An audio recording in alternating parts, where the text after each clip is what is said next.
Chapter 160. When Prince Soria fell into a pool of blood, his eyes. Merc rested his chin on his daughter's forehead, filled with grief. I knew that we had committed an unforgivable sin. I could have stopped her. Then why didn't you? King Nuven raised his head. He gritted his teeth and interrupted the weeping man on the ground. You just stood there and watched Soria being murdered by that woman? Or rather, you were hoping in your heart that Soria would disappear as soon as possible. King Nuven almost roared at the last sentence. Hoping that the barrier between you and that woman would disappear? The administrator shuddered violently. He looked at King Nuven with trembling, terrified eyes. At that moment, Thales truly felt the fear, sadness, and helplessness in Merc's heart, and the deepest despair and numbness, and the fear of being exposed. Merc's expression gradually changed. He slowly lowered his head, his face contorted hideously. Finally, he punched the ground beside him and shouted in grief and indignation. No! The administrator panted violently. His expression changed several times. I was going to turn myself into you. Merc panted, his head almost touching the ground. But Adele held a dagger to her neck and cried, forcing me to take them away. She didn't want to stay in this place anymore, but I couldn't. I knew I couldn't. I'm a Northlander, I'm a White Blade Guard, I'm Soria's brother and subordinate. Merc's sobs became more obvious. I couldn't. Forgive me, Adele. Merc trembled. He held his head and sobbed weakly on the ground like a child. I couldn't. But you didn't say anything. You let Soria rot in lies and deceit. King Nuven's expression was numb. You even brought this child, the sin of you and that woman, back to my court. Merc lowered his hands and looked at his daughter in despair. He stared at her motionless face. But, Alex. His voice trembled as if his jaw was twitching. Alex, she doesn't know anything. She's innocent. Merc cupped his daughter's face and closed his eyes in agony through his tears. Little rascal lowered her head in fear, but she felt Thales' hand tremble slightly. She raised her head in fear and alarm. She saw the Prince of Constellation pursing his lips tightly and staring fixedly at King Nuven. His gaze was cold and furious. Why do you feel wronged? King Nuven let out a sinister laugh that was a mixture of mockery and madness. Do you feel pain? Do you feel like your whole world is collapsing? Because I killed your daughter? Merc inhaled sharply and stared into King Nuven's eyes. Thales took a deep breath and quietly watched Merc's movements. Remember this feeling well. King Nuven's voice was deep and heavy. There was a chill in it. You deserve it. Merc hugged his daughter and gritted his teeth. His eyes were red with tears and agitation. He growled in pain. Coward, coward, if you feel indignant, come and avenge her. King Nuven did not care about the enemy who was close at hand. Merc's knuckles cracked as he clenched his fists. He was like an enraged beast. His eyes were filled with hatred, pain, desperation, and madness. All kinds of emotions were intertwined. Thales frowned when he heard this. He looked out of the hall. Where are the White Blade Guards? What about Nicholas? If Merc really went berserk and assassinated the king, damn it. Merc stared at the king. His breathing became heavier and his fists began to tremble. But the king looked at his administrator without fear. It was as if the person before him was not a powerful former White Blade Guard, but a weakling who was shackled and could not fight back. Come on, kill your king. A complicated look flashed across King Nuven's eyes. He snorted softly and said slowly, just like how you used your incompetence, cowardice, vacillation, and weakness back then, kill Soria. At that moment, Merc's expression trembled as if he was struck by lightning. He opened his mouth slightly. His lips trembled as if he wanted to say something. But Merc slowly shut his mouth in the end. His face was pale. His body swayed and he collapsed to the ground again. He sobbed silently. Little rascal cried out in shock. The king did not speak again. Thales tried to regulate his breathing and control his emotions.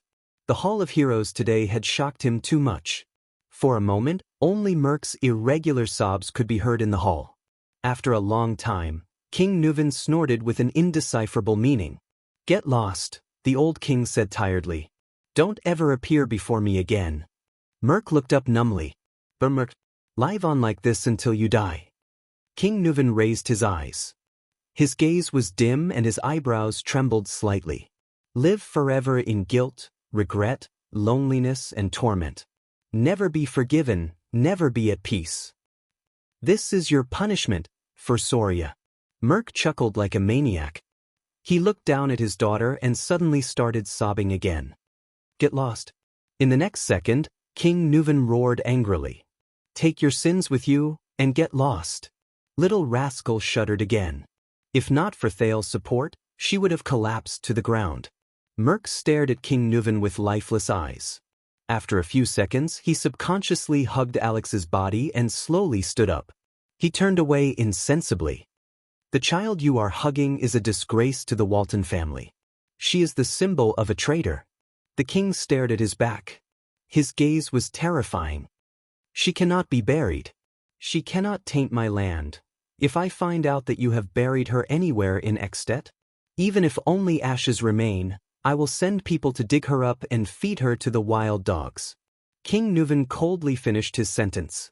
Hearing this cruel decision, Thale sighed and looked at King Nuven with a frown. Merc shuddered as he hugged his daughter. But he gritted his teeth and walked forward step by step. He walked forward with difficulty. Lady Alex.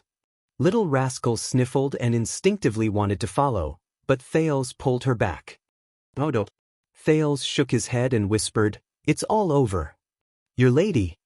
Little rascal shuddered and looked at Thales helplessly and aggrievedly.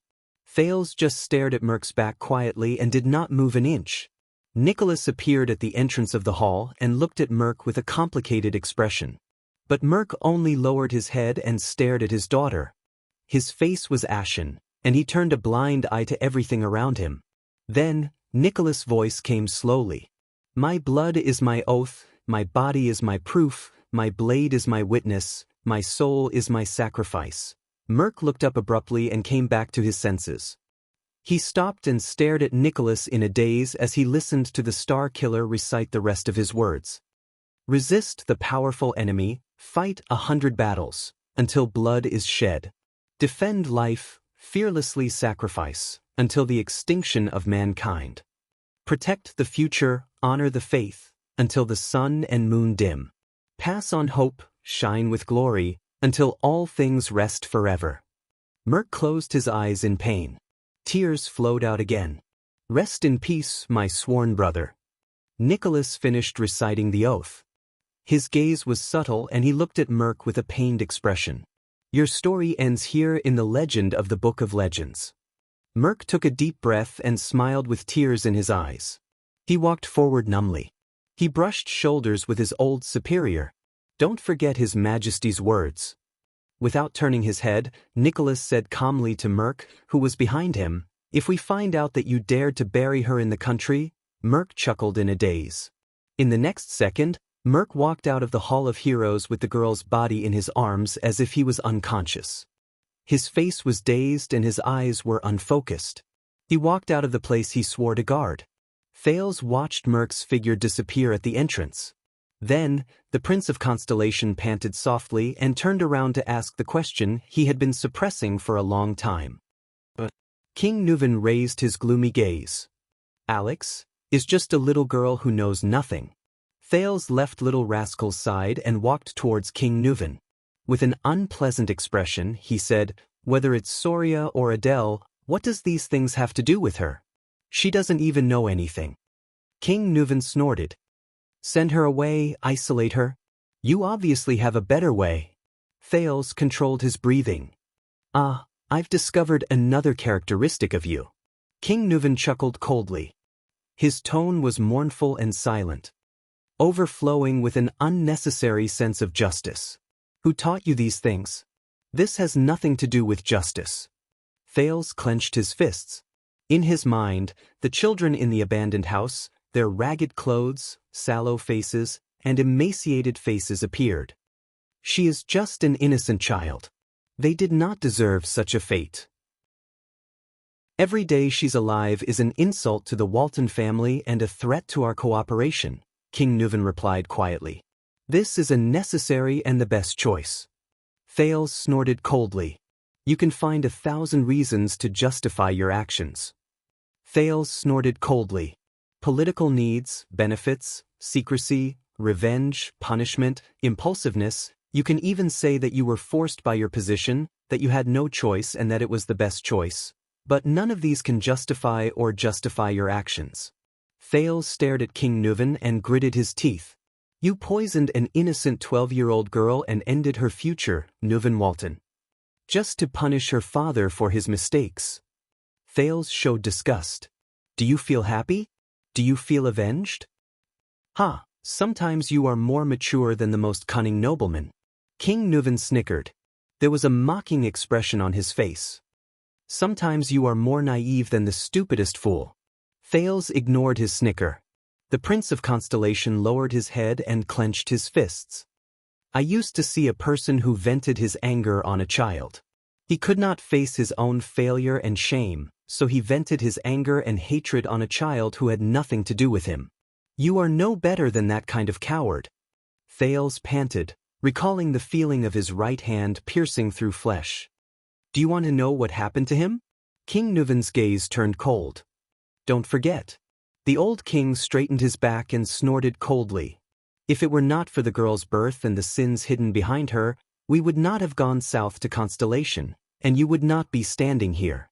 Go to hell, Nuven, Thales said bluntly. We understand each other. Put away your pointless lies. Under those circumstances, whether there was an assassination or not, whether Prince Soria was dead or not, Extet would have invaded. It was just a matter of time. So you are pitying her? King Nuven laughed coldly in a low voice. As I said, you better get used to this kind of life as soon as possible, little prince. Just like how your enemies will not show mercy to you just because you are an innocent 7-year-old child. Thales looked at him, suddenly burst into laughter and shook his head. Caslin may be wrong. It is not that you have changed, nor is it that you are old, Thales said mockingly. It is just that you have always been like this. Soria, Mariah, Pofrit, Merk. Do you know why they had that kind of tragedy? King Nuven furrowed his brows. Thales said coldly, if the Walton family has been using such methods to govern your country and treat your vassals and subordinates for the past few decades or even 100 years, then don't expect them to repay you with loyalty and integrity. The reason why they died like that was all because of a father like you. Thales finished what he wanted to say and stared at the king before him. He actually felt at ease. He did not feel the slightest bit guilty of blaming and offending the common elected king of Extet. King Nuven fixed his gaze on him and did not speak for a long time. Then, the old king's expression became serious. He stared straight at Thales with a complicated gaze. You think this is cruel, don't you? The king said softly. You haven't seen anything crueler. Thales frowned slightly. You, King Nuven said slowly with the majesty of a king, come before me. Thales took a deep breath. Damn old man. What is he going to do now? He slowly raised his head and looked straight at King Nuven. He lifted his leg and took a step forward. But he did not even take a step forward. It's not you. The king's gaze, which was as sharp as a sword, went past the Prince of Constellation and shot coldly behind him. King Nuven said coldly, I said, it's that child. Thales was stunned. His pupils shrank abruptly. Thales turned his head in a daze and stared at Little Rascal behind him. Little Rascal, who had been holding her breath and not daring to breathe loudly, suddenly realized something. She shuddered.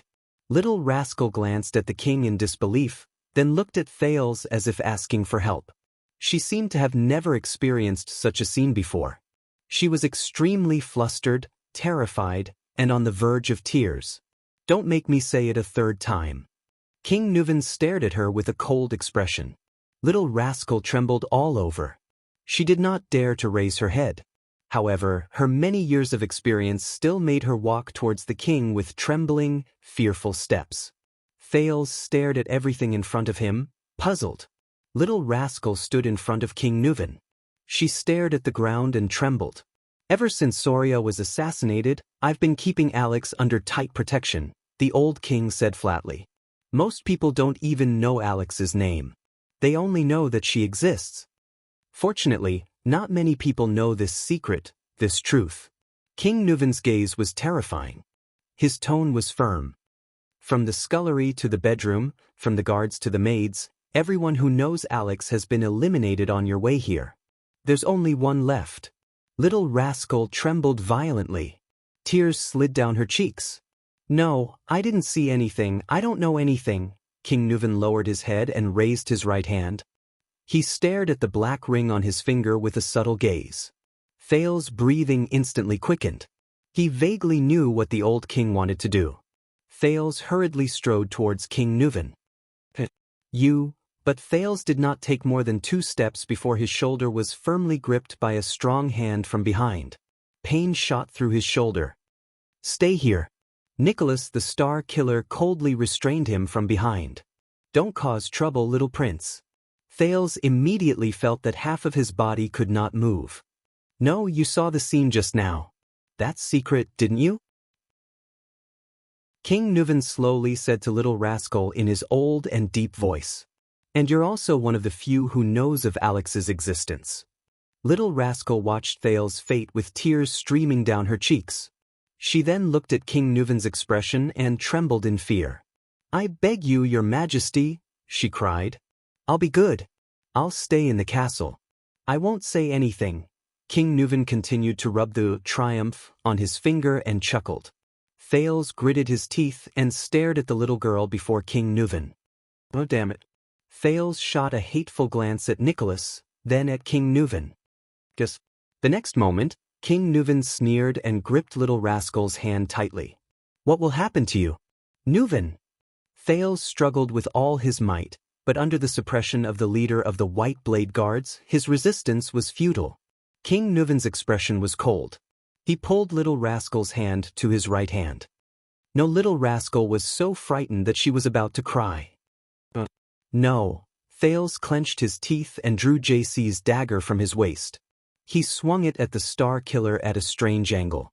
The 4th offensive style of the Northland military sword style. The ambush style. Then, Thales opened his mouth in shock. He saw King Nuven stretch out his right hand and place the ring on Little Rascal's palm. Little Rascal stared at her palm in a daze. She stared at the black gemstone ring with a silver ring on it. This is the token passed down through the generations in the Walton family. Triumph, King Nuven said calmly and coldly. From now on, you are the last descendant of the Walton family. I am the granddaughter of Nuven Walton, the common elected king of Extet and the Archduke of Dragon Cloud City. I am the only daughter of Prince Soria Walton and Marquis Gloucester of Vine City, Adele Walton. Thales and Little Rascal stared blankly at King Nuven. Saroma Alex Soria Walton, King Nuven said softly. This is your name. Little Rascal gasped subconsciously. Her face was ghastly pale. A few seconds later, she finally realized what King Nuven meant. The bespectacled girl trembled as she held Triumph in her hands. She took a step back in fear. Nicholas let go of Thales and the dagger that was aimed at him. He snorted coldly. But Thales had no time to care about his attitude. He got up from the ground and looked at King Nuven in shock. He then looked at the absent-minded Little Rascal, who was frightened and helpless. You must forget everything in the past, whether it is your birth or the girl you served. King Nuven continued with his emotionless but forceful words. You will listen to my orders and become a lady of the Walton family. You will marry that boy in exchange for Jadestar's support and protection of the Walton family, as well as the connection between the two families. You must revere him, listen to him, serve him, assist him in the name of Saroma Walton, support him, support him. Little Rascal glanced at Thales, trembling. Her eyes behind her glasses were watery. No, but King Nuven interrupted her, please. Remember your first middle name, Alex. It will forever remind you of your true identity. It will remind you of the night that changed your fate. But this is also a warning. King Nuven's eyes flashed. If you do anything that threatens the interests of Jadestar and the Walton family, that boy can reveal your identity at any time. A bloodline ritual can destroy everything. Trust me, you won't like that. Little Rascal was petrified. She was so terrified that she forgot to breathe. Only when she was exhausted did she inhale a mouthful of air. And you fails. King Nuven turned his head and looked at the Prince of Constellation. His expression was solemn. Today I will expose the family's biggest secret, the most terrifying past, before you. Triumph is only the first lock. This is the second lock. Now you can take over the Walton family without worry. Our alliance is still in effect. Thales shuddered. He looked at Little Rascal. Whether it is for your own interests or your ridiculous pity, you have to protect her and her identity. King Nuven's voice suddenly became tired and hoarse. Just like how you protect the Waltons. Little Rascal snapped out of her daze.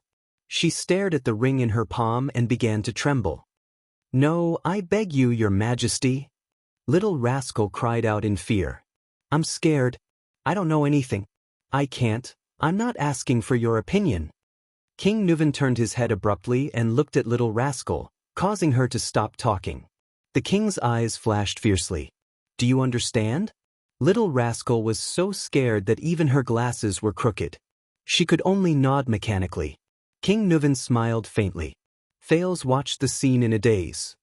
His heart was filled with a myriad of emotions. All right.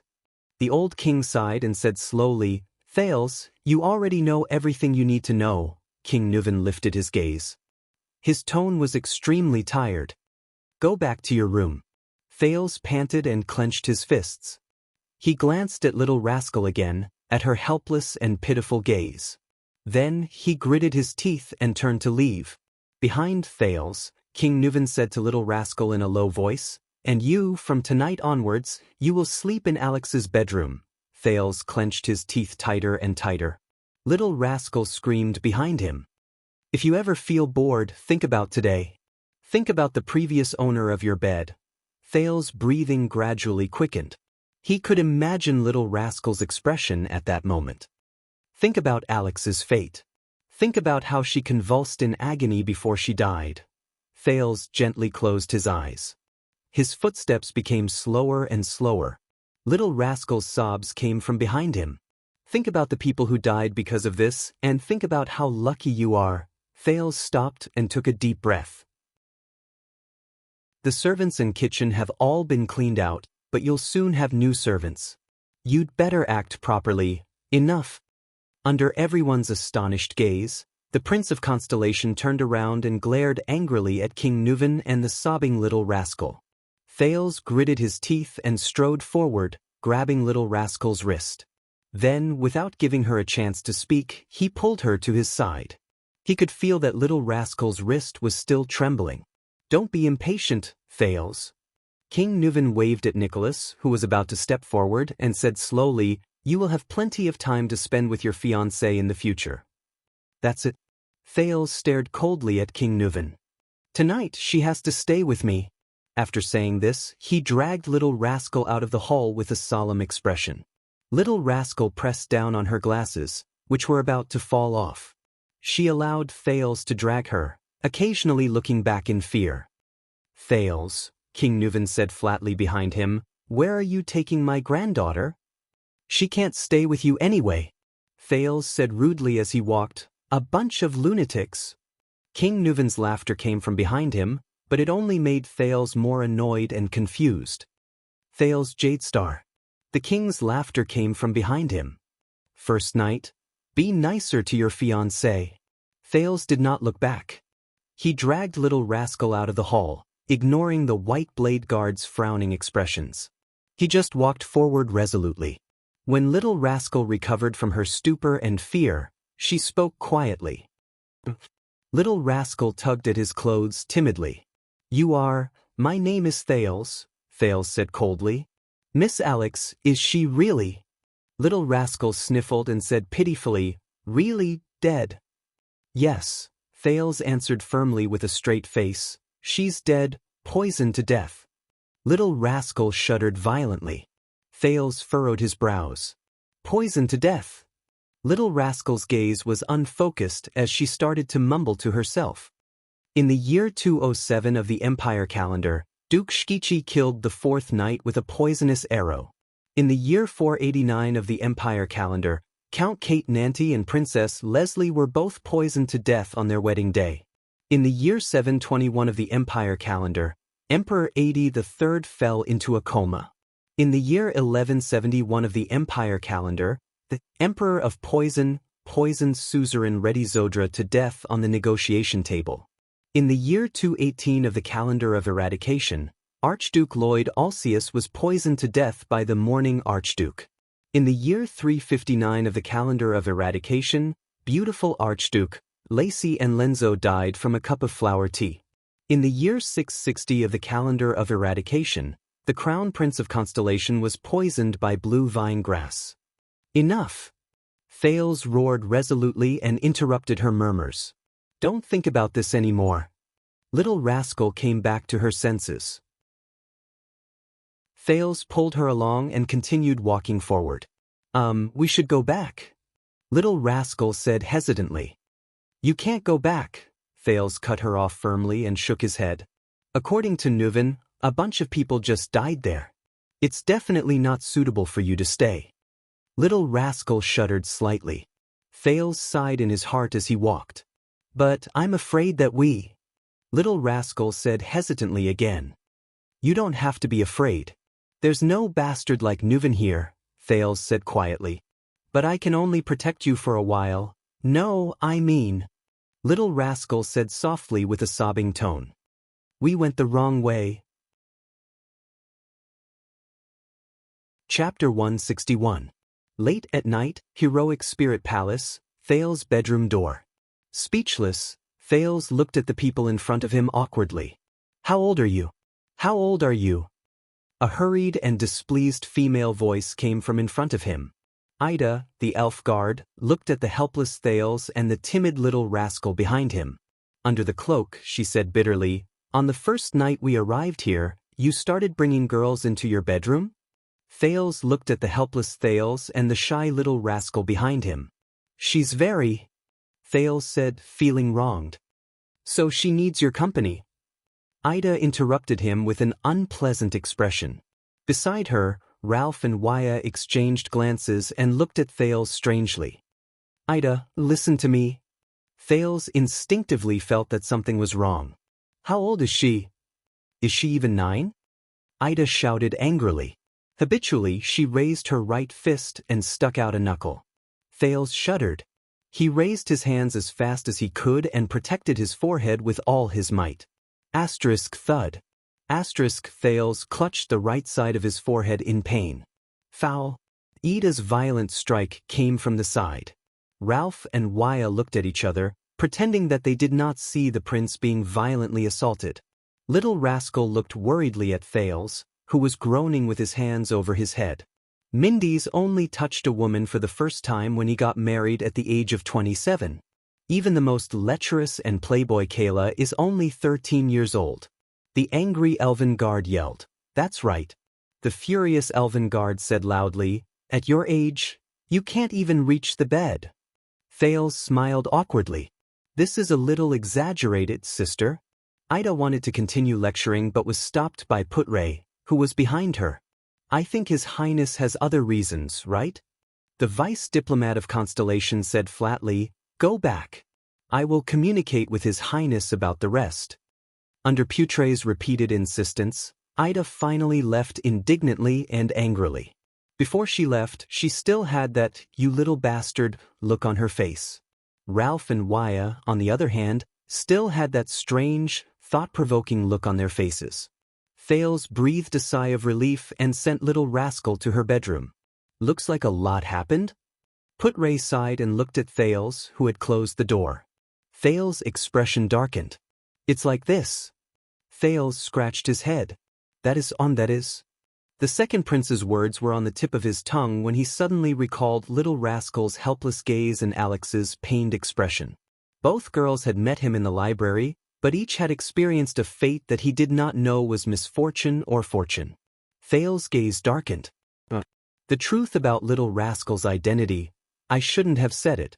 In the end, the prince sighed in his heart and continued. That is Saroma Walton, King Nuven's granddaughter. Putre's gaze shifted, and he said thoughtfully, I remember you told me that the king's granddaughter you met in the library was called Alex Walton? Yes, Alex. Thales exhaled slowly. That's her middle name. From meeting the Black Prophet to scaring Ramon, he was getting better at telling lies. His expression did not change at all. I have a good relationship with her. Thales shrugged. So she came with me. At this point, Thales paused.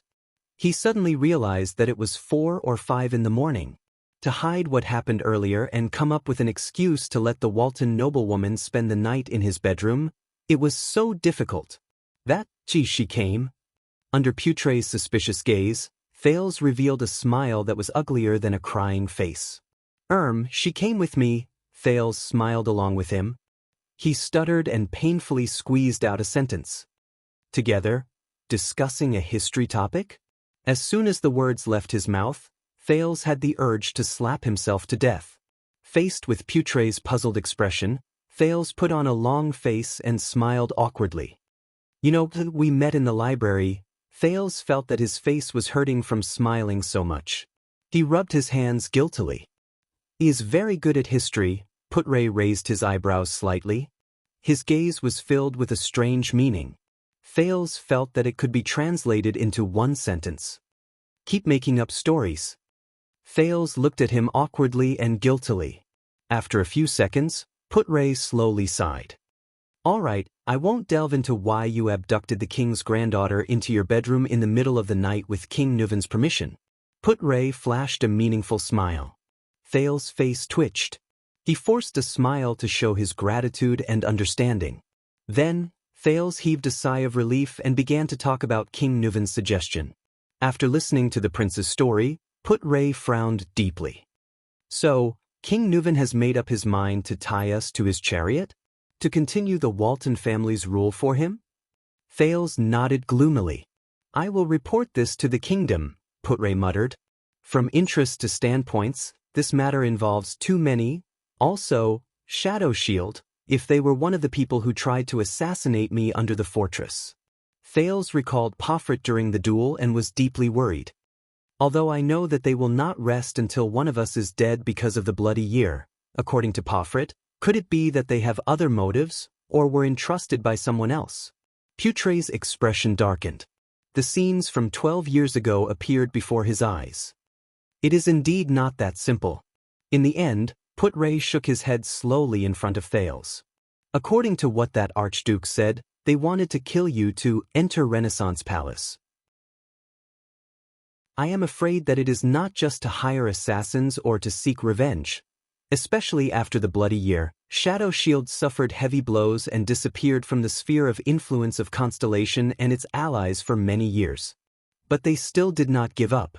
They chose to assassinate the last of the Jade Star bloodline in Extet, Renaissance Palace. So, it's about seizing the throne again? Thales scratched his head in annoyance. Do we have to look for the mastermind behind those assassins again? Putre stared at Thales' expression. No, let your father and the kingdom's secret intelligence department worry about this. We just have to protect your safety. The vice diplomat of Constellation, who was good at reading people's expressions, flashed a reassuring smile. You have done enough tonight, and you have done well enough. The risk of war between Constellation and Extet has disappeared.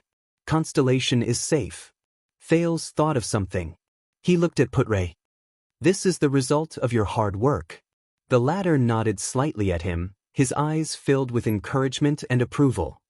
I won't say much about this. Even though I was prejudiced against you before, you are indeed a competent prince. With a complicated and sorrowful expression, Putre slowly said, not every prince can travel far beyond the country's borders at this age and avert an unavoidable war disaster for the country and its subjects. Thales inhaled and slowly lowered his head. At least, the mission of this diplomatic mission is completed. Although the process was full of twists and turns, it was still daunting but not dangerous. Thank you, Putre. The prince raised his head, flashed a smile, and said sincerely, thank you, all of you. Without you, Ida, Ralph, Waya, and the others, my journey might have ended in Constellation's birch tree forest. Moreover, There is still everything after arriving in Extet and Dragon Cloud City. Putray chuckled. That was our mission in the first place. And you made this mission even smoother, and the ending was perfect. He nodded calmly and twitched his eyebrows. Gilbert will be very pleased to see you now. Back then, the young Crown Prince Midier went on a diplomatic mission to the north, but he was no better than this. The corners of Thales's lips curled up. He thought of the elegant middle-aged man, then the valiant and heroic Madame Gines, and the taciturn Yodel, and the bits and pieces in Mindy's hall. Rest early. Putray pointed at the door. If all goes well, we will be able to return to our country in a few weeks. Thales nodded and pushed the door open. Also, the first batch of messenger crows from Constellation has arrived, Putray said with a smile. One of them is for you from Gilbert. I put it on the desk. Thales thought of something. Thank you. After experiencing the ups and downs in the Hall of Heroes, his heart was now much more at ease. He smiled and said, a letter from the cunning fox of Constellation. I really look forward to it. Putray shrugged and raised his eyebrows. There is one more thing. Thales turned his head around, puzzled. Putray said hesitantly, you know, your father was very dissolute when he was young. He became sensible at an early age. Thales narrowed his eyes, revealing a puzzled look. Putray opened his mouth and looked at Thales, then at the door. In the end, he revealed a worried expression and said in a low voice, but, after all, you are still too young. Your body has not even matured. Thales' smile froze on his face. Putray blinked awkwardly. Maybe I should wait a few more years? Thales answered him by slamming the door with great force and without mercy. Don't be afraid. Thales looked at Little Rascal, who was still in a state of shock. Sympathy rose in his heart. They can't hurt you here. Little Rascal hugged her knees as if she did not feel anything. She curled up on the floor beside the bed and leaned against it without saying a word. Her eyes were fixed on the floor, and her hands were clutching the coarse dress. This helpless scene reminded Thales of his past in Abandoned House, as well as those unfortunate child beggars. He could not help but sigh softly. I have to become Miss Walton, don't I? Little Rascal noticed his arrival and said dejectedly, it's like a dream, perhaps. Thales said in a low voice, no one can change King Nuven's will. Little Rascal shuddered. Her eyes reddened and she hugged her shoulders helplessly. In that instant, Thales only felt a deep sadness. This girl was dragged into their dangerous game by the tides of fate. He hesitated for a moment and said, but this is not necessarily a bad thing. But Little Rascal only lowered her head and began to mutter. In the year 1090 of the Empire calendar, the heir of Duke Ferret of the Tutorius Minjas province was suspected of having an improper bloodline. The Empire's law enforcers burned him to death in the City of Triumph. In the year 552 of the calendar of eradication, the Marquis of Libre City in Camus Union, Grenfell was found to be an impostor. He was hung in the middle of the city square with 4 carriages. Thales' scalp tingled as he listened. Stop, he said loudly, now is not the time for you to use your memory. Little Rascal stopped talking and looked at him pitifully and aggrievedly. She was on the verge of tears. Do you want to hear a secret? Thales sighed. A secret that no one knows. Little Rascal's expression slowly changed. She blinked and looked at him in surprise. You won't find out about the secret history of the Prince of Constellation in any book. Thales sat down in front of her and shrugged. Little Rascal's eyes brightened. She adjusted her glasses and nodded. Do you know? Thales recalled the past a month or so ago and chuckled. When I first became a prince, I was just like you. I was always on tenterhooks. Became a prince? Little Rascal asked curiously, weren't you born a prince? No, I was born a... Thales hesitated for a moment and said, an illegitimate child who wandered about outside until I was brought back to the palace. Little Rascal showed a look of realization. When they brought me back, Thales smiled helplessly, I wasn't used to everything. Food felt strange in my mouth because I was used to eating black bread. In winter, that thing was so hard that it could be used to kill people. Thales raised his eyebrows. Also, It was the first time I drank a liquid with a taste. Except for the stench. Do you know how stinky water feels? Little rascal burst into laughter. The clothes I wore were too slippery and too soft. It always made me feel like I was naked, so I added 3 more buttons to my belt. Even though it hurt when I walked, it felt safer and more practical. Oh, that's right, on the first night, I didn't even know how to wear pants. Thales recalled this ridiculous history and could not help but shake his head and sigh. Little rascal listened attentively and gradually forgot the tear stains on her face. I've never walked on such a flat, smooth black stone floor. In the past, it was either muddy, dirt, or brick roads. When I saw that the floor in the study was actually made of wood, every night, lying on such a soft bed was a form of torture. I felt suffocated under the blanket, so I could only run underground, hide in a corner, and sleep with my clothes on. Thales shook his head. Little rascal looked at him sympathetically. She blinked and nodded. But I couldn't sleep well. On the contrary, I slept better when I was camping in the wild on a diplomatic mission to Extet. Gilbert was very strict, and the classes were very intense. He wanted me to write 200 words a day. On the 20th day, he actually went overboard and forced me to compose a poem in the ancient language of the Empire. The first time I sat in a carriage, I had to hold onto the handles on both sides of the carriage door to avoid falling. As he spoke, Thales became absorbed in his own story. Little rascal also listened attentively and occasionally chimed in with him. When he told the story of how he was thrown off by the same pony 58 times, Thales suddenly realized something. Little rascal was already leaning against the side of the bed.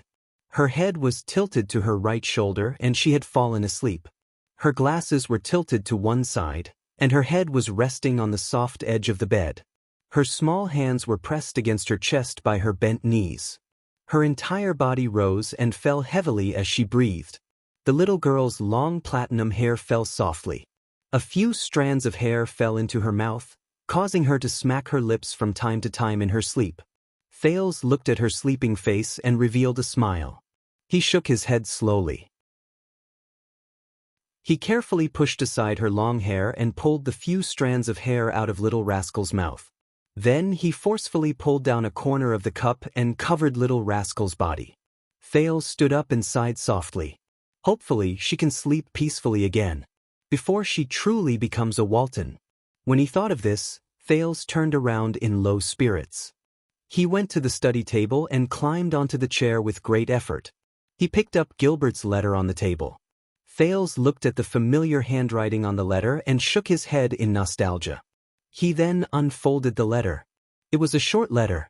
Your Highness, I hope you have safely arrived at Dragon Cloud City. We have learned of your encounter on the road. Lady Gines is very worried about your safety and repeatedly asked me to ask about your health. Please allow me to express my concern and worry for you. His Majesty has already notified the suzerains along the road in the Northern Territory and Central Territory. He has also notified the 2 commanders of Broken Dragon Fortress. They will send out patrols and troops to ensure your safety on the road to the Birch Tree Forest when you return. Information and affairs regarding the Blood Mystic have been handed over to the Kingdom's Secret Intelligence Department. Lord Morat has personally assured me that they will handle it well. His Majesty has officially sent a letter across the sea to the Night Kingdom in the name of the kingdom. As of now, he has yet to receive a reply from the Night Queen. In addition, after a deep conversation with His Majesty, Duke Zayn Covendier has generously donated a high-yield crystal drop mine to the royal family and increased the amount of eternal oil transported to Central Territory. He has also agreed to transfer the jurisdiction of the 3 baronies to the north of South Coast Hill to the royal family. His Majesty has often told me that this is all thanks to your Highness. Thales pursed his lips when he read this. His Majesty has already rewarded Baron Araka Murch and Lady Sonia Cecere. He has also sent more troops to Broken Dragon Fortress to urge the nobles in the Northern Territory to give Black Sand Region the pressure it deserves. He has also instructed the 2 commanders to give Black Sand Region the pressure it deserves as a show of solidarity with you and as a protest against Archduke Lampard's rude actions. Please allow me to once again express my concern for the accident that happened to you in front of the fortress, as well as my relief and happiness after learning that you are safe and sound. Even so, I know that it has not been easy for your highness to enter Extet. The real test and difficulty is just about to come. In this regard, as the former Foreign Affairs Minister, I must remind you of 3 important points. First, Extet's political system is completely different from ours. Apart from being the king, King Nuven is also the Archduke of Dragoncloud City and the master of the Walton family. The interests of Extet and the Walton family are completely different to him. Please pay special attention to this point. Second, although the Archdukes of Extet are powerful and have an abundant military force, the relationship between the Archdukes is rather complicated. From current interests to past history, they are entangled. The division between them is greater than between the territories of Constellation. I believe that this is something that you can take advantage of. For example, when it comes to Constellation and Dragoncloud City, the 3 Archdukes in the south have completely different interests. Their attitudes and interests are also different. There is no harm in humbly asking Lord Putre Nemain for advice. Third, no matter what kind of predicament you face, please always believe that you are the only heir to the throne of Constellation.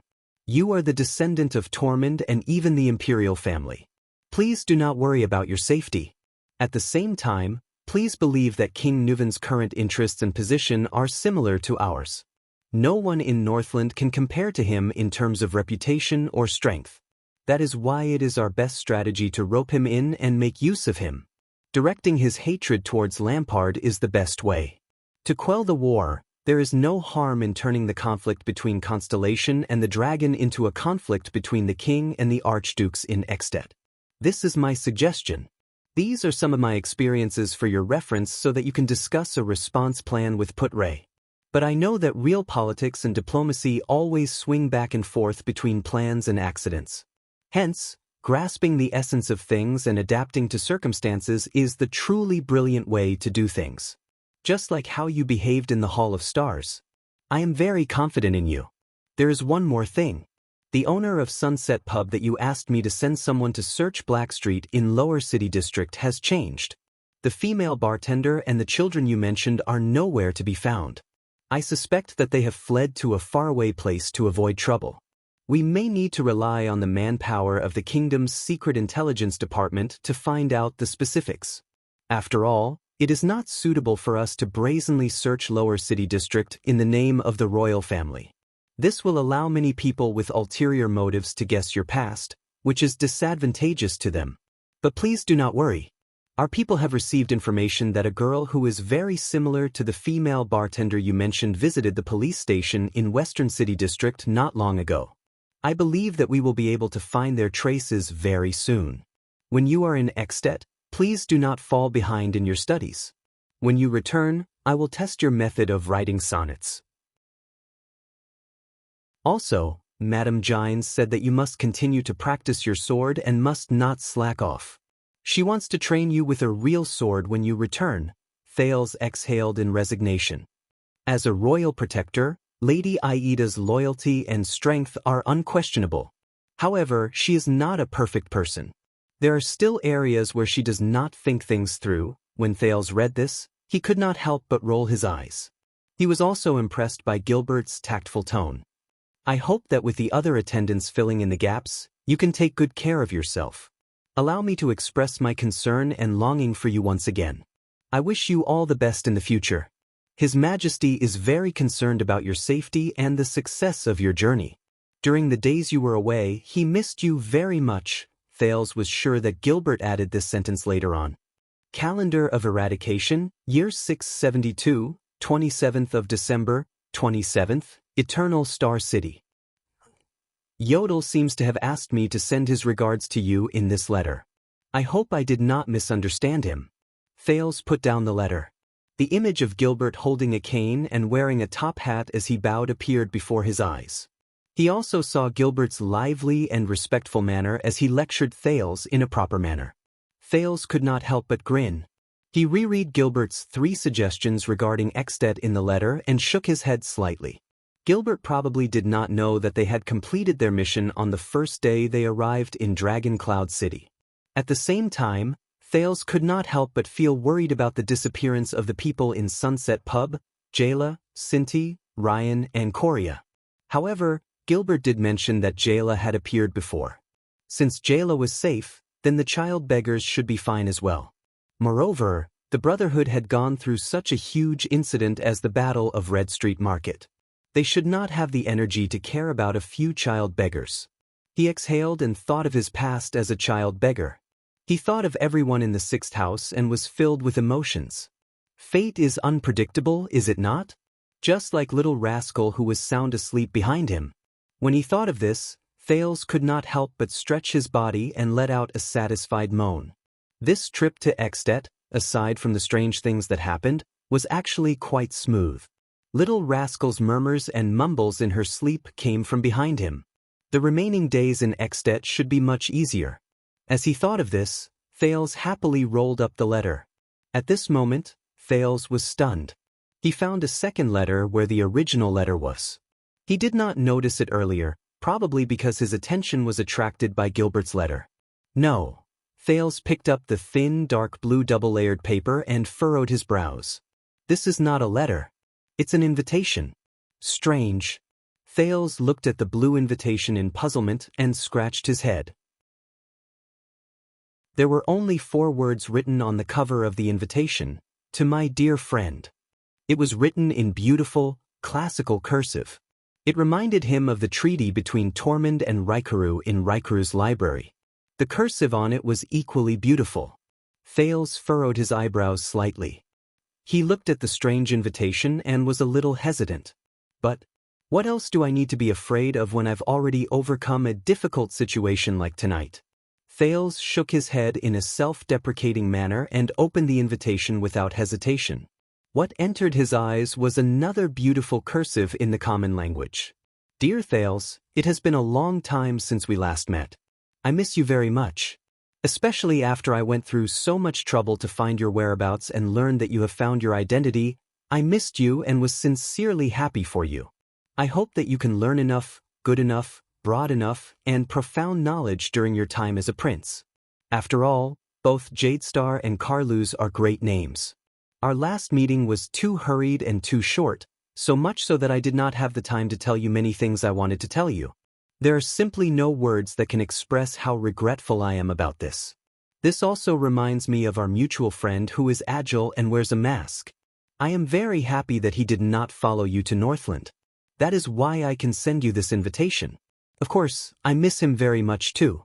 As I write this, I really can't wait to see you again. I am taking the liberty to send you an invitation for our next meeting. The location is up to you. As for the time, why don't we set it to be 15 minutes after you open the invitation? I wish you a happy mood. I look forward to our upcoming meeting. P.S. With reference to your complaint at Red Street Market, I have specially prepared an invitation this time. I've used a starry blue cover design that matches your family's colors. I hope it's to your liking. Yours faithfully and truly. Chapter 162. Dumbfounded, Thales stared at the invitation in his hand. His thoughts were a mess. No way. Is this real or fake? He blinked in disbelief, confirming that everything in front of him was not an illusion. Is someone playing a prank? A few seconds later, he put down the invitation and took a deep breath. He tried to make sense of the current situation. First of all, wasn't that guy killed by Yodel? Then Etta was next door. Waya and Ralph took turns guarding the door. And the other soldiers and guards in the diplomat group, the countless guards in Heroic Spirit Palace, and even those so-called cool-looking white blade guards. How could they let that guy? Suddenly, Thales felt his heart palpitate. He stopped breathing. Thales felt something. He turned his head, feeling his skin crawl. He shifted his gaze to the window. At that moment, the prince's heart skipped a beat. His long-lost friend, Asda Sakern, stood by the window with his hands behind his back. He stared at Thales with a pair of seemingly indifferent eyes. Just like the first time they met, the mystic wore a thin but neat blue robe. His posture was straight, and there was a mysterious but confident smile on his handsome face. He was as elegant as ever, as composed as ever. At that moment, Thales' mind went blank. What happened to 15 minutes? Hello.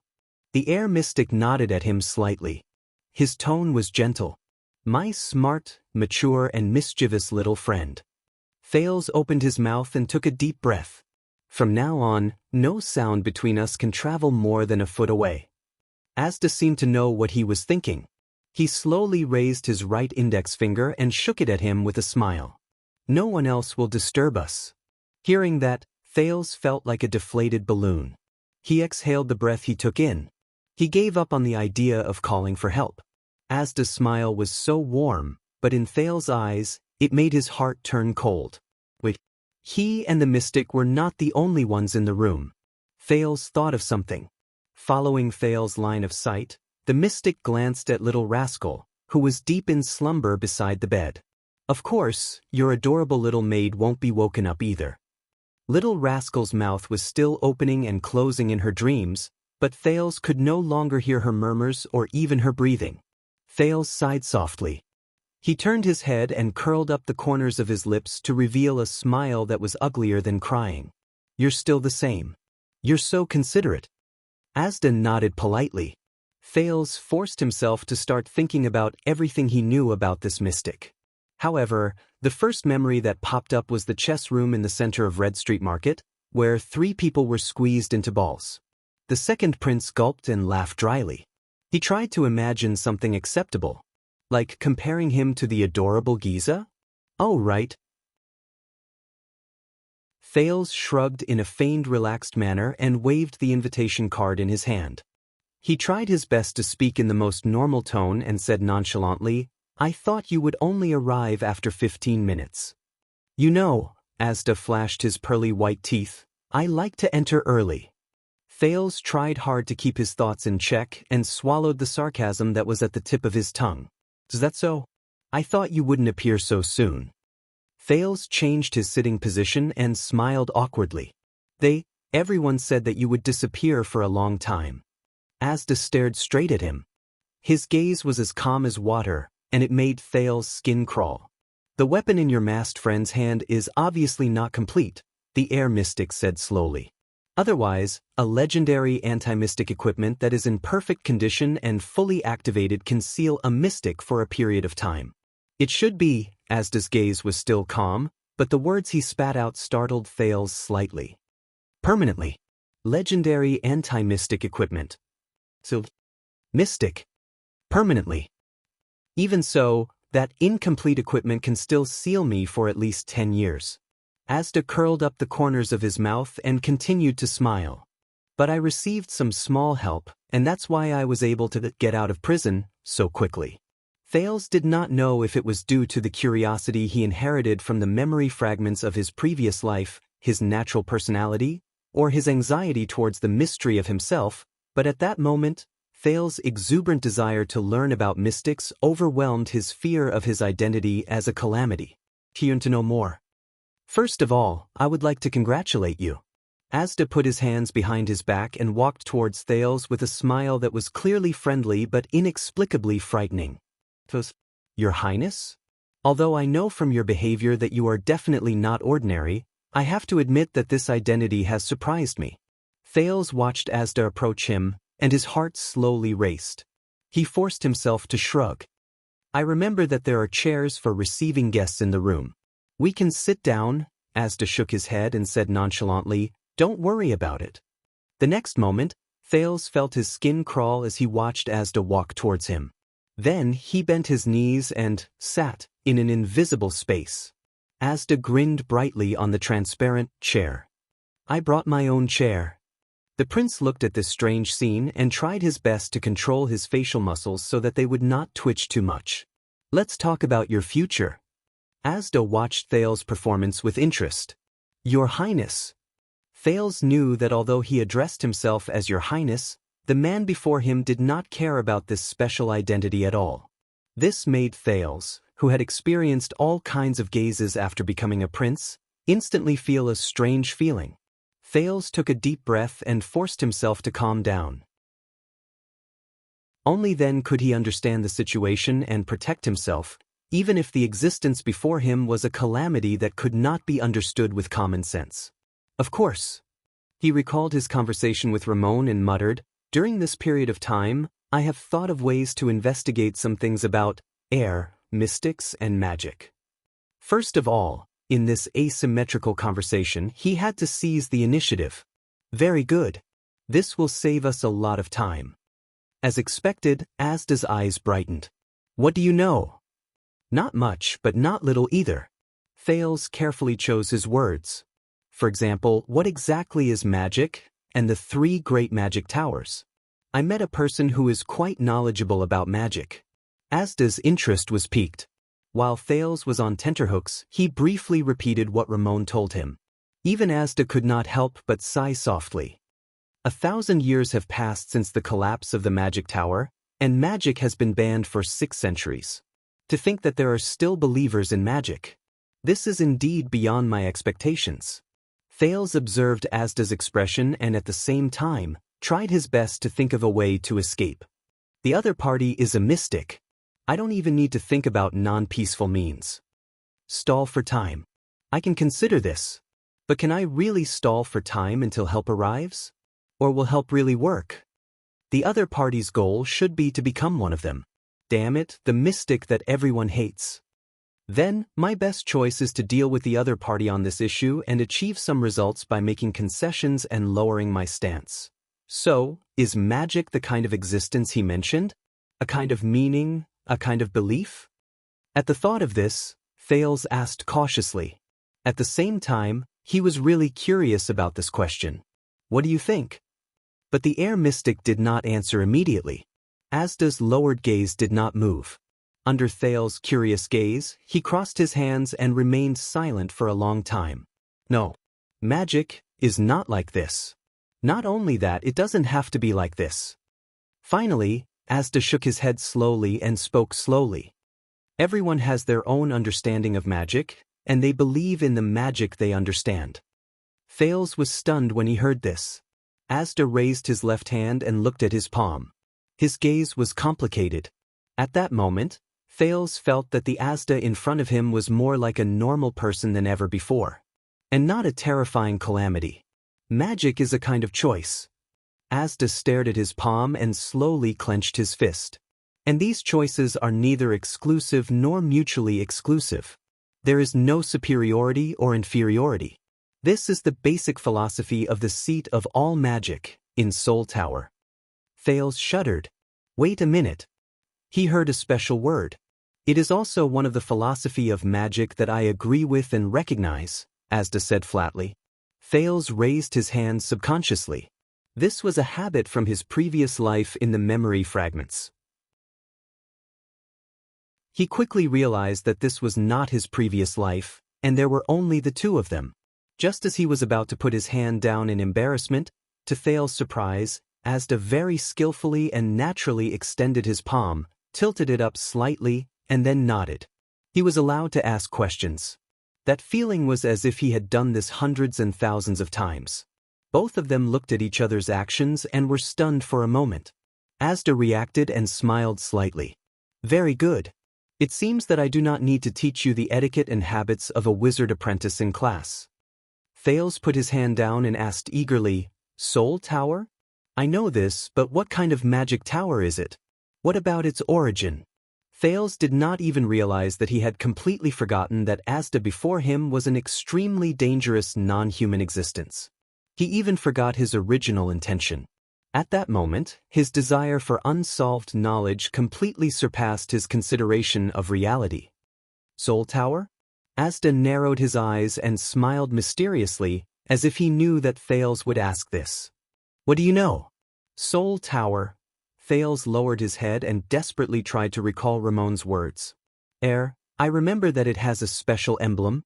Then, the impression this magic tower gives people seems to have many different opinions and no one can come to a consensus? Also, it seems to be at odds with the other 2 magic towers? Asda did not comment. He only fixed his gaze on him for a very long time. Under the other's scrutinizing gaze, Thales forced a dry smile. Very good. Exuberant curiosity and desire to explore are qualities worthy of encouragement. The air mystic said slowly. Thales could only respond with a smile. Besides, this is the prerequisite knowledge that you should know. Asda was expressionless, but his eyes shone brightly. Listen up. Thales subconsciously straightened his back and sat upright. This time, the mystic did not keep him in suspense. He answered straightforwardly, in the year 618 of the era of kings, not long after the battle for survival between the humans and the three races ended, the imparter, wizard Yuri New Moon, who returned from the battle, left the ascetic tower with his 5 students due to differences in ideals. Thales was shocked. They preached their ideals and taught methods along the way, gathering many wizards who were exiled due to the war. Their group gradually grew, and their theories and methods became clearer. At this point, Asda paused and narrowed his eyes to look at Thales' expression. Thales furrowed his brows. And then? Don't leave things unsaid. Asda stared at him with a profound look and continued with a smile. In the end, Wizard Yuri, whom we later respectfully called the Master, and a group of wizards led by 21 other sages arrived at the Tripping Peninsula by the coast of the continent. They built a twin tower there and settled down to study magic. Asda paused for a few more seconds. His gaze pierced through Thales, as if he was looking at the past many years ago. But Thales had no time to care about the other party's expression, because he was already engrossed in the story. Putting away his perplexed gaze, Asda shook his head and continued, the new magic tower attracted many wizards to visit. The novel, free, casual, and equal atmosphere of magic research gathered a large number of people. Soon, the land became a gathering place for wizards with the twin towers as the center. Unlike the painstaking contemplation and protection of the ascetics, and the fanaticism and destruction of the alchemists, this settlement gradually became the forefront of theoretical research in the magic world. After various unprecedented and unbelievable magic theories and hypotheses were proposed, they were gradually perfected through endless debates and demonstrations. Magic branches that were originally not recognized by the 2 magic towers were established one after another, forming the Soul Tower magic system that we are in contact with today. Just like that, the sages jointly built the 3rd branch apart from the ascetic tower and the alchemy tower. It is also the youngest, the most special, the most active, the most prosperous, and the most influential wizard inheritance in the world. At this point, Asda lowered his head and let out a sigh that only he knew. After Yuri Xianxia passed away, his ashes were placed in the middle of the twin towers, suspended in the air. A sentence was engraved on the surface of the box with iron elements. May every wizard have an independent and free soul. That was how the Soul Tower got its name. Asda closed his mouth gently. Thales came back to his senses and exhaled a long breath. The era of kings. The battle for survival. Wizard Yuri, the imparter of magic. The youngest wizard inheritance. The origin of Soul Tower.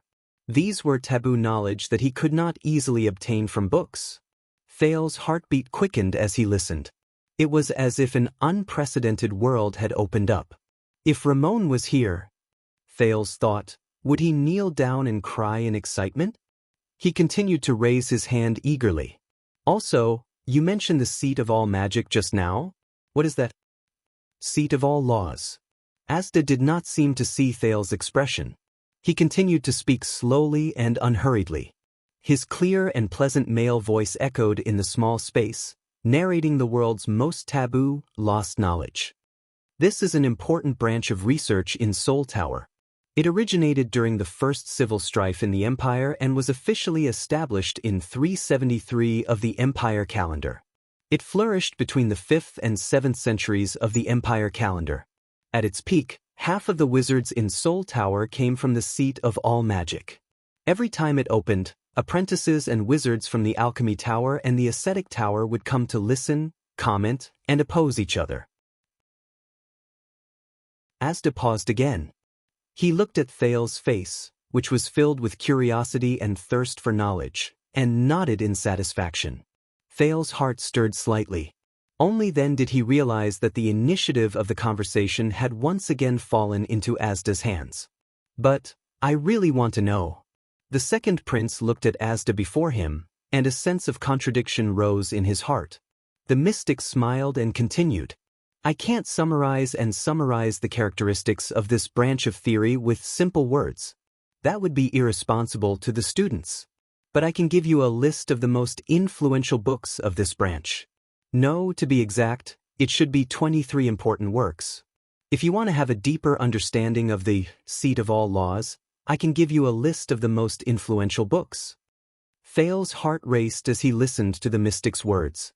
An inexplicable sense of excitement filled his brain. But he quickly calmed down and realized a problem. Mr. Asda, you are a wizard, right? Thales looked at Asda in surprise. Before you became a calamity? He did not even think about whether his choice of words had violated the other party's taboo. Wizard. That is a title that only those who have achieved publicly recognized achievements in a certain field of magic can obtain, at least in Soul Tower. Asda crossed his arms and grinned slightly. He shook his head slightly. I was just a small apprentice back then. Thales's heart stirred. Ah, so, as expected, you were once, yes. Asda nodded. There was a strange light flowing in his eyes. An apprentice of Soul Tower. Thales frowned. But you just said, the magic tower has collapsed for 1,000 years? Collapsed for 1,000 years, so, I know what you want to ask. Asda looked at him and smiled faintly. 1,190 years old, that is my age this year. Thales was shocked. 1,190? In other words, this guy. Thales stared blankly at the young and handsome Asda Sakern, who had not changed at all compared to the first time he met him. Unbelievable. He's 500 years older than the king of Renaissance, Tormund Jadestar, and the hero Rykra Extet. Thales opened his mouth wide. No need to be surprised. Every mystic is an immortal, indestructible, and immortal existence. Asda did not care when he saw Thales' expression. This age is very normal. The oldest mystic has even existed for more than 1,300 years. Thales subconsciously wanted to find a notebook until Asda stopped him with a hand gesture. There's no hurry. Asda raised his head and stared at him with a burning gaze. We still have a lot of time to spend together, and I have enough patience. I will teach you from the beginning, from the basics, from magic, to the magic tower, to mystic energy and everything about being a mystic. From philosophy to power, from history to the future, all the secrets of the magic world will be open to you. Asda's tone was full of temptation. Then, you will obtain the secrets and power of mystics that are above all of them, until you truly become a mystic. At that moment, Thales felt as if he was pulled back from a dream world to reality. Become a mystic. Thales swallowed hard. He remembered Gilbert's attitude towards the calamity and the drama of the Battle of Eradication in Dark Knight Temple. And that crazy and unreasonable blood mystic. The mystic who is hated by everyone? Can I say no? But a voice also whispered in Thales' heart. But I am very curious. I want to know more, to learn more, to understand more. Thales realized that the knowledge that Asda described earlier had captured his thirst for knowledge and his thirst for knowledge. Moreover, with his obviously abnormal body, he had to understand his current situation better. Thales frowned with a bitter expression and said tentatively, about this, if I don't want to become a mystic. The air mystic did not speak. But the prince felt that the atmosphere around him had become tense. Thales tried hard to control his breathing rate and waited anxiously for the answer. Thales. Asda stopped smiling and looked at him sternly. He said softly but seriously, becoming a mystic is your destiny. You cannot avoid it. There is no second choice. Thales panted slightly. Looks like it's a little bad. Why don't you tell me first? Tension and pressure returned to Thales' heart. He tried to smile and asked carefully, mystics. What are we? This time, Asda stared at him expressionlessly for a long, long time. As he withstood the mystic's seemingly emotionless yet pressurizing gaze, embarrassment and helplessness crept onto Thales' face. Until Asda spoke slowly. I cannot tell you the answer to this question, because you are still not a mystic. Asda's gaze was still fixed on him, but his tone and words had become cold and mysterious, as if he had returned to that night in Red Street Market. Only when you truly become a mystic that only you can understand, will you finally know what a mystic is. Asda's gaze was still fixed on him. Thales furrowed his brows slightly. He doesn't want to tell me? But before that, you have to tell me some basic information, right? Thales scratched his head. As he thought of a plan to escape, he said, "At least tell me your understanding. What do you know about mystics?" But before he could finish, Asda's expression changed. He suddenly opened his mouth and used an unprecedented solemn tone to interrupt him. Asda said solemnly. His expression became cold again, and he added solemnly, "Absolutely not. You are not allowed to ask this question again." He looked as if he had encountered the most terrifying thing in the world. Thales was shocked by Asda's sudden nervousness. "Did I ask the wrong question?" Thales observed Asda cautiously until he was sure that Asda would not skin him alive the next time he opened his mouth. Only then did he ask carefully, "Wi?" Asda narrowed his eyes, but his expression remained serious. "Because this is one of the 3 great covenants," the mystic said softly. Thales was completely stunned for a moment. Three great? What? "Remember, what I am going to tell you next is a top secret that only we mystics know." Asda knew what Thales was puzzled about. He furrowed his brows and his gaze was as cold as frost. With a solemn expression and tone that Thales had never seen before, he said the following words under Thales' fearful gaze. "Revealing them is equivalent to betraying all the mystics in the world. Believe me, you will not like that outcome."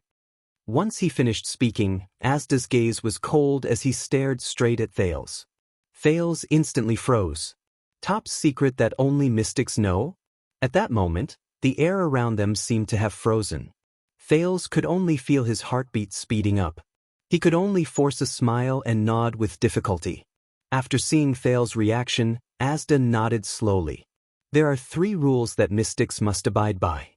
They are known as the 3 Great Covenants," Asda said softly in the frightening silence. "What I just said is the first one." Thales frowned slightly. Chapter 163. First meeting? Do not investigate each other? Thales revealed a puzzled and doubtful expression. Mystic energy is the foundation and root of our existence. It is also the reason why we are called mystics. Never, ever, ever, ever ask another mystic about their understanding of mystic energy, and never reveal your own understanding of mystic energy to any other mystic. Asda's gaze was cold. He used the word never 3 times to emphasize his attitude at the moment. This is do not investigate each other. Mystic energy? Understanding of mystic energy? Thales could not help but raise his eyebrows when he heard this. So that is the weakness of mystics. Once your foundation and root is figured out, you will be attacked by another mystic? However, Asda only maintained his cold gaze and stared fixedly at Thales. For a few seconds. "What's wrong?" Thales felt a chill down his spine under his stare. "What you are doing now is trying to probe my understanding of mystic energy," Asda finally said quietly, but the words that came out of his mouth caused his listeners to turn pale with fright. Among mystics, this will be seen as a declaration of war. Startled, Thales subconsciously shrank back a little. This is considered a declaration of war? Thales immediately remembered the blood mystic's words, the civil war of mystics. It's alright, I won't ask." The second prince could only shrug anxiously. So mystics cannot talk about mystic energy? Then everyone's daily interaction is to greet each other when they meet, say hello, goodbye, have you eaten, and then go their separate ways, never to contact each other. This is not a joke. Asda interrupted him coldly. The 3 great agreements of mystics were concluded by our predecessors through countless experiences and examples over a long period of time. No matter which one is violated, it will bring about terrible, serious, and unpredictable consequences. The air mystic's eyes flashed, causing Thales to feel a slight chill down his spine. Thales was stunned. He could not help but ask in a daze, "What are the consequences?" "You will know." Asda shook his head. "Now, you only need to remember the first agreement and that it must not be violated. Thales sighed. What about the other two? You are still far from the level where you know about them. Asda still shook his head mysteriously. When you become a mystic and find your own name of origin, I will tell you. Don't ask me what a name of origin is.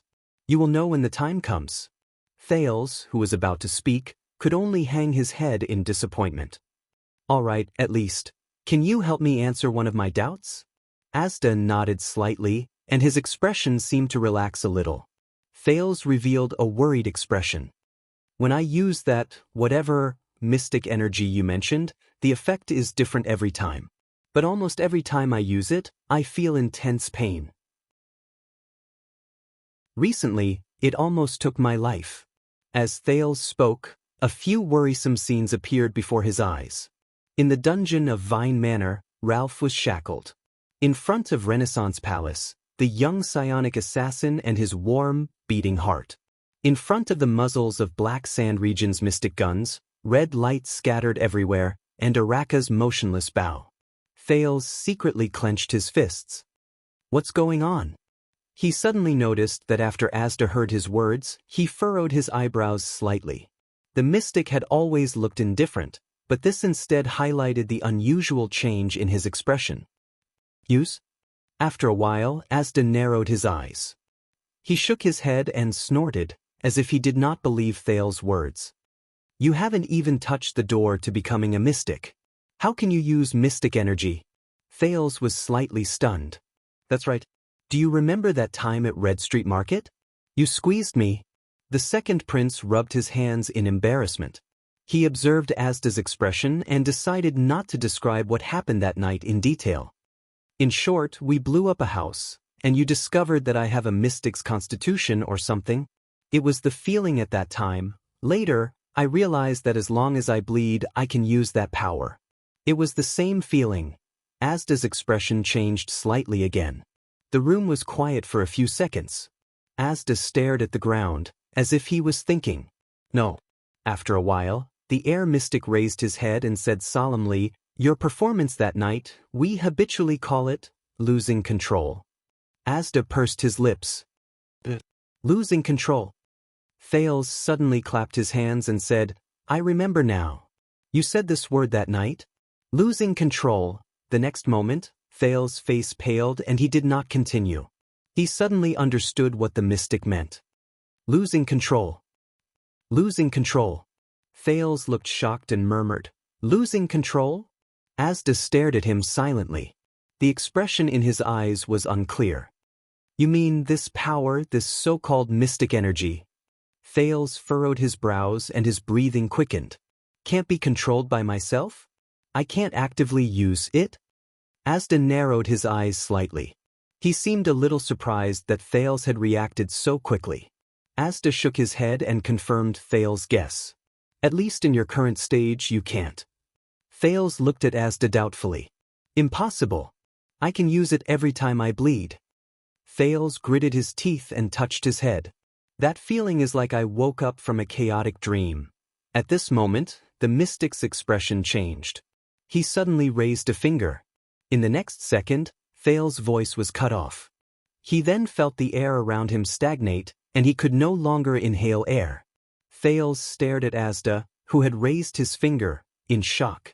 However, the mystic only stared coldly at the prince. He did not say a word.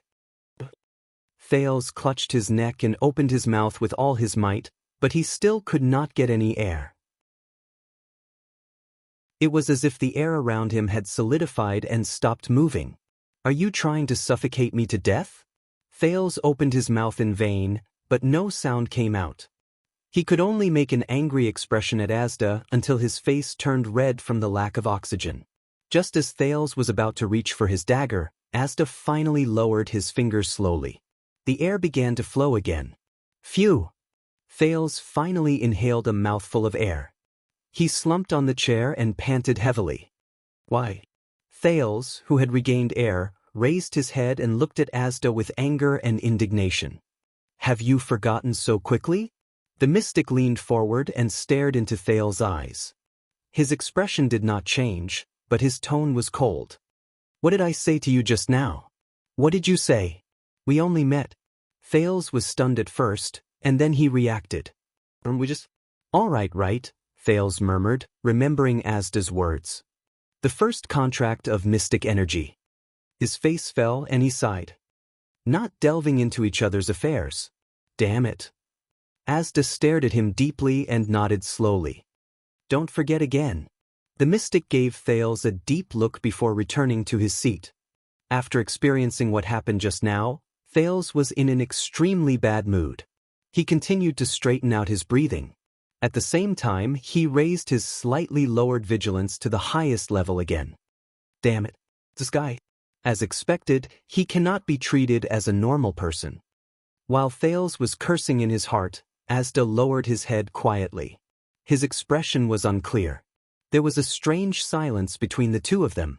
After a while, Asda finally said, aside from your feelings and understanding of that state, tell me all about the times you actively lost control. Thales sighed. He narrated everything from Vine Manor to Broken Dragon Fortress. A few minutes later, aside from Red Street Market, the rest did not seem like I lost control at all. Being able to use mystic energy during the unconscious contactor stage? Asda muttered, that's too strange. This is the first time I've heard of it. I should say, in the history of mystics, there has never been such an example. And it was accompanied by increasing damage and burden to the body? Asda's eyes flickered, as if he was deep in thought. For a moment, Thales could swear that he saw a flash of blue light in the mystic's eyes. Thales slowed his breathing and could not help but feel nervous. It felt like he was waiting for a doctor to read out a diagnosis. However, every mystic is unique. Finally, Asda raised his head with a calm expression. Perhaps you are one of the more special ones. Who knows? But before we progress step by step, don't use mystic energy anymore. I don't want you to become a corpse before you become a mystic. One of the more special ones? But why am I special? Thales sighed in his heart. As he said this, Thales suddenly thought of something. He thought of something crucial. By the way, Mr. Asda, Thales said hesitantly, excuse me. Asda narrowed his eyes and waited for him to ask. If you have lived for so long, you must know your own kind, peers. Thales paused for a moment, then finally gritted his teeth. Excuse me, do you know a mystic? Her name is... He took a deep breath. Varanjarana. Asda's expression did not change. Thales raised his head and looked straight into Asda's eyes with a burning gaze. She might be my mother. And the reason why I'm so special. Asda leaned back in the air. More than 10 seconds of silence fell between the two of them again. In the silence, Thales could even hear his own heartbeat. But he did not rush him. Instead, he looked at Asda anxiously and waited for his answer. This might be the best opportunity to unravel the mystery of my constitution and origins. Thales looked at the mystic and thought, I can't waste it. Moreover, he had long suspected the identity and race of his birth mother in this life. While Thales was distracted, Asda's voice rang slowly. Why do you think so? The mystic said flatly, why do you think that your mother is a mystic? Thales was slightly stunned. The only possibility is that I inherited the constitution of a mystic from her, isn't it? Thales touched his head and said anxiously, and I was thinking, if my mystic constitution is hereditary, could my mother also be? And Thales anxiously thought of his strange and rough physique that recovered quickly, his abnormal brain capacity, and the memories of his previous life that often came back in the form of flashbacks. Not only that. From King Kessel, Gilbert, and Gine's secretive attitude towards my mother, to the suspicious conversation between King Kessel and Licia during the bloodline ceremony, to the high ritual master's fear and hatred towards my mother, and Yodel's words about being entangled with calamities in Mindy's hall. Doesn't all this indicate impossible? A clear male voice rang. Thales was stunned and looked at Asda in front of him. Asda looked into his eyes and shook his head sternly and decisively. Firstly, Asda's gaze was indifferent. The constitution of a mystic is not inherited and has nothing to do with the bloodline. There was once an experiment conducted by wizards. They divided 5,000 people into 5 groups. Forget it, you don't want to know about this. After all, mystics are not hereditary. Thales frowned slightly. Asda closed his eyes and slowly opened them again. Secondly, mystics are no longer ordinary creatures. Once we completely become mystics, our physiques will undergo a huge change. Everyone is different, but there is one thing in common. We can no longer reproduce with other races. Asda closed his eyes and slowly opened them again. Thales opened his mouth in shock. Thirdly, Asda's expression was solemn and his tone was resolute. Other than you, there are a total of 14 mystics in the world, including those who have been sealed. I have met every single one of them, but none of them have this name. Asda's expression was solemn and his tone was resolute. Thales stared at him blankly. 14 mystics. So few? And none of them are. Anyway. Asda shook his head with absolute certainty and his tone was resolute. Your mother cannot be a mystic. When he heard this, Thales was stunned for 10 seconds. Then he nodded absent-mindedly. I see. So, there is no mystic named Therangerana. Thales exhaled. For some reason, he felt as if a tense string had been released from his heart. As for mystics, it's impossible for them to reproduce. His prediction was off. With a sense of disappointment, he leaned against the back of his chair and pondered the mystery of his origin. A few seconds later, Thales exhaled and revealed a self-deprecating smile. This can be considered as letting go of a doubt that has been lingering in my mind for a long time. But at the same time, Asda shook his head again. However, strictly speaking, there is still a mystic who has the ability to create life, although I don't think it's giving birth in the true sense of the word. Asda crossed his arms and thought for a while before he slowly said, but strictly speaking, there is still a mystic who has the ability to create life. Thales' heart instantly froze. The second prince's pupils shrank. He slowly raised his head. Asda separated his clasped hands and raised his head. A lady with a bad temper. Asda revealed a clear smile. Then the mystic said a name that made Thales' expression change. Giza Streelman, Asda said flatly. Chapter 164. Your reaction is not quite right. Asda leisurely pressed down on his slender and beautiful fingers while he observed Thales' reaction.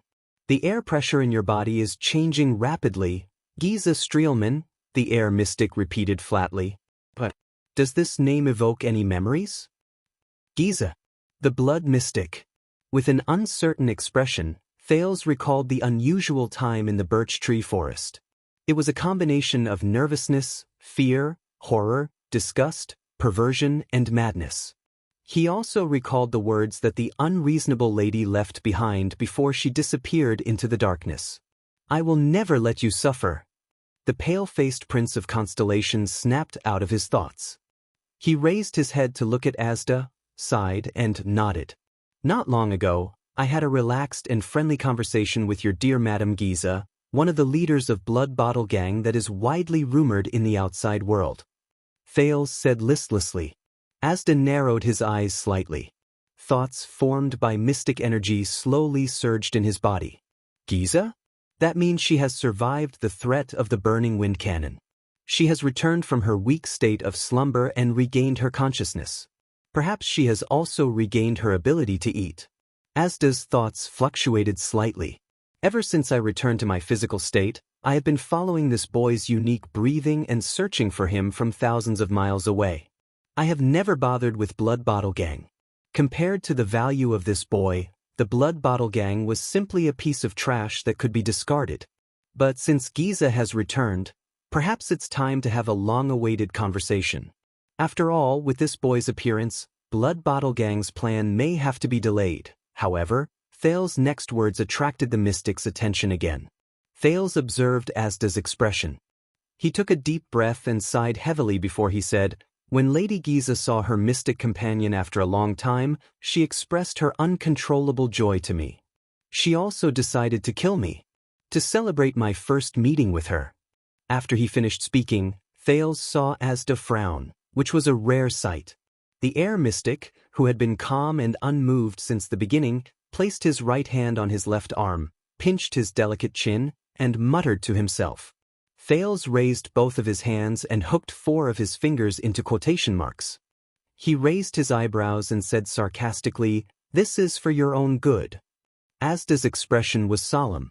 "You mean, Giza knew that you are the future mystic, but she still tried to kill you?" The air mystic keenly caught the main point. The second prince looked into Asda's eyes and nodded slightly. "Obviously, she doesn't welcome my identity as a mystic." Thales shrugged and said sarcastically, "I guess the competition in the field of mystics is so fierce that it has reached the point where newcomers need to be suppressed?" Asda continued to ponder. Thales could feel that he was thinking carefully. "I was lucky that day." Thales shook his head. "I can already imagine the next time I meet her." After a while, the air mystic raised his head solemnly. This is a problem." Asda's tone was cold again, and his eyes were bright. "As a partner, I will go and talk to her. Just like in the past." Thales looked at Asda's expression and guessed that the conversation should be about over. At least, the enmity between them had gradually disappeared. "It's time to discuss my future plans with him. In short, becoming a mystic is too risky. I can't do it when I have limited understanding." "Very well." At this moment, the air mystic stood up from the empty chair and interrupted Thales' thoughts. He was expressionless. "Let's go." Thales' expression changed drastically. "Go." Thales' eyes moved, and his breathing quickened. "Where are we going?" "To get you out of here, of course." The air mystic raised a hand. The bedroom window was blown open, revealing the darkness outside. Cold air and wind continuously seeped in. Little Rascal, who was sleeping soundly by the bed, unconsciously curled her body, licked her lips, and hugged the blanket tighter around her body. Now? Thales shuddered. He clenched his fists and looked at Asda in disbelief. "Isn't this a little too sudden?" "At this very moment, there are 2 complete and powerful legendary anti-mystic equipment in Dragon Cloud City," Asda said slowly. "They are in the palace we are in right now." Thales was stunned. He looked outside the door. The air mystic sighed. "You didn't think that I took such a huge risk to come to you just to sit down and chat, did you?" Thales frowned.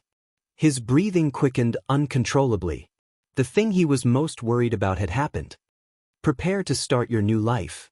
Asda nodded nonchalantly. "As a mystic, you still have a long future ahead of you. You still have a long journey ahead of you." "Wait, but I still have a lot of questions." Thales scratched his ears and cheeks, desperately thinking of excuses to stall for time. "Like the relationship between wizards and mystics, how can I become a mystic, and what Giza said about the factions of mystics. Oh right, there's also the legendary anti-mystic equipment. You and I both know very well, child." Asda shook his head mercilessly and exposed his intentions. "There is no benefit in wasting time. Even if your subordinates realize that something is wrong and come to rescue you, it will only be their misfortune. Even if the elf next door whose breathing is stable and steady and who seems to be a supreme class elf is the same," the mystic replied flatly. "We have proven 1,000 years ago that even the gods are helpless against mystics." Thales was stunned. He looked at the open window and felt the cold air coming in through it. **T. What should I do?" "Wait."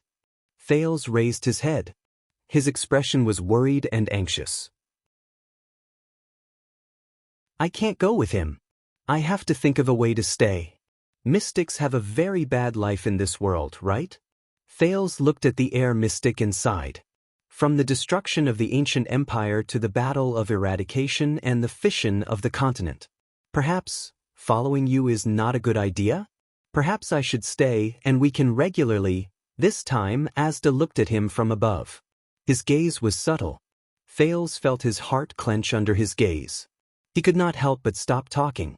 Asda slowly opened his mouth. His tone was fleeting, but there was a chilling aura in it.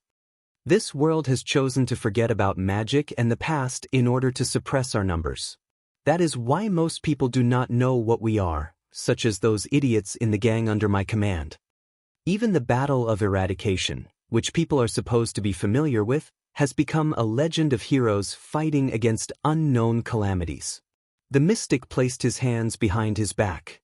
However, those with status and power are still wary of our existence and see us as their greatest threat. Whether it is magic or mystic energy, they all abhor it. Asda narrowed his eyes slightly. But it is precisely because of this that you must come with me. Thales felt his skin crawl as he looked at the other party. Asda's gaze was solemn. Once your identity is exposed, they will not care whether you are a prince or not. You will end up worse than the orcs who fell into the hands of humans. Thales stared at Asda in a daze. He pursed his lips and recalled the drama of the Battle of Eradication in Dark Knight Temple, Gilbert's words about the calamities, the unsettling Black Prophet, the secret of Ramon, and Yodel's mask. But, a dozen seconds later, no, I can't just leave like this. Thales gritted his teeth and shook his head. I am their prince. I have a mission on my shoulders, and I know many people. There are some things that cannot be simply left behind. But he was once again interrupted by the mystic. I say.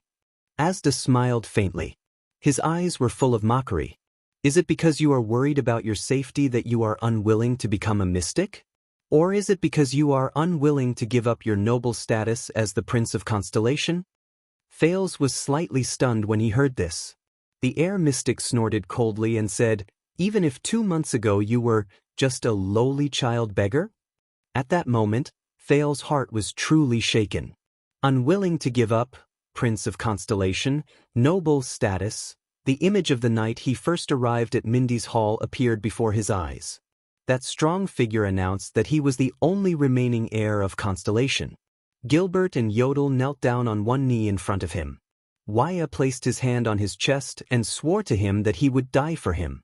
Ralph used his clumsy sign language to show that he did as he was told. There was also the surge of people under the Hall of Stars.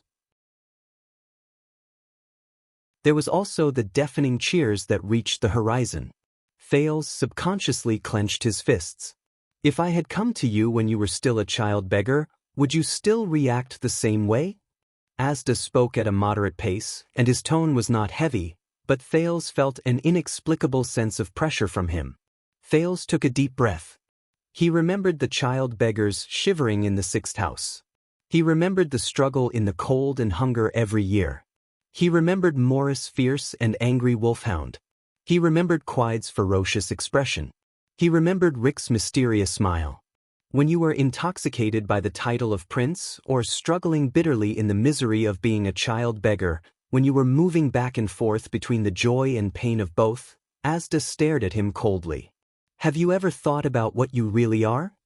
When you are stripped of all the definitions that others have given you, and when you leave all the situations that you used to exist, what is left of you? A prince who is noble because of his bloodline? A beggar who was born lowly and unfortunate? A genius child who matured early? A pitiful person who is struggling to change his fate? Asda lowered his head and looked at his expression. Thales' breathing gradually quickened. A noble prince. A lowly child beggar. A magnificent palace, a worry-free life, and subordinates who listened to his orders. A dilapidated abandoned house, a daily life of cold, hunger, and cold, and thugs who beat and scold him at every turn. Heaven and earth. He opened his mouth slightly and subconsciously wanted to refute. But he realized that he could not say it out loud. Thales stared at the ground in a daze. Do I really think this way? I can't leave, can't bear to part with the nobility of a prince? Child, you have to understand that to become a mystic, the air mystic said coldly, you have to wave goodbye to your past, no matter how glorious and unforgettable it is. Don't let your past bind you. Only by decisively abandoning it can you finally ascend. Thales subconsciously grabbed his chest. It seemed that the wound made by the Mindy silver coin was throbbing again. The inscription on the silver coin appeared in his mind. A king is not respected by his bloodline. Being a mystic is not a profession, it is not a job, and it is not a title, Asda said firmly. The meaning it represents is far beyond what you can imagine. This is an unprecedented choice. It is an opportunity for you to find yourself, understand yourself clearly, and reshape yourself. Now, you have such an opportunity to make your own choice. The mystic walked in front of him and extended his hand towards his face. Choose to return to your original life and continue your seemingly realistic, seemingly down-to-earth life, but in reality, you have no choice.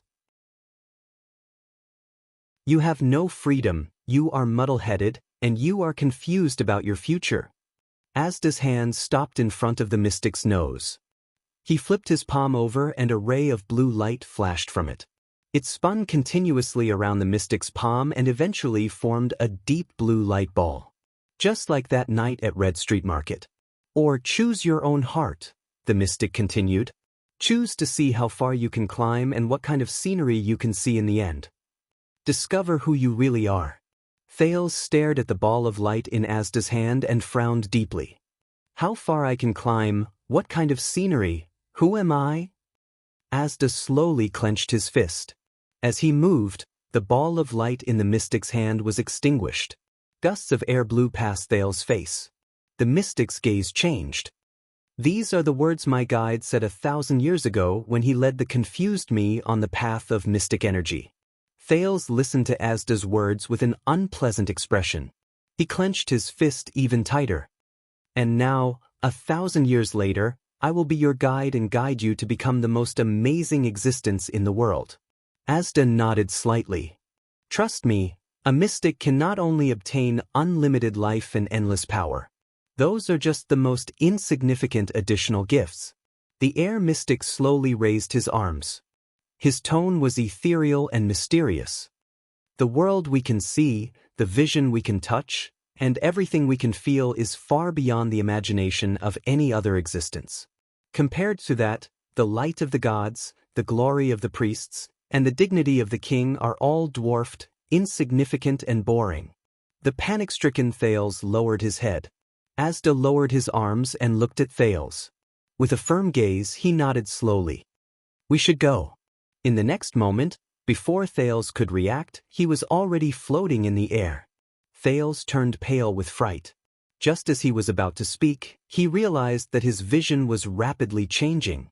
As the wind howled, a chill invaded his exposed skin. Cold air poured into his mouth and nose. We haven't. Thales wanted to speak, but he was powerless. He only felt himself begin to spin. He did not know where the sky was and where the earth was.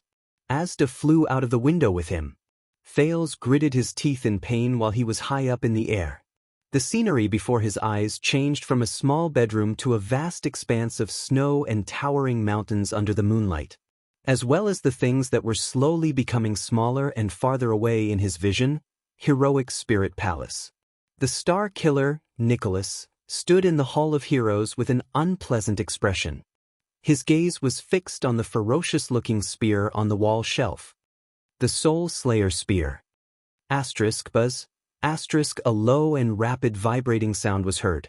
The few members of the White Blade Guards beside Nicholas stared at the gun in shock.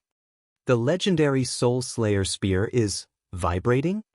Nicholas narrowed his eyes. He walked forward and placed his hand on the Soul Slayer Spear. The commander of the White Blade Guards felt the sensation in his hand. Then he heaved a heavy sigh. Sound the alarm in Heroic Spirit Palace immediately. Nicholas raised his head abruptly. His expression was stern and solemn. The highest level. We are in big trouble. A guard beside him frowned. The highest level? But he still nodded respectfully and turned to leave. Seal the gates leading to Axe District and Spear District.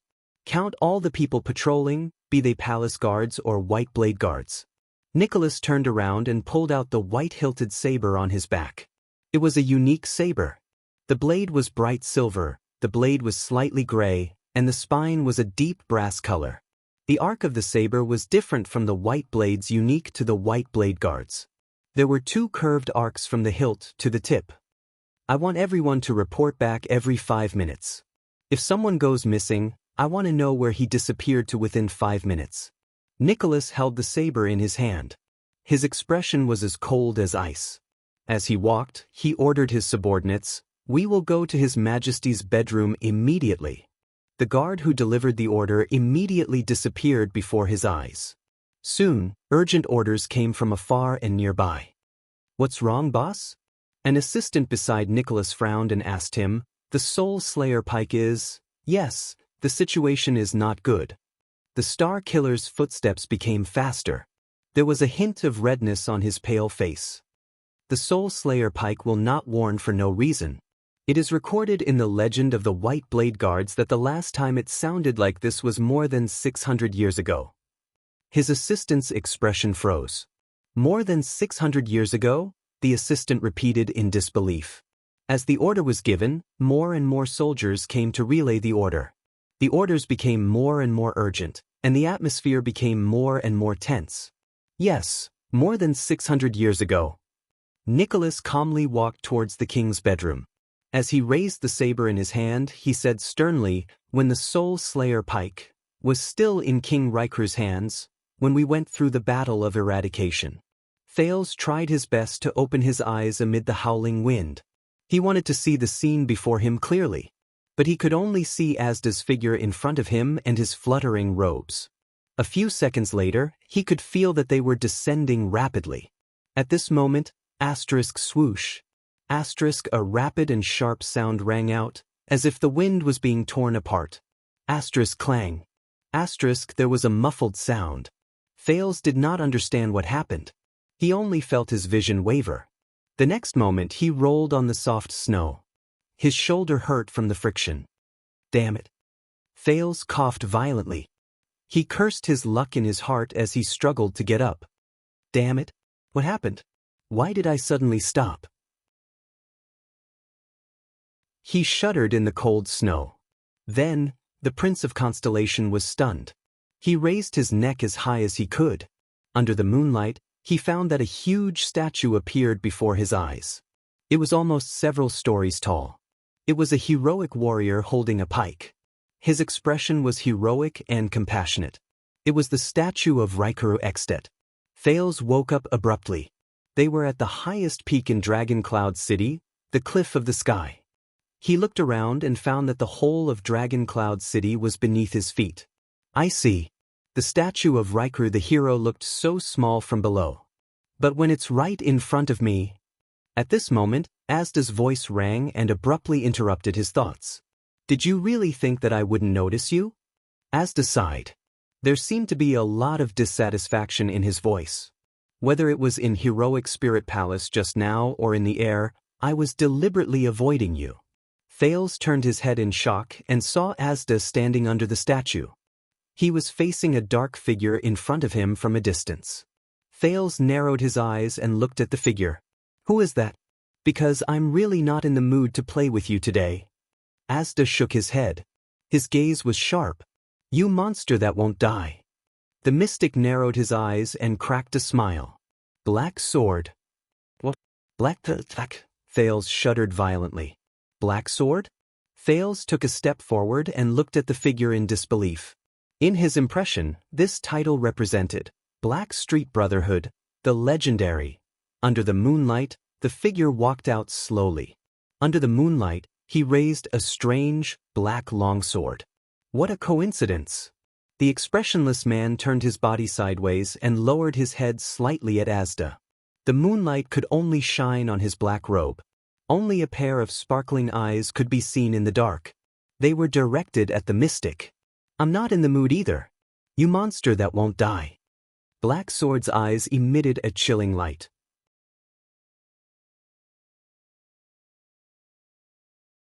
Chapter 165. "So, you want to tell me," King Nuvan stood in his bedroom, wearing his crown and armor. 2 rows of white blade guards stood nervously by his side to protect him. The king turned around and looked at the captain of his personal guards. He said sternly, "In Dragon Cloud City, something that Extet has never seen in centuries has appeared." King Nuvan strapped a saber to his waist. His expression was solemn. "Calamity?" "To be precise, Your Majesty." Nicholas held his blade in his hand. His expression was cold. "It's not just Dragon Cloud City. The legend of the world records the range of the Soul Slayer Pike's warning. At this moment, that thing is probably in Heroic Spirit Palace." The old king pondered for a few seconds. Very good. At least we now know that those monsters are not just legends. King Nuven's expression was solemn. He strode out of the bedroom, the white blade guards following closely behind him. The old king glanced at the guards outside the door. They were in their best state of vigilance. What's the situation now? I've already sounded the highest alarm and sealed the gates leading to Axe District and Spear District. I've asked the people below to report to me at regular intervals. Nicholas shook his head. Unfortunately, up until now, none of the guards, servants, or white blade guards in the palace have gone missing, and none of them have shown any abnormalities. King Nuven turned around and stared at Nicholas with a frown. Unfortunately? I'm sorry to use this word. The latter lowered his head slightly. But if that's the case, we can't pinpoint the location of that thing. King Nuven inhaled and nodded. Inform the archdukes first. They should know why our alarm went off. Then lock up all the drunkards at the banquet and chase them out at dawn. Recall the white blade guards who are on duty. If possible, send someone to Shield District and summon Gleeward. I need him to wield the Soul Slayer pike. Inform the chief garrison officer. Have him send his disciplinary officers to patrol the districts and fire signal arrows. Similarly, report regularly, light the first portcullis. All archers, get into position. Don't be stingy with eternal oil. As orders were issued, the guards in charge of relaying them hurriedly ran back and forth. Don't be nervous, boys. The old king did not stop walking. His eyes sparkled. This is Extet, Raikuru's hometown. Things are no longer like they were 600 years ago. It's no longer the Battle of Eradication, and it's no longer the time when those monsters ran wild. But they are still the legendary calamities, Nicholas said warily. The legend of the world records their strength. I know that they are powerful. Every archduke is taught that. King Nuven's voice was sonorous. But if power is everything, what happened 600 years ago? The old king's expression became stern, and his gaze was sharp. Why are we still fighting the Battle of Eradication? Of course. Nicholas nodded with a pale face. Next, after ensuring the safety of the palace, I will expand the search area beyond the sluice gate. At this moment, an unknown noise came from the back of the team. Swoosh! The guards and white blade guards unsheathed their weapons nervously. They surrounded the king in the middle. King Nuven watched his subordinates' actions and snorted coldly. Under Nicholas' reprimand, the guards let go of their overly nervous nerves and returned to their normal state of alert. A guard hurriedly sent a message. Your Majesty, the guard said loudly. It's the Empire's envoy. He insists on seeing you. King Nuven frowned. Soon, the vice diplomat of the Constellation Diplomat Group, Lord Putre Nemain, appeared before the king. The thin vice diplomat's face was pale. Ignoring the extraordinarily high level of vigilance around him, he said anxiously, Your Majesty, there's an intruder in your palace. I already know. King Nuven waved his hand and said impatiently, I'm handling it. The guards on both sides stopped Putre and gestured for him to go back. No, Your Majesty. Putre grabbed the guard's arm and said loudly, No matter who that intruder is, he just abducted Prince Thales. King Nuven's expression changed abruptly. Nicholas stared at Putre with a strange gaze. It was obvious that he was suspicious. The old king stared at Putre with an unpleasant expression. What happened? King Nuven took a deep breath and asked calmly and cautiously, Is there anyone else missing? The guards let go of Putre, who was panting anxiously. Yes, at the same time. Putre adjusted his breathing and revealed another piece of shocking news. And your granddaughter, that Lady Saroma Walton. How unlucky. Why would I meet you here? Asda closed his eyes. His tone was full of displeasure. When did the Brotherhood open the Northland sightseeing route? The air mystic said sarcastically, or should I say, your resentment towards me is so strong that even Broken Dragon Fortress can't withstand it. Thales took a deep breath of the cold outdoor air. From Asda's words, he finally confirmed the origins of the man in front of him. The man in front of Asda shook his head slowly. Someone told me that I would meet an old friend here. The man spoke slowly, but there was an inexplicable pressure in his words. I thought he was lying to me. I didn't expect to meet you. The man sighed. It seems that sometimes lies are right. Looking at the man, Thales could not help but think of the old days in the Brotherhood. As the lowest-ranking members of Blackstreet Brotherhood, the child beggars were lowly existences that could be beaten and scolded, but they were also the future blood of the Brotherhood. Hence, the internal affairs of the Brotherhood were the most widely spread news among the child beggars. In the Brotherhood's 10-year history of development, the 13 great generals that the child beggars were most familiar with had fought their way out in the last 5 years. Ruthlessness, fierceness, and youth were their common characteristics. The 6 powerhouses who held high positions in the Brotherhood had long experience in the Brotherhood. Each of them could be said to be a big shot in the kingdom's underground world. But when it came to the most powerful, terrifying, and incredible existences in Blackstreet Brotherhood, there was no doubt that they were the 3 great assassins who were superior to the 6 powerhouses. There were also rumors that they were the 4 great assassins, but the 4th person was so mysterious that even his code name varied. It was unknown whether it was a name or a nickname, but the 3 great assassins were strangely named after 3 strange weapons: reversed machete, prison lock sickle, black sword. Among all of them, Black Sword's story was undoubtedly the most legendary. In the rumors that Thales heard, there was the one where he alone, with 1 sword, slashed the Black Street, where many forces occupied, until blood flowed like a river and the ground was covered with mutilated corpses. In the end, he obtained the first piece of territory for the newborn Brotherhood. There was also a terrifying story where the enemies of the Brotherhood joined forces and offered a large sum of money to buy Black Sword's life, but their heads all disappeared in their sleep. There was even a story where Black Sword sat alone in Sunset Pub and calmly drank and ate in front of the city defense team soldiers who came to capture him after receiving bribes. He was a hot-blooded legend who used his gaze and actions to force 17 police teams to retreat. The most bizarre thing was that the shrewd and ruthless Blood Bottle Gang had laid down layers upon layers of ambushes that they were determined to win. With a battle formation of hundreds of people, they surrounded and killed Black Sword. However, the next day, they were horrified to find that Black Sword was walking on Black Street once again, completely unharmed. From the stories of child beggars and thugs to the common people, Black Sword was like an omnipotent legend of the night with a myriad of faces. He was the embodiment of fear and a legendary symbol in the underground world. In the 10 years when the Blackstreet Brotherhood rose with his sword and dominated the kingdom, even the 2 mystics, whom the Blood Bottle Gang made a big deal out of, paled in comparison to the legend of Black Sword. And now, the legendary Black Sword was standing in front of Thales. Thales could not believe it. Compared to the ferocious, cold, and cruel figure in the rumors, Black Sword's face under the moonlight looked very ordinary. He had a flat forehead and a pair of small eyes. Even his body was slightly above average. He was neither fat nor thin. In the crowd, he was just an ordinary person who couldn't be any more ordinary. He didn't even have any distinguishing features that would make people remember him at a glance.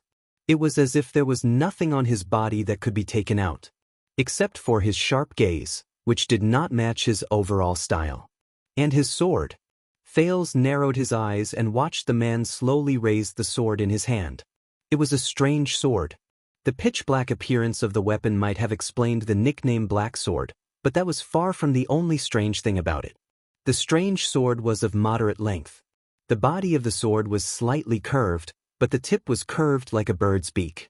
The blade of the sword was single-edged and had a deep and long blood groove. On the back of the sword, 1/3 of the blade was hollowed out to form a barb. From the barb on the back of the sword all the way to the hilt, it was covered with fine sawteeth.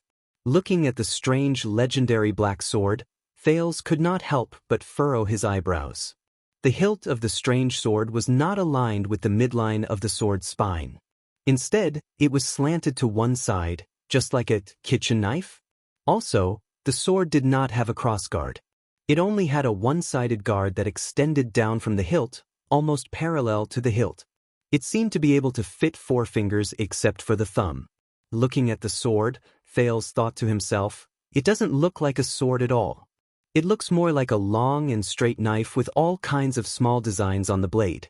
Thales could not help but think of the Swiss Army knife from his previous life.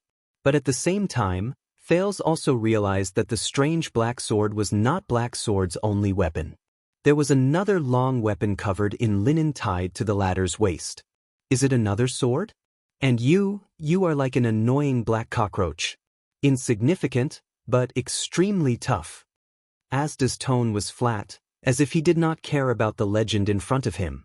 You can always drag your last breath and crawl back in a flustered but lucky manner. Then you crawl back in a disgusting manner. Continue to be annoying. The man did not reply. His gaze went past Asda and landed on Thales. Thales could not help but feel a chill in his heart when that pair of sharp eyes swept past him. These two fellows, Thales thought to himself. They are both extremely dangerous existences. But obviously, as members of the Brotherhood and Blood Bottle Gang, they were enemies. Maybe I have a chance to escape from Asda.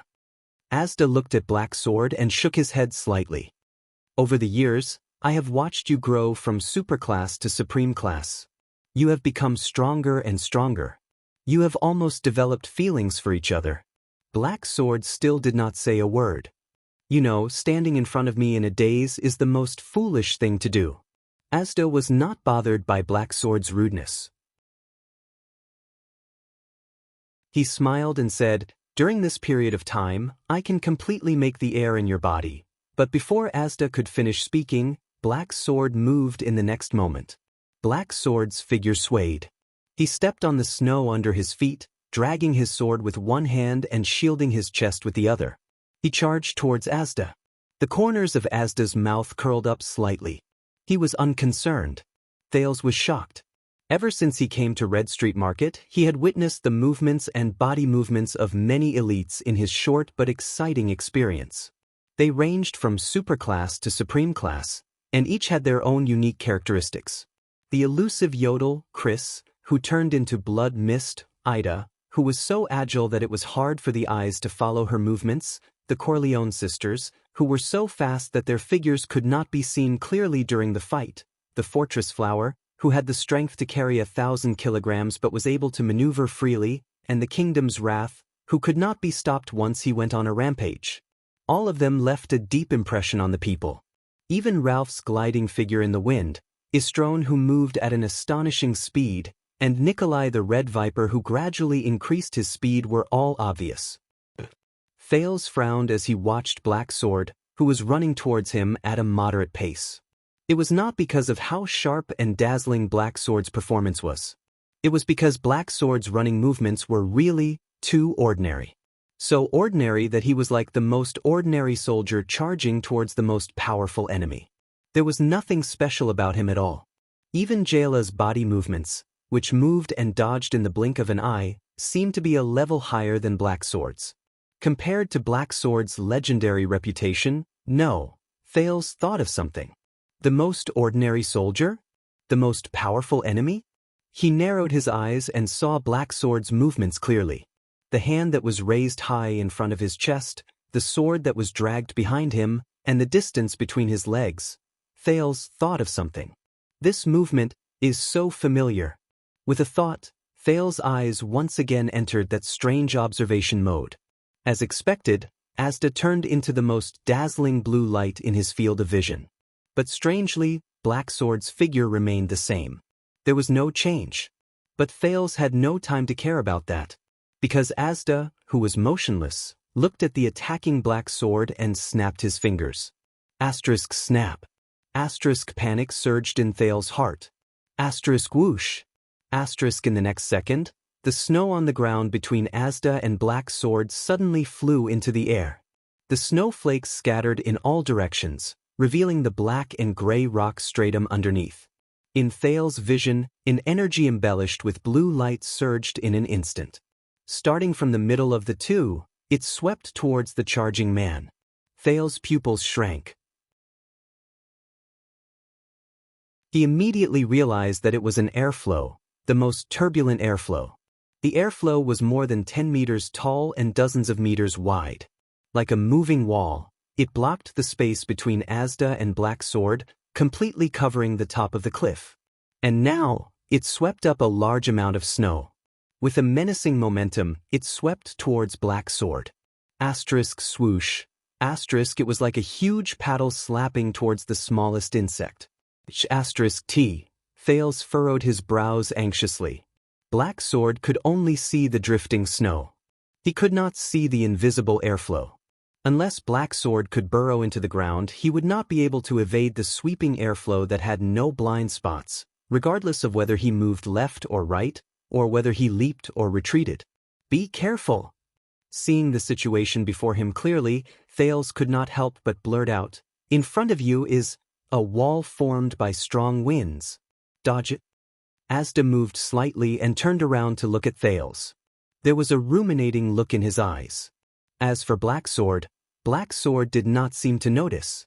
He continued to charge forward. Thales clenched his teeth. Did he not hear me because the airflow is too strong? He will be blown away by the airflow. Then he will be blown off the cliff. He will fall from the highest peak of Dragon Cloud City and fall to the ground. Thales felt dejected. Black Sword might be my only chance to prevent myself from being captured by the mystic. At the very least, I have to let him live and send a message. But he could only watch helplessly as Black Sword charged straight at the invisible wall of air that he could not dodge. He did not retreat or evade. He was charging towards his own death. Finally, Black Sword charged into the turbulent airflow. His hair was blown backwards and his robes fluttered. He was about to be swept away by the airflow. But in the next moment, Thales opened his mouth wide in shock. Black Sword was not swept away. As he crashed into the airflow, he held the sword with both hands.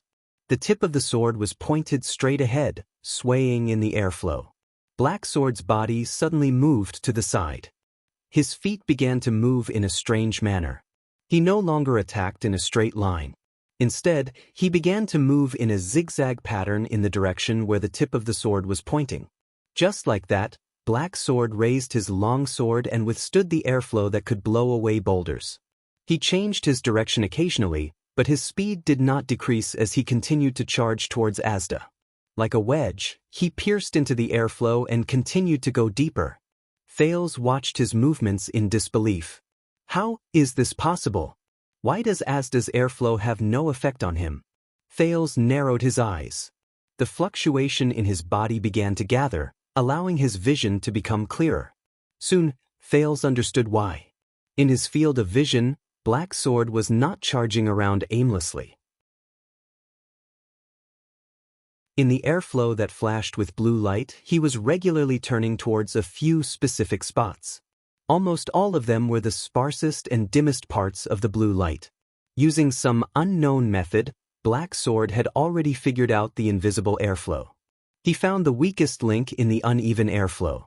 Using his footsteps and angle, he forcefully squeezed into the airflow controlled by Asda.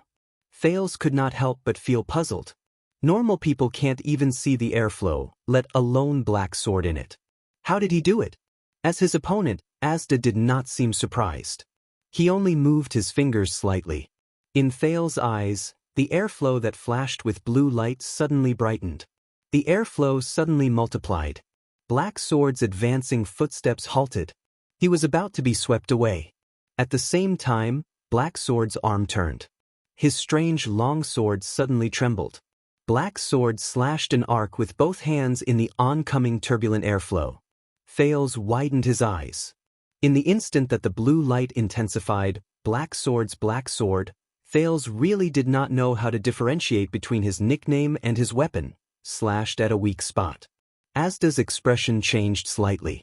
With this slash, the airflow's momentum was disrupted. Thales saw it clearly. In that instant, the airflow that was filled with blue light was actually the gash was torn open by the man's sword. Although it was only for a moment, at that moment, Black Sword was like a legend who suddenly came to life. He tapped his feet on the ground and leaped up. In Thales' eyes, he squeezed through the narrow gap in the airflow that could last for an unknown period of time. In the blink of an eye, Black Sword was already 5 steps away from Asda. The man's eyes were cold as he stared at Asda. He did not stop moving. At that moment, Asda suddenly raised his arms. For some reason, Thales felt that Asda's actions seemed to be a little panicked. In the next moment, the air pressure around Asda seemed to explode. Asterisk bang. Asterisk with Asda as the center, a large amount of air shot out in all directions in the shape of a ball. In Thales' eyes, the only thing he could see was the blue light around Asda's body shooting out in all directions. At that moment, Thales thought of a funny analogy. Why was Asda like a porcupine shooting arrows in all directions? He charged at Black Sword in exasperation and retaliated angrily? A huge force surged in the air and Thales was pressed to the ground. He had no choice but to return to reality. Thales knew that this was Asda's doing. It was to protect him from being hurt by the explosive air pressure. He gritted his teeth and tried his best to raise his head to see the battle clearly. Snowflakes fluttered in the air. The majestic and turbulent air pressure erupted violently. Black Sword, who was a few steps in front of Asda, bore the brunt of it. Once again, Black Sword made an unexpected move. As if he knew what kind of threat was coming at him, Black Sword's body swayed as he moved forward. Started spinning? Thales' shocked gaze was fixed on Black Sword. Asterisk his entire body brushed past the terrifying air pressure, producing a violent and ear-piercing sound. The man's body continued to spin like a strange dancer as he spun and moved forward amidst the explosive air pressure. However, he cleverly reduced the pressure he had to bear to the minimum. Black Sword's body spun twice. With each spin, he maintained a perfect balance and took a step towards Asda. The air pressure did not affect his speed at all. Under the ear-piercing sound of the air explosion and Asda's solemn gaze, Black Sword took a step in front of him. At that moment, the air mystic and Black Sword's eyes met in the air. In the next moment, Asda, who had an unpleasant expression on his face, raised his right hand and clenched his fist. Black Sword swung his arm and hurriedly thrust his strange sword forward. The air around them trembled and began to change in a strange manner. Black Sword's long sword moved and drew a strange arc in the air. Asterisk, the sound of the blade piercing flesh was heard. However, the moment Black Sword swung his sword and Asda clenched his fist, the air around them suddenly became thick, heavy, and extremely viscous. This reminded Thales of the move that Asda used to suffocate him. He could not help but feel a chill in his heart. Boom. Asda's clenched right hand was separated from his body and fell to the ground. Bang. In the air, a boundless pressure assaulted them, forcing Black Sword to kneel on one knee. Without waiting for his opponent to react, Black Sword pushed against the ground with his left hand and rolled backward. At the same time, he swung his long sword and broke through the heavy atmosphere. Black Sword rolled back a few meters and left the range of Asda's air pressure. He held his long sword across his chest and watched Asda vigilantly as he panted. Meanwhile, the air mystic stared blankly at his arm that had fallen to the ground. This sudden showdown finally came to an end for the time being. Thales got up from the ground. He had already forgotten to breathe as he watched. Asda's ability to control the atmosphere at will was already shocking enough. Thales believed that no matter who it was, if they were to encounter any of these situations, they would only be able to cover their heads and flee like a rat. But Black Sword, in the shortest amount of time, his every move effectively cut into the weak points of Asda's strange ability. He overcame every obstacle and rushed to the mystic. He even chopped off the mystic's arm. Compared to Giza, who was bleeding profusely, not a single drop of blood flowed out of Asda's wound. Instead, it glowed with a faint blue light, just like the time at Red Street Market. The air mystic was stunned for more than 10 seconds. Black Sword took advantage of this time to constantly adjust his breathing. His panting slowly calmed down. Finally, Asda heaved a deep sigh. This strange mystic slowly opened his mouth. "This is the closest you've been to me since we first met for more than 10 years. You even chopped off my arm." Asda shook his head and shook his severed arm. "Whether it's reflexes, physical fitness, or on-the-spot intuition, I have to admit that you're getting stronger. Looks like I have to take back my description of you as a black cockroach. Asda said mockingly. You've already become a poisonous black scorpion. Black Sword stared fixedly at the mystic and did not reply. Then, Asda thought to himself, since we first met 12 years ago, this guy's strength has been rising rapidly, as if there were no bottlenecks or obstacles. Back then, he was just an insignificant character, but now. Thales felt his skin crawl as he watched Asda's arm on the ground turn into blue light and disappear. Even though he had expected it and it was not like he had never seen it before, he still found it a little strange when he saw it. At the same time, the blue light on Asda's severed arm shone again. The light gathered to form a new arm, even his robe. Black Sword, you're probably the first person in history to be able to fight a mystic head-on and not be at a disadvantage with your body of flesh and blood and a sword made of ordinary iron. Asda held his newly acquired right arm and sighed with emotion. Recalling the past 1,000 years, Asda could not help but sigh. Which supreme-class elite in history had the strength he has now? Hearing this, Thales stared at Black Sword in a daze. The latter stood up slowly and flicked the snowflakes off his long sword. You flatter me. Black Sword's tone was still flat. He said flatly, but I can feel that you're deliberately suppressing your strength. Black Sword raised his head and looked at Raikuru's statue. He frowned slightly.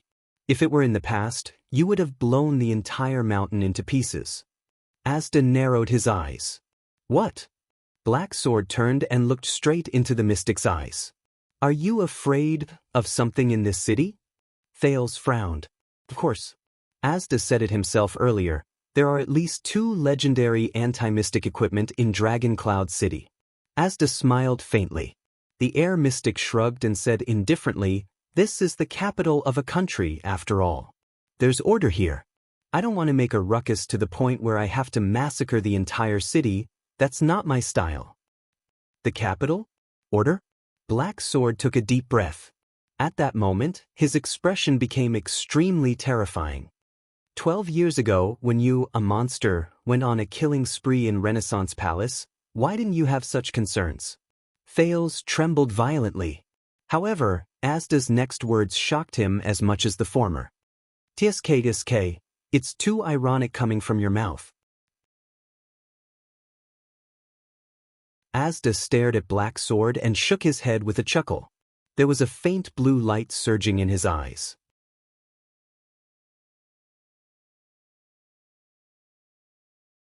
Chapter 166. Under the moonlight, the two stood facing each other quietly. Thales looked at Asda in disbelief, then at Black Sword. What? Renaissance Palace started a massacre? The Crown Prince? In Thales' memory, the only thing that fits these two descriptions was... Thales gulped. His brain was working furiously. What roles did these two guys play in the bloody year? Asda maintained his chilling smile, but this time, his smile seemed to be mixed with other emotions. It's time to get down to business. A strange blue light appeared in Asda's eyes, and it grew brighter. This time I will get rid of you once and for all. As soon as he finished speaking, Asda changed. Thales was dumbfounded as he watched the blue light in Asda's eyes overflow from his eye sockets. Like the water in a stream, it split into a few tiny branches and covered his face. From afar, Asda looked as if his skin was chapped, and blue light flashed under the cracks. It was very strange. Thales felt a chill from the bottom of his heart. At that moment he felt that not only did Asda's appearance change, but his entire being had also changed. What's going on? Your luck ends here, the mystic with the blue light flowing on his face said slowly. But this time, it was as if all his emotions had faded from his words. There was not even a hint of fluctuation in his tone. You will not have the chance to get close to me again. Just like a puppet with a stiff face. Black Sword's eyebrows gradually furrowed. Obviously, he had seen Asda like this before. Black Sword's left hand slowly stroked the ridge of his sword. He bent his knees slightly, lowered his body, and made a posture that Thales found extremely familiar, but completely different from what he remembered. It was just a test just now, Black Sword said flatly, pointing the tip of his sword at the strange Asda. The mystic's face was expressionless and lifeless. Blue light flowed from his lips from time to time. No matter what you want to test, it ends here. The next moment, Black Sword did not say a word. He stomped on the ground with his hind legs and charged forward again. The mystic with the flashing blue light did not even look at his opponent. He stared blankly ahead. This time, Black Sword's charge was obviously faster than the previous time. In just a few seconds, he was already 10 steps away from Asda. The mystic only raised a hand slowly in the direction where Black Sword was charging from. Black Sword let out a low growl. His upper body leaned forward, and a surge of power surged from his legs. The speed of his charge increased once again. Air is everywhere. The mystic's unusual and apathetic voice rang slowly. It fills your entire body, inside and outside your body. Thales widened his eyes. He felt that something had happened. Sure enough, the moment Asda raised his right hand as if he had sensed nothing, Black Sword's attacking figure suddenly swayed. His speed suddenly slowed down. The blue light on the air mystic's face grew brighter. The air in your lungs has been frozen. It cannot enter or exit. You can't breathe anything. Black Sword's expression changed, and he clutched his chest with his left hand. Thales opened his mouth in surprise. What? The air in the human body? Could Asda do this? As expected, Black Sword seemed to have suffered a heavy blow. His face and eyes began to redden. His movements changed, and his footsteps began to sway. Thales looked at him worriedly. He looked at his only chance to escape. Black Sword supported himself on the ground with his sword. He lowered his head and gritted his teeth. But in the next second, the scene around Black Sword suddenly blurred in Thales' vision. At that moment, it was as if some power had blocked Thales' vision, and the latter was a little surprised. But reality did not allow Thales to think too much. Black Sword had already pulled his sword out of the ground. His stagnant movements became strangely smooth again at that moment. Black Sword's body moved. He actually regained his original speed and continued to charge towards Asda. Thales was puzzled. What did Black Sword do? Not a bad response. The mystic's calm and emotionless voice rang again, answering Thales' question. Using the power of eradication to strengthen and stimulate all the muscles related to breathing, you forcefully inhaled a small amount of air. Black Sword's body swayed, and he staggered as he rushed towards Asda. Like a drunkard, his movements had long since lost the fluidity of his first charge. Thales was very worried that he would collapse at any moment. Then, Thales frowned. If there's no legendary anti-mystic equipment, then wouldn't Asda? The mystic did not seem to care about Black Sword in front of him at all. He was heard saying in an extremely calm voice, "But it can only let you live for a little more than 10 seconds. Black Sword looked at Asda, who was shining with blue light in front of him. He clenched his teeth, as if he was enduring unprecedented pain. He raised the strange sword in his hand towards Asda. The light path on the mystic's face flowed with another wave of blue light. The next moment, the mystic's eyes shone with blue light. No one could see his gaze clearly. Thales saw that the air around Asda was glowing with a faint blue light. A heavy pressure descended on the air again. No. Thales gritted his teeth and took a step back, maintaining his vision. This time, it's not as simple as the pressure. Asterisk boom, asterisk a muffled sound rang out. Thales was shocked to see that, with Asda as the center, the snow on the ground in a circular area around him had visibly lowered by a layer. It was as if someone had slapped him. Asterisk thud. Asterisk Black Sword fell to his knees uncontrollably. Black Sword's right hand was still tightly gripping his sword. The tip of the sword was only a few inches away from Asda. He knelt in front of Asda, gritted his teeth and growled. His left hand supported the ground, trembling uncontrollably. It was as if he was carrying a heavy weight on his back and could not move. Asterisk Black Sword had no choice but to withdraw his sword. The tip of the sword pierced the ground to support his body from collapsing. T. I've made a mistake. Black Sword is no match for Asda at all. Thales clenched his fists, feeling anxious. But with such a huge commotion, someone should have noticed, right? The mystic spat out the words mechanically. His voice was lifeless. Look, once your body is pressured and your reaction speed is slowed down, you become much easier to deal with. Black's sword knelt on the ground and let out a low, furious growl. The luck of surviving a great disaster has allowed you to live for a whole 12 years. Every time, you can escape with your life. But this time, you don't have a companion who sacrificed his life to create an opportunity for you to kill me. The blue light on the air mystic's face flowed again as he slowly said, and you don't have a companion who sacrificed his life to save you. At that moment, Black's sword raised his head with difficulty. His eyes were filled with hatred and anger. Monster? He bit out the word with all his might. The mystic shook his head slowly, indifferently.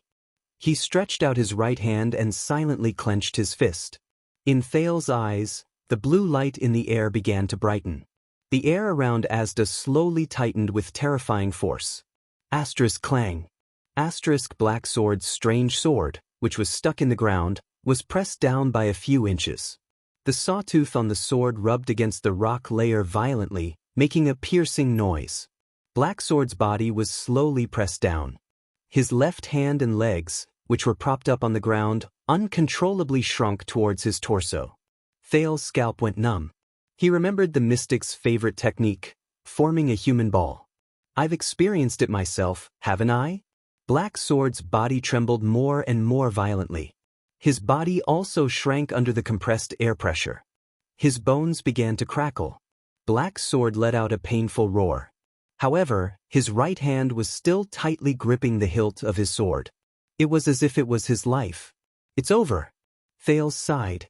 But at that moment, Black sword in Thales' vision blurred again. The second prince's heart skipped a beat. Based on his previous experience, this meant that Black sword, asterisk crack, asterisk a strange sound came faintly from the ground. The mystic seemed to have realized something. His eyes flickered and a blue light flashed across his face. In the next second, the ground where Black sword was crawling, starting from the point where his sword was stuck in the ground, let out a crisp cracking sound. Asterisk bang. Asterisk the ground beneath Black sword suddenly cracked. Asterisk crash. Asterisk his entire body sank into the cracked rock layer. The air mystic turned his head abruptly. The blue light in his eyes flickered rapidly. At that moment, Thales saw everything clearly through his vision. Black sword twisted his sword, unwilling to let go, and pulled horizontally on the ground. He forcefully pulled out a hole in the rock layer. The terrifying air pressure seemed to have found a vent. It drilled into the hole and broke the entire rock layer. Then, more and more air seeped into the gradually cracking rock layer. The heavy pressure in the air suddenly lessened. Thales was stunned. If that's the case, sure enough, Black sword, who was curled up on the ground, was no longer restrained by the air. He stepped on the continuously sinking rock layer and suddenly leaped up. At that moment, Black sword's eyes were clear, pure, and determined. He looked at the expressionless mystic and the latter's eyes, which were glowing with a blue light. Black sword took another step forward and approached Asda's range. The mystic suddenly raised his hands slightly. His body was pushed by the air and floated backwards. It was as if he was escaping from Black sword. But before he could float too far away, Black sword's right hand trembled in a terrifying manner. A strange power surged. Black sword's blade pierced Asda in a steady, powerful, and accurate manner amidst the turbulent airflow. Thales inhaled sharply and watched Black sword's instant counterattack. The blade pierced towards Asda's head. The blue light on Asda's face shone brightly again. Asterisk clang. Asterisk a dull sound was heard. The blade seemed to have collided with the hardest metal. It was blocked by a strange transparent barrier in front of the tip of Asda's nose. Thales furrowed his brows. He saw a blue barrier appear in front of Asda, blocking Black sword's weapon. Air wall. He looked at the blue ball of light in Asda's left hand and said to himself, "You always find a way out of desperate situations," the mystic said lifelessly. "What a beautiful counterattack." Black sword roared furiously. He exerted strength in his legs, charged forward, and thrust his blade forward. Asda floated backwards, but the blade remained in front of him, as if it could not break through the air wall. It looked as if Black Sword was pushing Asda backwards. But Thales was shocked. "They're floating towards me. Try to kill me again?" The mystic's voice was cold and calm, as if the thing in front of him was not a sword, but a fly. "You already knew that I can't be killed.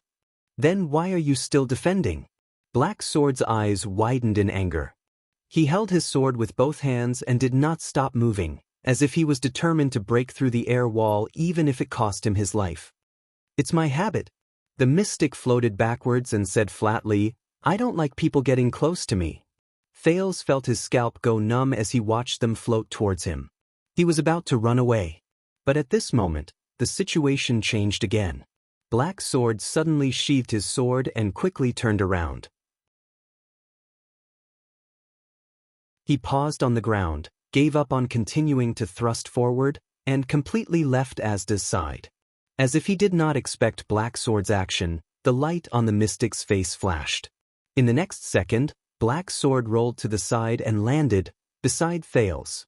Thales was shocked. Before he could react, he felt something tighten around his shoulder. He turned his head in shock and found that Black Sword was already standing behind him, gripping his left shoulder tightly. How? Thales' mind was in a mess. Black Sword. The air mystic, who had been lifeless since the beginning as if he had lost all emotions, roared for the first time in a loud voice, "How dare you!" Asda let go of his left hand that was maintaining the air wall and raised his right hand. But at that moment, Thales only felt a chill on his neck. That strange black longsword was already placed horizontally in front of his throat. Asda's hand stopped in midair. Black Sword's cough rang behind Thales' ears. It made his heart pound. Thales came to a realization. Black Sword is holding me hostage? Thales resisted the urge to complain. He felt bitter in his heart. Why am I so unlucky? The air mystic watched all of this. The light on his face flashed more and more rapidly. He frowned. "You always surprise me. I told you I was just testing you just now." Black Sword coughed and spat out a mouthful of blood. "To make sure that my skills didn't deteriorate and that your response didn't change drastically. Then I found an opportunity like this." Black Sword panted and slowly tightened his grip on Thales' hand. "Is this boy very important to you?" The blue light in the mystic's eyes dimmed, revealing his gaze. The light on Asda's face also gradually dissipated. Thales flashed an ugly smile at him. He wanted to shrug, but his shoulder was already firmly gripped by Black Sword and he could not move. "Even if you slit his throat, I can use air pressure to stop the bleeding," Asda said solemnly as he looked at Black Sword who was holding Thales hostage. "You know it's futile." Hearing that, Thales breathed a sigh of relief. Until Black Sword's next words. "Yes." Black Sword sighed. He switched the sawtooth side of the sword in his hand and continued to press against Thales. "So, I will directly cut off his entire head. Can you help him put it back together again?" Thales' breathing stagnated. Nanny? I'll try." Asda's eyebrows relaxed as if he did not care. His eyes were cold. "Threatening a mystic? Let's see what kind of price I will make you and your Black Street Brotherhood pay." Black Sword snorted softly. The blade in his hand slowly approached the boy's neck. Asda watched his movements and slowly lowered his eyebrows. Wait. A clear boy's voice rang out. Black Sword and Asda froze in unison. Both of them turned their gazes.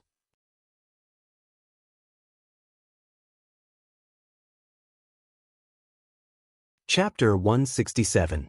Mr. Sakern. Beside the blade, Thales tried his best to control his heartbeat and breathing. He looked at the mystic with difficulty. "I don't think you want to waste time here?" "Yes," Asda said flatly. "Just get rid of this guy. That's the fastest way." Black Sword sneered. "Same here." Thales felt a headache coming on. "Mr. Black Sword?" Thales panted and said to the person holding him hostage, You know that this guy can't be killed, right?" Behind him, Black Sword's breathing gradually calmed down. "Who knows?" Black Sword said flatly. "Maybe next time I can kill him?" Asda snorted mockingly and stared coldly at Black Sword. The two people who did not give him face made Thales extremely embarrassed. Thales exhaled. I say, I have a suggestion for the two of you. Feeling the chill on his neck, Thales smiled awkwardly. Maybe you, Mr. Blacksword, don't have to cut off my head. Asda narrowed his eyes. His gaze was subtle. Look, you've already exchanged blows. Thales could not see Blacksword's expression, but he knew that it must be terrible. But Thales could only try his best to raise his voice in the cold wind. Mr. Mystic has the upper hand, but Mr. Blacksword, you always surprise us. Asda and Blacksword stared at each other. Their eyes were filled with merciless murderous intent. If you continue to be in a stalemate here, you will only attract Dragon Cloud City's attention. Thales trembled slightly. Mister, why don't you let me go and just disappear? Then Mr. Sakern. Thales smiled awkwardly. Since my life is in his hands, why don't you be magnanimous and let him go? Most importantly, I have to get myself out of this. Thales thought to himself. I was hoping that Blacksword's sudden appearance could help me, but in the end, neither of them are good people. Under the moonlight, the cold wind and the falling snow gradually lessened. Blacksword did not speak. Thales, who was almost frozen, tried his best to maintain a smile. What do you think? Asda and the prince's eyes met in the air. Thales felt a chill run down his spine. Even though being a mystic was much better than when he was in his emotionless glowing mode, just now, he could still feel the chill in Asda's eyes. I refuse, Asda said coldly. I've had enough of this cat and mouse game. He must die here today. The smile froze on Thales' face. Hey? Thales stared at Asda in disbelief. What happened to the love between mystics? What about helping each other? Asda ignored Thales' gaze. At that moment, the mystic's heart was cold. Blacksword's performance just now proved that he was fully qualified to be one of the disaster hunters from 600 years ago. As long as he had a legendary anti-mystic equipment, in the past, the supreme class fighters who were carefully selected from various races were all terrifying existences who had gone through countless hardships. They held the greatest nemesis of mystics and hid on the battlefield, waiting to deliver a fatal blow. During the Great Purge after the war, they were even more terrifying trackers in the dark. They hunted down all mystics, whether they existed or did not exist, whether they were enemies or not. They did not let go of any faction. If it was not for the Great Fission and the political division of the various countries after the war, which caused the disaster hunters to fall apart, Blacksword. Asda looked at his right hand, which had just been cut off and then regenerated, and narrowed his eyes. He must die here. Look, of course I can let you go, child, Blacksword said softly behind Thales' ear. But he won't. The leader of the Brotherhood shook his head slowly and sighed slightly. You can only blame your bad luck. Thales sighed in anguish. Asda sneered and said, Then let us see how long a mere human can last in the snowy Northland. Blacksword tapped Thales' shoulder without showing any sign of weakness. How long can he last? Caught in the confrontation between the two, Thales frowned helplessly. What the hell? Thales took a deep breath and slowly gritted his teeth. He glanced at Dragon Cloud City beneath the cliff of the sky and kept thinking. There's no other way. I got it. Thales took another deep breath and licked his dry lips. Enunciating each word, he said, How about this? I have an idea. Blacksword and Asda shifted their attention to him. Thales' face was downcast as he slowly finished his sentence. This way, Mr. Blacksword, you will have time to escape. I believe you can. And Mr. Sakern, we can also continue our journey. Listening to Thales' words, Asda and Blacksword frowned. Asda sneered. Are you helping him? Thales felt the force on his shoulder lessen. He curled up the corners of his lips again and said with a smile that was even more radiant, I'm helping all of us. Asda's gaze grew colder. It made Thales' skin crawl. A gust of cold wind blew past. Blacksword sighed softly. I've been looking for this opportunity since the beginning, Blacksword said slowly in his ear. Thank you for your suggestion, child. So, you agree? Thales turned his head awkwardly and pulled his neck away from the cold blade and saw. Black Sword looked at Asda, who did not look too pleased. He patted Thale's shoulder and nodded slowly. Of course, there's only one thing that needs improvement. Thales was stunned. Improvement? I'm here for him. Black Sword widened his eyes. He grabbed Thales and stood up from the ground. I'm not here to escape. Asda's expression changed and he stretched out his right hand. But Black Sword was faster. The Brotherhood's legend moved swiftly and agilely.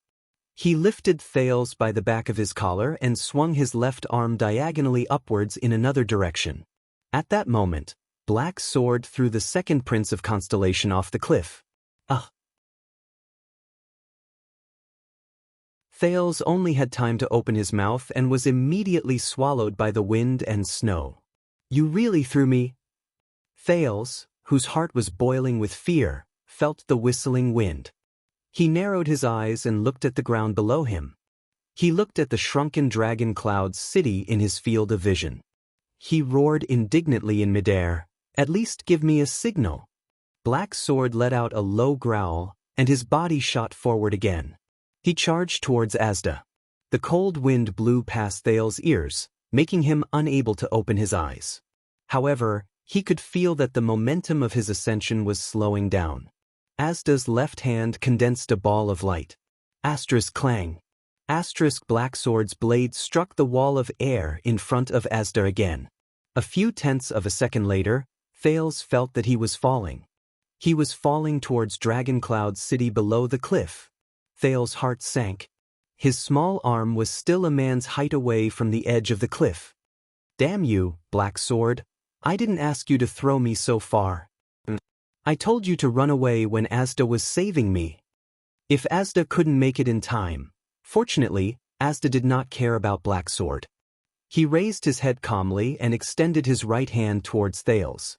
As expected, in the next moment, Thales felt a strange force supporting him while he was falling. His falling momentum immediately stopped. Thales floated in the air, still in a state of shock. He did not want to fall off the cliff and become a meat patty. But the battle on the cliff was not over yet.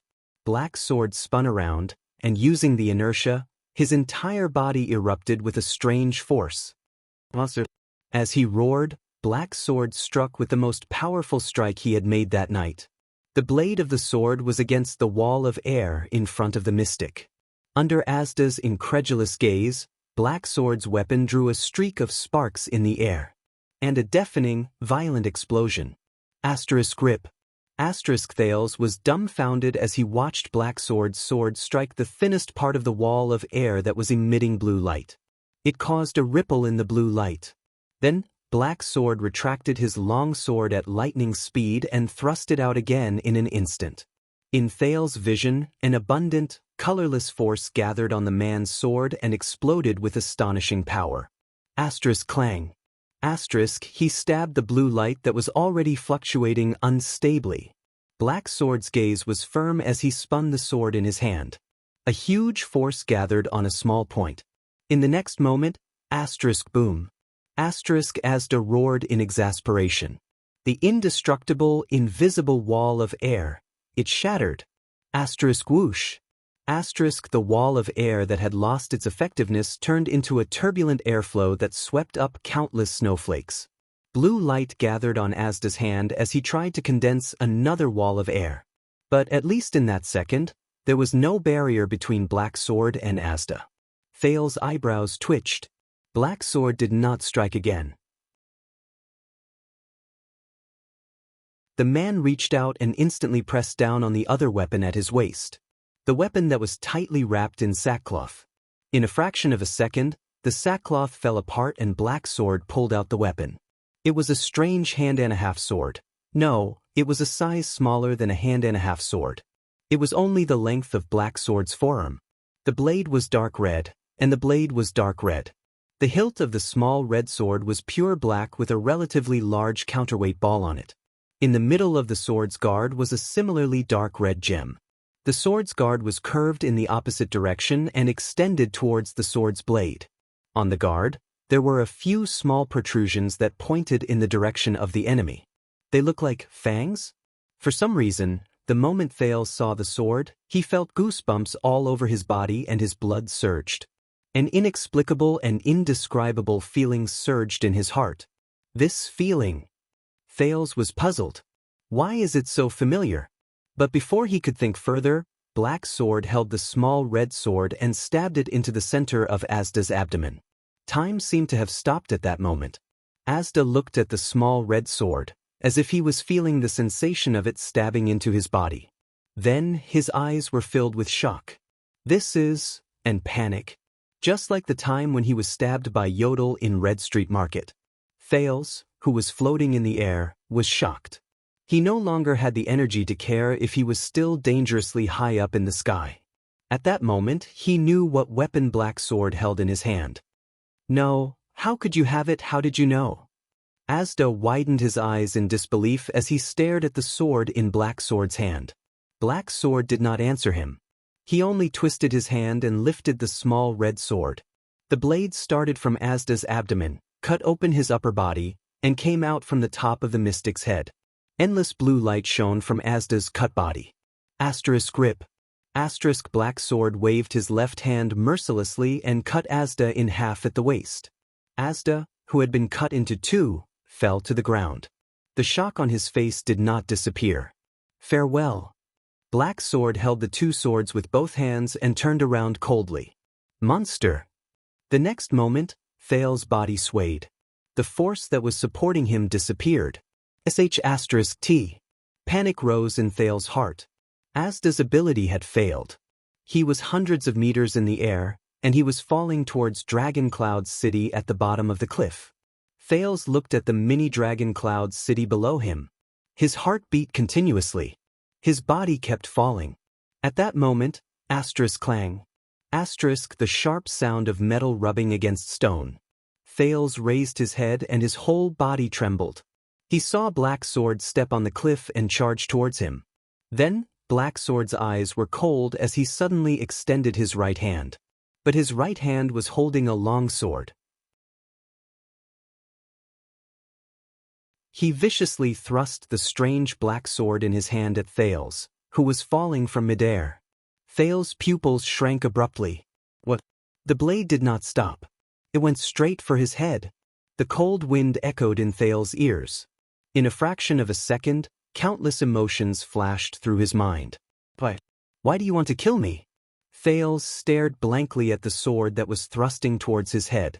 In between shock, fear, confusion, and anger, he could only helplessly close his eyes. Grip. The strange sword pierced through Thales' clothes.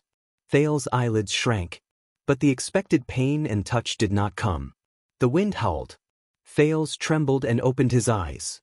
He was still in midair, and the miniature version of Dragon Cloud City lay quietly 100 meters below him. Thales shivered and turned his head. He watched in shock as the strange blade pierced through his collar and hung Thales on the barb on the sword. Thales hung on the sword and swayed back and forth in the air. The cold wind brushed past his body. He stared at the ordinary-looking man on the other side of the sword, dumbfounded. Black Sword held the small red sword in one hand, and the blade was stuck to the cliff's rock. Just like that, he hung on the edge of the cliff. His other hand stretched out horizontally, grabbed the strange black sword, and hung the tiny Thales on the sword's hook. The ordinary-looking man gritted his teeth and slowly withdrew the sword in his hand. Thales was in a state of shock as he stared at Black Sword in a daze. The latter smiled and said to the second prince in the air, "Before I threw you, I gave you a signal." Thales' eyes widened due to fear and shock, but he could not look away now. He felt the force on his collar and did not dare to look down. He only clutched his chest tightly. He felt the force on his collar and did not dare to look down. He only clutched his chest tightly. It was as if his heart would jump out of his chest if he did not do so. Black Sword's expression did not change. He slowly withdrew his sword-wielding arm in a steady and powerful manner. A few seconds later, Thales looked at the black sword that was getting closer to him. He finally calmed down a little. "Ha!" He exhaled abruptly. At that moment, Thales only wanted to complain. "What the hell?" Thales panted violently and said weakly, "Next time, can you?" However, before he could finish his sentence, Thales widened his eyes again. He raised his head in horror and looked behind Black Sword. No way. There, a strange blue light slowly gathered. Under the moonlight, the blue light formed a strange figure. The figure stood on Black Sword's left and looked at the small red sword that was stuck in the cliff with a complicated expression. Thales opened his mouth wide. No way? Hanging on the cliff, Black Sword's expression froze when he saw Thales' expression. Soon, he knew what had happened. Black Sword frowned and slowly turned his head to look at the edge of the cliff. There stood Asda Sakern, who had recovered and was unscathed. Next time. The air mystic's expression was terrible, but his words were still as sarcastic as ever. If you want to scare me, it's best if you find a real legendary anti-mystic equipment, and not a fake with a similar aura. Black Sword's expression changed. He looked at the calm Asda on his left, then at Thales on his right, who was hanging on the sword, not knowing whether to laugh or cry. Black Sword heaved a heavy sigh. Lance. Hanging on the cliff, Black Sword closed his eyes and shook his head helplessly. In a subtle tone, he said, King tricked me again. Legendary anti-mystic equipment? There's even a fake? Thales furrowed his brows. Asda narrowed his eyes. Black Sword looked gloomy, as if he had eaten a fly. In the cold wind, the three of them were silent for 3 seconds in a strange position. They did not seem to know how to respond to such a situation. You child. Finally, Asda shifted his gaze and looked at Thales coldly. His tone was frightening. You are really naughty. Thales could only put on a sad smile. But before he could say a word, Black Sword moved again. In the next moment, Black Sword lifted his feet and pressed against the side of the cliff. He exerted force with his left hand and pulled out the small red sword from the rock. Without any support, Black Sword began to descend slowly with Thales. Asda's expression changed abruptly. Thales was so shocked that he forgot to breathe. At that moment, Black Sword raised his head and glanced at the mystic, who had an unpleasant expression on his face. A surprise for you, he said faintly. You. Asda raised his hand angrily. Air pressure flowed, intending to support them. But Black Sword did not give him the chance. In a fraction of a second, Black Sword's power surged, and his legs kicked the rock surface. He grabbed Thales, and with a speed that Asda could not react to.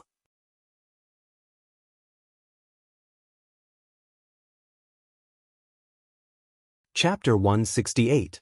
Thales finally knew what it felt like to fall from a great height. That was not feeling it. It was because the feeling of weightlessness, having nothing to rely on and nothing to rely on, could instantly take away all one's thoughts and take away one's autonomy and control of one's body. Only panic, bewilderment, and absent-mindedness remained. Cold wind blew against their faces. Asterisk whoosh. Asterisk Thales was held in Black Sword's embrace with one arm. His lips trembled, but no words came out. In the high-speed wind, even breathing became difficult. Thales' mind was blank. At that moment, that strange fluctuation surged through his entire body, and even time seemed to slow down. But this time, that fluctuation did not bring him a miracle. The violent airflow blew past their sleeves. They were still falling. Dragon Cloud City beneath them grew bigger and clearer. And he could do nothing. Thales could only close his eyes and wait for his death with an empty mind. At that moment, Black Sword, who was behind him, suddenly moved. Asterisk hiss. Asterisk the sharp sound of metal scraping against the rock surface exploded in his ears again. Thales felt his body fall, as if gravity had returned. He opened his eyes abruptly. What greeted his eyes was a flash of fire. Thales watched in shock as an arm stretched out from behind him. It was holding that strange black sword and scratching the cliff wall, creating a string of sparks. As they fell, they kept decelerating. In the next second, Thales felt a violent jolt. There was a sudden weight beneath him. The feeling of his torso being torn apart and the dizziness in his head assaulted him at the same time. Thales could not help but retch a few times. He panted and found that his breathing had become smooth again. The Prince of Constellation was shocked to find that they had stopped. Thales could not help but suck in a cold breath. Their falling momentum had been stopped, and they were now suspended on the cliff wall. And he, who was falling headfirst, was now upside down. Survived? Thales looked up in disbelief and saw the situation in front of him clearly. Black Sword's strange sword was long gone, and his right hand was now firmly gripping a thin rope. The other end of the rope was firmly tied to a thick nail, which was nailed deep into the cliff wall. They, who had no one to rely on, were firmly suspended in midair. Black Sword clenched his teeth, his right hand covered in blood. Clang. The sound of metal hitting the ground could be heard. Thales came back to his senses, and before he knew it, he was already drenched in cold sweat. This rope, the Prince of Constellation asked in disbelief, was prepared by you from the start? Black Sword smiled coldly. We chased Asda here to fight. Black Sword loosened his grip and they slid down the rope at a uniform speed. It was to have a way out. Although the rope in Black Sword's hand was thin, it seemed extremely tough, as if it was specially made for this activity. Thales stared at Black Sword's hand in astonishment. He stared at the blood that flowed out from the high-speed friction just now, but the latter did not seem to notice it at all, as if it was not his hand. Boom! They fell on an irregular outcropping of rock at the edge of the cliff. He looked at Dragon Cloud City below him. He could already clearly see the roofs of many residential houses. He panted with all his might, trying to regulate his breathing. But he should be more worried about the current situation. Thales began to think about his relationship with the person in front of him, as well as his options after he got rid of Asda. How would he deal with her? Does he know who he is? Thales' breathing slowly quickened. If Black Sword was the murderer who killed Crown Prince Midir 12 years ago, Thales thought, that means he's... In Mindy's hall, Gilbert told him that it was the assassins of Shadow Shield who killed the eldest son of the king. In Heroic Spirit Palace, before Archduke Poffert died, he said that Shadow Shield had always desired his life. When he thought of this, Thales' heart skipped a beat. Thales gritted his teeth and glanced warily at Black Sword, whose back was facing him. This person is very likely, but at that moment, the moment Thales stared at him, Black Sword suddenly turned around. Thales was so frightened that he trembled and clenched his fists. His scalp went numb, as if he was being targeted by a powerful hunter. Black Sword gave Thales a deep look. His eyes were filled with murderous intent. Thales did not dare to breathe loudly. He only forced a smile with an ugly expression. Black Sword furrowed his brows and inhaled. When he realized that the person who was looking at him with hostility was just the boy in front of him, the coldness in Black Sword's eyes faded and he turned around expressionlessly. Black Sword picked up the black sword that had just fallen and readied himself. Thales' palms were already covered in cold sweat. Does this guy have eyes in the back of his head? How can he even sense my gaze? Thales lowered his head and clenched his fists. After escaping from Asda, he had to face such a dangerous and terrifying gang leader. The uneasiness in his heart only increased. No, I better not expose my identity. I still have to think of a way to escape safely and return to Heroic Spirit Palace. Thales tried hard to regulate his breathing. However, unpleasant things would always happen. A familiar voice rang in Thales' ears. Why have you been gone for so long? A figure appeared from behind the rock. His voice was full of anxiety. Under the moonlight, Thales saw the person's face clearly. His eyes immediately widened. No way? Am I that unlucky? Hearing the voice, Black Sword did not even turn his head.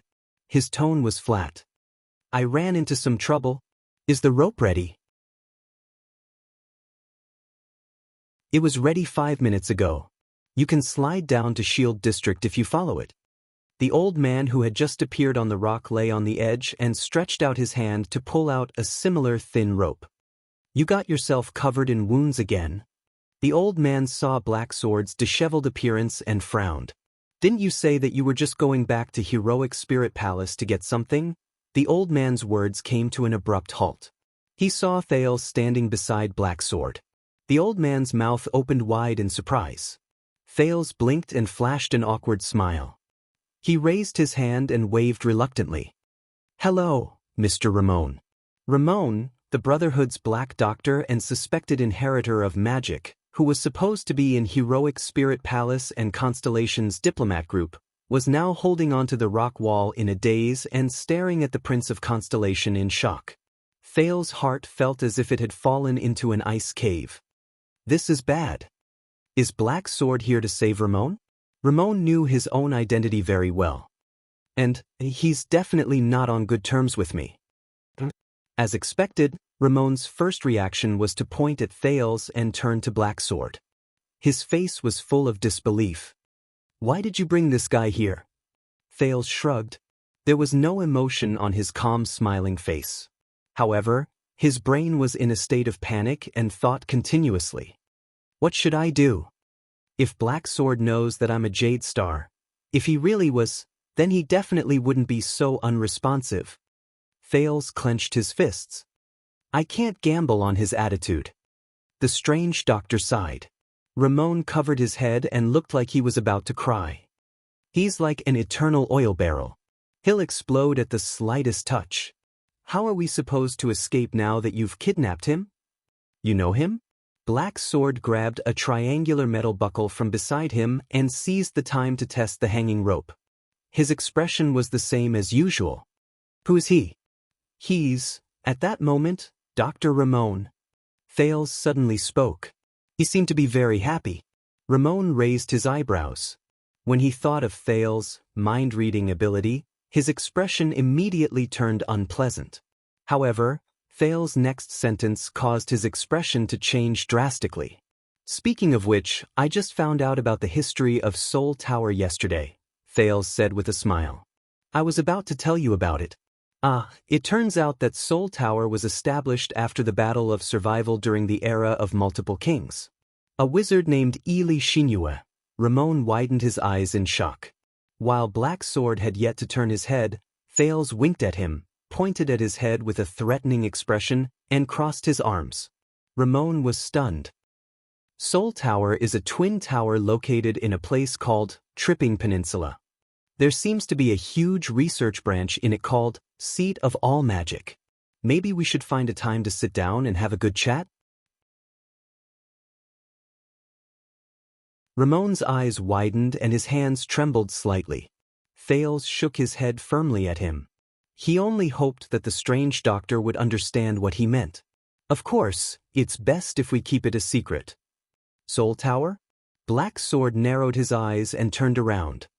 He's in the same field as you? Ramon snapped out of his daze. He looked at the nonchalant and energetic Thales, then at Black Sword, who was moving his hands nonstop. This guy is... Ramon's expression darkened. As if he had thought of something, he looked at Black Sword and could not help but stop talking. The youngest son of a suzerain in Heroic Spirit Palace. He's interested in magic? Nowadays, it's not easy to meet a noble who knows about and is not averse to magic. Ramon rubbed his hands together and chuckled. I plan to rely on his resources for a long time after he grows up. Thales heaved a sigh of relief and felt at ease. He had experienced Black Sword's perceptive abilities. He did not dare to move at all. He only sighed silently in his heart. Magic? Humph. Black Sword did not care about their quarrel, nor did he ask in detail. So, this is the reason why Asda kidnapped him? This sentence seemed to freeze the already cold air. Ramon's expression changed drastically. He looked around. This is Extet, Dragon Cloud City. You met the air mystic? I was just greeting him, Black Sword said nonchalantly. Speaking of which, after Black Sword installed the metal buckle, he pulled the rope hanging down. With a cold expression, he drew out the small red sword from his waist and tossed it to Ramon. This is the weapon lance found in Azure Ambition. I almost let that monster eat it. Other than scaring people, it's useless. How is that possible? Ramon dodged the tip of the sword in a flurry. He held up the small red sword, his eyes filled with doubt. Could it be that the lady boss also made a mistake? It's a fake. Maybe. Now that I think about it, we were too confident. Black Sword furrowed his brows. After all, It's a legendary anti-mystic equipment with strange powers that can seal mystics. It's too childish to leave it in the underground mezzanine of Azure Ambition. We can only think of other ways. But the lady boss said in her letter that this is the only legendary anti-mystic equipment we can find. Ramon scratched his head. The other equipment is firmly in the hands of the various countries. Can you still kill your way into the army and snatch the kingdom's wrath motionless bow? Or go to the 38th century ground and steal the raven of death's crossbow of time? Black Sword's expression darkened. He shook his head. We'll talk about this in the future. Now we have to leave quickly. Thales saw the small red sword. No one knew that the moment Black Sword drew the small red sword, Thales only felt a burning sensation in his heart. At the edge of the cliff, when he watched Black Sword draw it out, that strange familiar feeling came again. Thales stared at the small red sword in a daze. What's going on? According to them, this should be a fake legendary anti-mystic equipment. At this moment, Black Sword suddenly raised his head. He looked at the sky above his head and his expression became extremely terrifying. Black Sword lowered his head, grabbed Ramon and Thales, and pushed them down the rope. Let's go. Ramon's face paled. How, go? Black Sword's words suddenly sped up. His tone was filled with anxiety. He found us. Thales was stunned. He realized what Black Sword meant. Him. Ramon shuddered violently. Even in such a heavy snowstorm and such a long distance. Black Sword wrapped the rope around Ramon's waist and tied him and Thales together without any explanation. I underestimated a mystic's ability. Thales furrowed his brows. Damn it, I still haven't completely escaped from Asda. I'll stop him, Black Sword said coldly. But Ramon's face was filled with panic. He wanted to say something. Take him with you. Black Sword shoved the slide buckle into Ramon's hand. Without waiting for Ramon's pale face to react, Black Sword lifted his leg without warning. Go down first. Wait, we. Ramon raised his eyebrows and looked at Thales in disbelief. But before he could finish his sentence, Black Sword kicked him off the cliff. Damn it, Black Sword. Damn it. Amidst Ramon's indignant cry, Thales once again experienced the feeling of weightlessness. He continued to slide with Ramon. Thales took a deep breath. Fortunately, it was clearly not Ramon's first time doing this. Even though he was exasperated and cursed, he still skillfully controlled the slide buckle in his hand and slid down safely with Thales. They had just slid down more than 10 meters when the clear sound of swords clashing against each other rang above their heads, along with the rapid sound of air currents. Damn it. As they slid down, Ramon looked worriedly above his head. He lowered his head and said fiercely, Listen up, kid. Before you return to Heroic Spirit Palace, you must tell me about Soul Tower. Then, stay as far away from me as possible. You're practically a manure picker. Every day, you encounter new kinds of filthy things. Hey! Without Black Sword by his side, Thales was relieved. He grabbed the rope and protested in dissatisfaction. Is this how you describe your savior? How did you escape from the palace? Savior? Ramon's expression changed. Come on, you cunning brat who is full of lies? Ramon thought of something and said in exasperation, You still want to lie to me that you can read minds. Thales' expression froze. How did you know? I'm not an idiot. The strange doctor's face was filled with disgust. When you asked me about magic that day, I already guessed it. In their field of vision, the area beneath them was getting closer. This seemed to be one of the more dilapidated areas in Dragoncloud City. Even though they could only see the roofs and streets, they could still clearly see the messy layout and dilapidated appearance of the area. Finally, they landed safely behind a small house and stepped on the bumpy stone ground that was unique to Dragoncloud City. Thales relived the sense of security when his feet landed on solid ground. A sense of relief welled up in his heart. You know.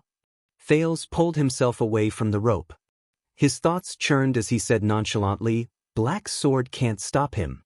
It's best if we run first. Don't worry about Black Sword. That guy definitely won't die. Ramon pulled off the rope and nodded in agreement. But I agree with what you said. The two of them reached a consensus. Without looking back, they scrambled to be the first to run. They ran up the empty street. As long as we run into the patrol team. Thales panted and gritted his teeth. At least we can inform Putre and the others. But before they could run far, they heard a loud noise behind them. Asterisk bang. Asterisk snowflakes filled the air behind them. Thales and Ramon were both shocked. They looked at each other. Not daring to look back, they only ran faster and faster along the street. They ran for a whole 3 minutes. Along the way, they woke up quite a number of residents. The window of a house behind them opened. A man yawned and stuck his head out curiously. A dog from a resident's house on the left was woken up from its slumber and barked at them maliciously. A woman's cursing came from the house in front of them. A basin of water was splashed out of a 2-story house on the upper left in anger. A wine bottle was thrown out of a shop with a sign on the right behind them. The two of them did not care. They just kept running until they were out of breath. Thales had traversed many streets and alleys in the past. He was not slow when he ran on the chaotic streets. However, a child's physical strength was limited. Although Ramon was an adult, he did not usually exercise. He would start panting after just a few steps. Add to that the poor visibility in the wee hours of the morning, and they inevitably slowed down. Finally, an urgent order came from the front. What's with the footsteps in front? Follow me. Team 3 and Team 4, go patrol the street on the left. You must meet up every 5 minutes. Once you meet up, you must send a messenger to report. Team 6 and Team 9, immediately go to the place where the sound came from to investigate. It should be under the cliff of the sky. If any team members, soldiers, or residents report that they are missing, if you encounter any suspicious person, do not let them go. But the first priority is to report back safely. The higher-ups have given the order. If you encounter any inexplicable things or people, these are their exact words, immediately fire a signal arrow. There seems to be quite a number of people. A glimmer of hope rose in Thales' heart. Ramon's face turned pale. He seemed a little nervous. It's okay, Thales comforted him. As long as I reveal my identity. But at this moment, 2 hands suddenly stretched out from the alley beside them.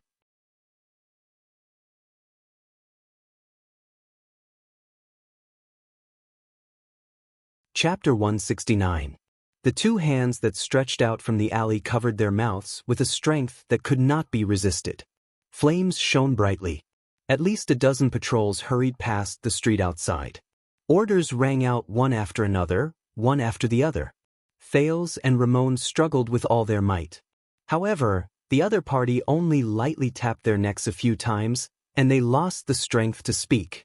Ramon widened his eyes and saw the person in front of him clearly under the dim moonlight.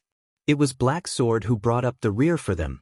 With a pale face, Black Sword covered their mouths and pressed them against the walls of the alley. Until the patrols left. Thales sighed in his heart. Go! Black Sword let go of their mouths and said weakly, Asda is right behind us. Thales felt nervous again. Black Sword did not wait for them to answer. He dragged them out of another alley.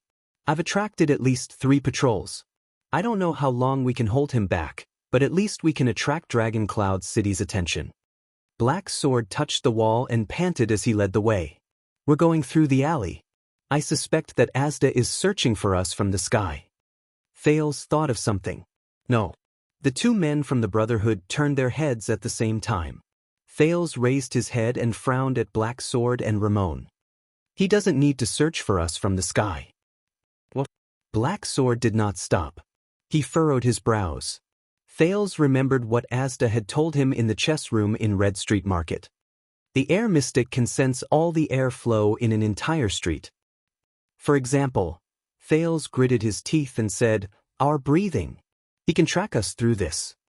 At this moment, Black Sword, who was leading the way, suddenly stopped. Even Thales and Ramon became nervous. At this moment, Thales suddenly realized that strangely, there was no sound coming from behind him, where Asda and the patrol team should have met. What's going on? It's not just your breathing. A familiar and pleasant male voice that made Thales's skin crawl came from the front. All the airflow in your body is a beacon. It's as bright as a lamp in the dark. Ramon shuddered and took a step back. Black Sword lowered his body solemnly and got into a stance that he was ready to charge. Thales sighed and looked at the entrance of the alley in front of him. Asda Sakern slowly walked out from the corner like a ghost. Child, you are really disobedient. Asda ignored Black Sword and Ramon. He only stared straight at Thales. The coldness in his eyes became even more frightening. I have to admit that your little tricks, along with this stinky cockroach, have indeed caused me some trouble. Ramon's expression was unpleasant. He took another step back and looked around. Black Sword was still at the forefront. He calmly placed his hand on the strange sword at his waist. That's because you're not very friendly. Thales exhaled and clenched his fists. This was a residential area. Would it help if he shouted now? Or would he kill those people who came out to watch the show? Oh no. I'm already very friendly. Asda shook his head. He seemed to be in a stable mood. But you forced me, so I could only use some rough methods. Thales narrowed his eyes. He realized that there was something wrong with Asda's words. As expected, Asda crooked his finger. Behind him, a small figure floated out. A figure that kept sobbing. Thales' pupils shrank. No, it was a scruffy girl wearing glasses. About 8 or 9 years old. Under Asda's control, she floated in the air and occasionally let out a terrified tremble. Damn it. Thales stared at the girl in disbelief. The girl's glasses were tilted to one side. She watched in horror and panic as she floated in the air. However, the moment she saw Thales, it was as if she had found a life-saving straw. It's him. It's that boy. The girl extended her small, childish hand to Thales, revealing the bruises on her wrist. Tears of grievance flowed out of her eyes. She cried out loud. As he listened to the girl's cries, Thales took a deep breath. He lifted his gaze. With a complicated and indescribable feeling, he looked at the girl who was trembling in fear and sobbing in fear, little rascal.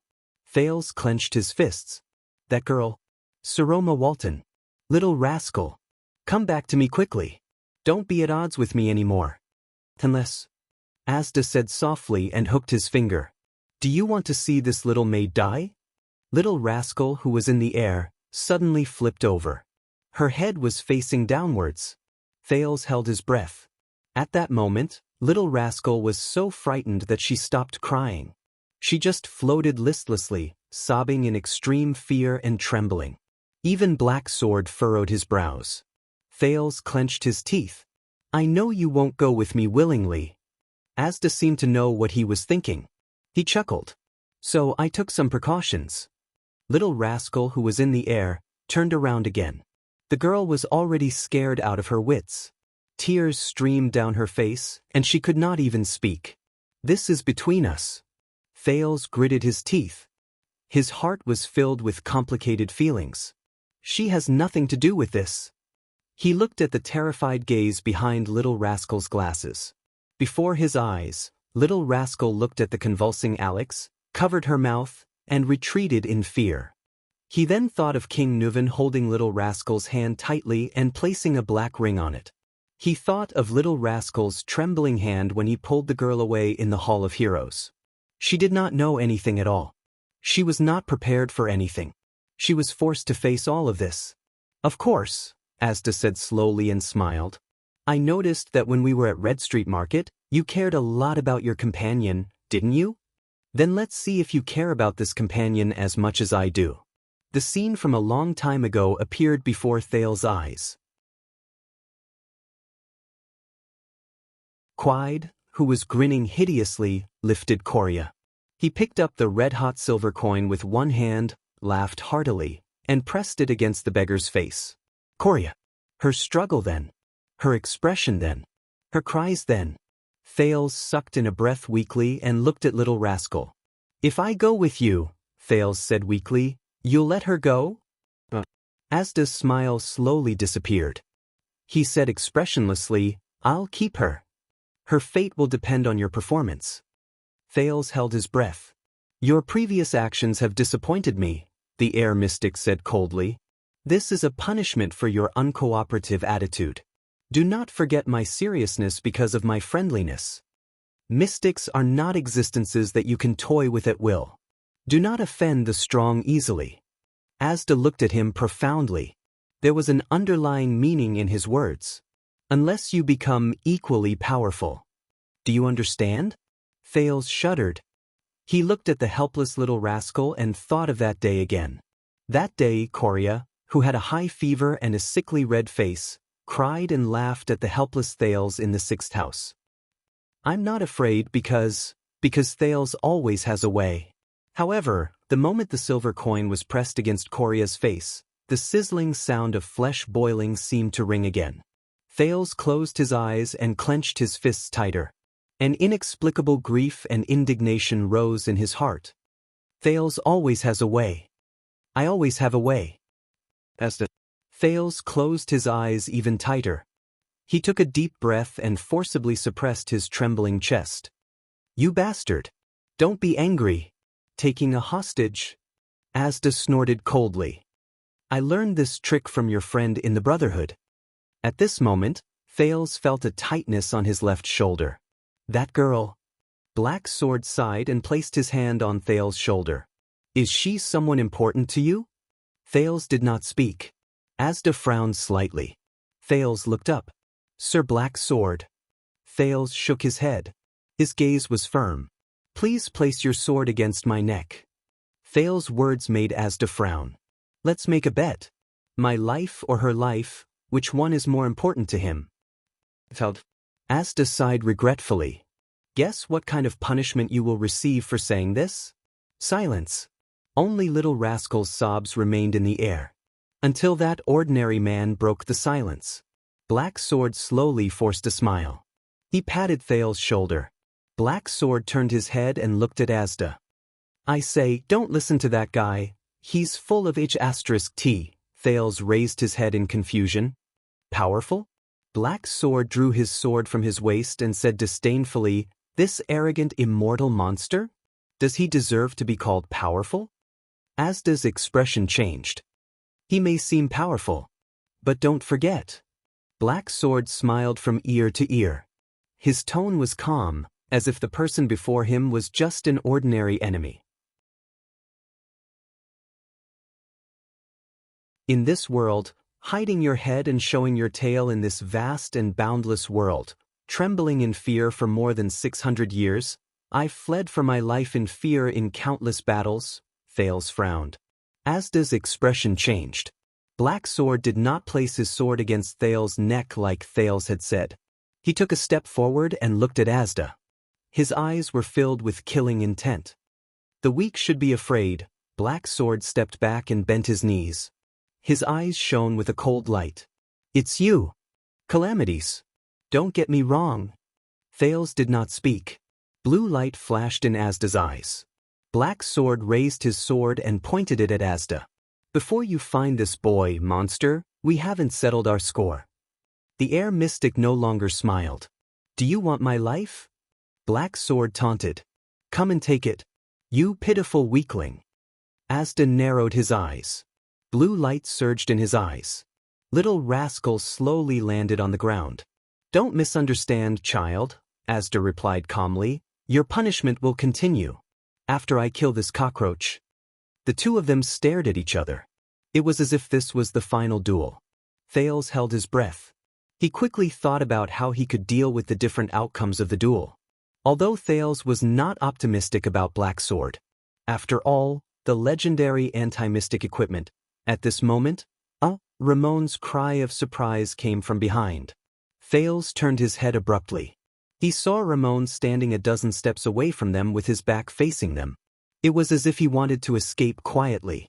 But at this moment, Ramon turned his head stiffly and looked at them. The strange doctor showed the greatest panic of his life. His eyes were filled with shock and fear. It was as if he had seen something terrible. Black Sword's expression changed, and he began to move. Black Sword no longer cared about the air mystic. Without hesitation, he rushed towards Ramon, who had encountered an unknown accident. Thales narrowed his eyes in confusion. What's wrong? Soon, Thales no longer had to wonder. The next moment, a loud noise was heard. Asterisk bang. Asterisk Thales' eyes were wide open. He watched as Ramon, who was still alive, before his eyes, exploded. The strange doctor, who had been alive and kicking just a moment ago, was instantly covered in blood, which scattered into countless pieces in all directions. Thales watched all of this in a daze.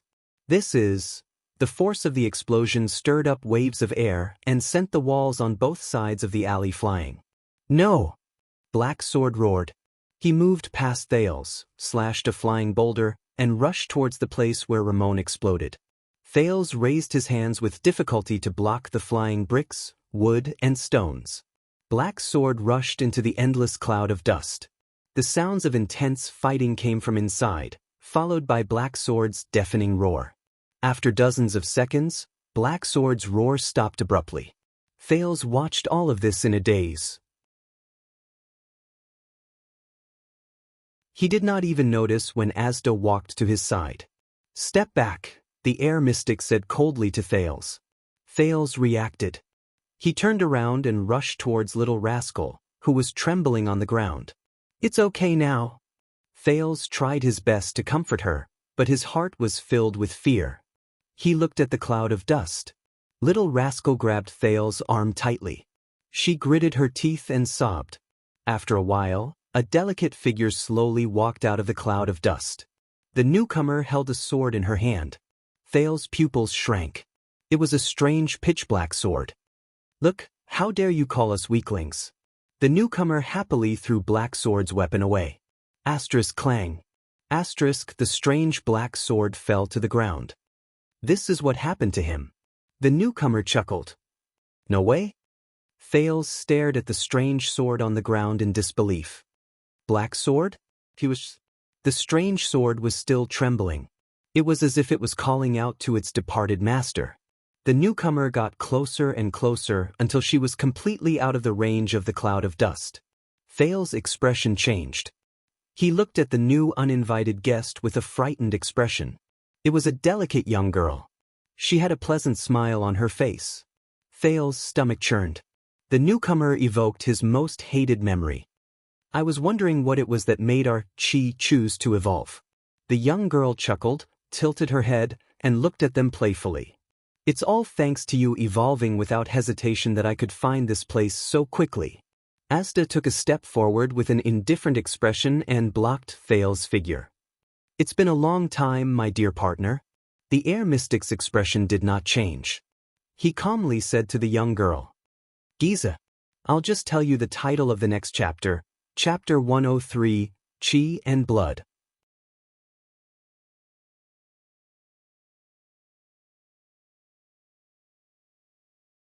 Chapter 170. Your Majesty, those constellations. On a high platform in Heroic Spirit Palace, the Star Killer stood beside King Nuven with his strange blade. They requested to look for their prince on their own. King Nuven propped himself up on the high platform and narrowed his eyes as he looked down at his city. This is Dragon Cloud's city that belongs to the Waltons. The king exhaled slowly. Let them go. King Nuven's voice sounded a little tired. Maybe I can find my granddaughter on the way. Compared to the current situation, perhaps the Walton family is really secondary. King Nuven sighed heavily. Nicholas nodded and turned to pass the order. Not long after, the Star Killer returned to the king's side. This time, his expression was solemn. The patrolling team has reported back. We have located the approximate location of the calamity. King Nuven's expression changed. He turned to Nicholas, and his gaze regained its shrewdness and decisiveness. In Shield District, there were 2 teams that did not respond for more than half an hour. Then, their corpses were discovered. They had been reduced to pieces, the commander of the White Blade Guards said slowly. Shield District. King Nuven pondered for a moment. Very well. The old king looked at Dragon Cloud City beneath him again and said flatly, turning people into pieces? Is there any information about that calamity that I need to know? There was silence. Then a peaceful voice rang out. Yes, Your Majesty. Behind King Nuven, the master of the secret room, the Red Witch, Kalshan bowed her head respectfully. If possible, please evacuate Shield District and the bordering districts as soon as possible. If necessary, you may even evacuate the residents out of the city. Beside her, Nicholas took a deep breath. That much? King Nuven frowned. I have to evacuate half of the city for a calamity? Please believe me, Your Majesty, Kalshan said slowly, her tone gentle. The price of half of Dragoncloud City. It's better than the entire Dragoncloud City. Thales grabbed Little Rascal tightly to prevent her from falling as she trembled in shock. What are those things? Poor they. Little Rascal's tears had dried up in shock. The remaining tear stains told of her misfortune. No matter what they are. I'm here, Thales said softly. Everything will be fine. However, his gaze was involuntarily drawn to the two people in front of him. Especially the girl who stuck her head out of Asda's shadow and looked at him with a flowery smile. Child, I've said it before. Like a girl next door, Giza Streelman's eyes were filled with gentleness and pity. We will definitely meet again. Thales felt his hair stand on end. The explosion caused by Ramon's death had collapsed 2 walls and turned the alley into a circular flatland. Many of the residents in the surrounding area had been affected. Such a huge commotion could no longer be concealed. My God! My legs are pinned down. What happened? Help! Someone help me! Hurry up and find him. Where's the disciplinary officer? Did the house collapse? From time to time, injured civilians could be heard wailing in the ruins around them. More and more Northlanders woke up from their sleep and walked out of their houses. After recovering from their shock and panic, they went to help the injured. There were about 100 people. Who are you? A few Northlanders noticed the 2 mystics who were confronting each other. Puzzled, they approached them. What happened just now? Hey, young lady, did you see the explosion just now? In Thales' eyes, a short, sturdy, and older man approached them with a solemn expression. He first stared at the handsome Asda with a suspicious expression, then said to Giza, who had a subtle expression on her face, Are you in trouble? Thales' heart skipped a beat. But Giza and Asda still stood quietly, as if they did not hear the noise and clamor around them. It was as if they were the only 2 people in the world. I'm glad to see that you've recovered, Giza, Asda said softly. I heard some things about you from that child, and your attitude towards him. That's great. Giza flashed her usual gentle smile and clicked her tongue. Then I don't have to repeat it again. Asda's expression was slightly cold. Perhaps there's some misunderstanding between you 2. Thales slowly gulped. He turned his head, looking for a chance to slip away, but he only saw more and more residents approaching. Thales' heart froze. Both of you. I don't know if you're quarreling or putting on a show in Dark Knight Temple. The short, sturdy man impatiently pointed at the injured all around them. But right now, everyone needs help. It's best if you don't just stand there, but his voice was interrupted. A group of heavy footsteps came from afar. A team of patrolling soldiers came here with torches in their hands. They split into a formation and approached while vigilantly watching everyone on the street. Thales shuddered. Dragoncloud City's patrolling team. But he glanced at the mystic who was still quietly confronting each other. They came at a bad time. Misunderstanding? Giza ignored the patrolling team that suddenly appeared. She shifted her gaze back to Asda, and her gaze was subtle. Don't worry, the misunderstanding between me and that child will soon be resolved.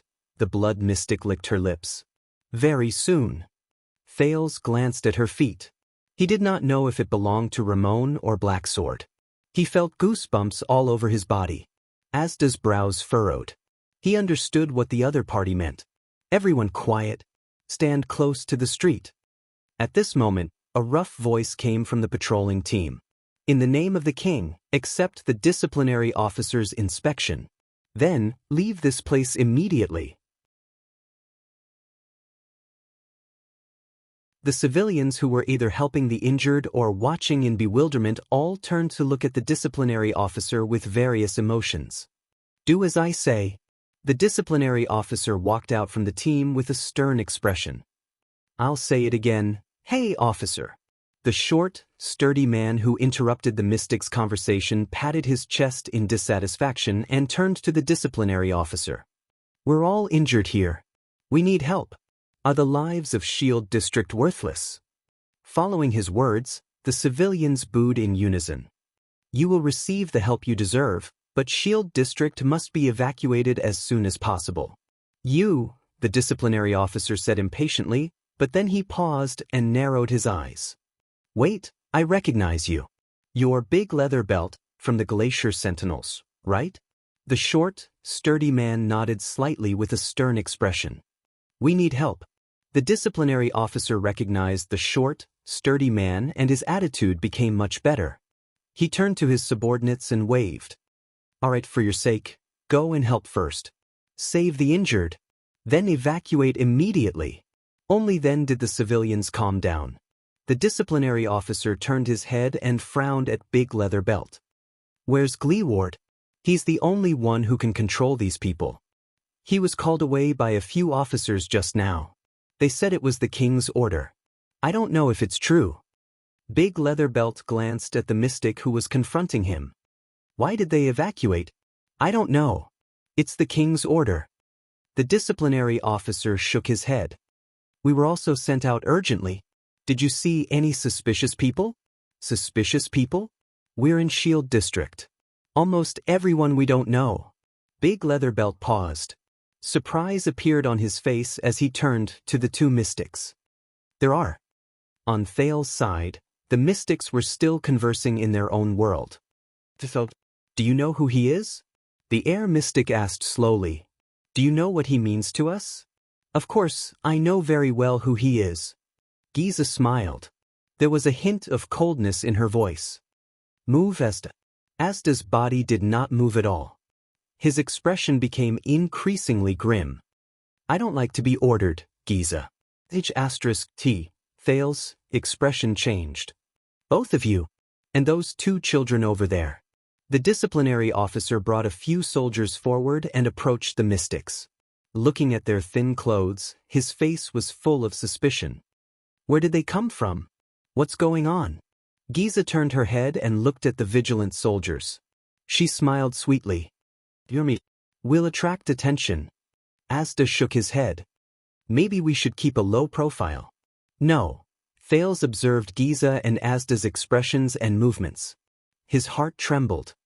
"All right, I'll do it then." Giza sighed. "I'll collect some materials." Asda frowned slightly. Thales' heart sank. H*T. Go. Thales sucked in a sharp breath and shouted at the people who surrounded him, "Hurry up and leave. Everyone get out of here. Report to Heroic Spirit Palace." Under the puzzled gazes of the disciplinary officer and Big Leather Belt, a boy desperately dragged a shivering little girl and screamed at them in panic. "It's dangerous here." But a young child's voice obviously could not stop the Northlander's puzzlement and curiosity. "What's wrong, child?" The short and stout Big Leather Belt came forward and glared at the expressionless Asda warily. "What did this guy do to you?" Thales stepped back and shook his head vigorously. "No, you young lady." At that moment, a rudely rude soldier reached out and grabbed Giza's arm. "Don't just stand there, stand on the street." But the soldier immediately shuddered and fell abruptly, his arm twitching. Giza giggled beside his ear. "Damn it, my arm. What did you do, lass?" The surrounding soldiers looked at the fallen soldier and burst into laughter. "You can't even catch a girl, Jason. It's time for you to retire." Asda's expression did not change. He looked at the poor soldier who touched Giza and then fell to the ground, his face red from ear to ear. His fate was already sealed. Attacking the patrol team? Very well, capture them. The disciplinary officer narrowed his eyes and paused for only a second before he said resolutely, "Send someone to report to the higher-ups." Thales sighed. He knew it was too late. The patrolling soldiers laughed and surrounded the two mystics. Giza turned to them and flashed the warmest smile. At that moment, Thales pressed little rascal to her knees and pulled the pitiful girl into his arms, blocking the girl's line of sight. "Don't look." Thales' eyes were cold as he said softly. Little rascal trembled slightly, but she obediently buried her head in his arms. "Don't listen."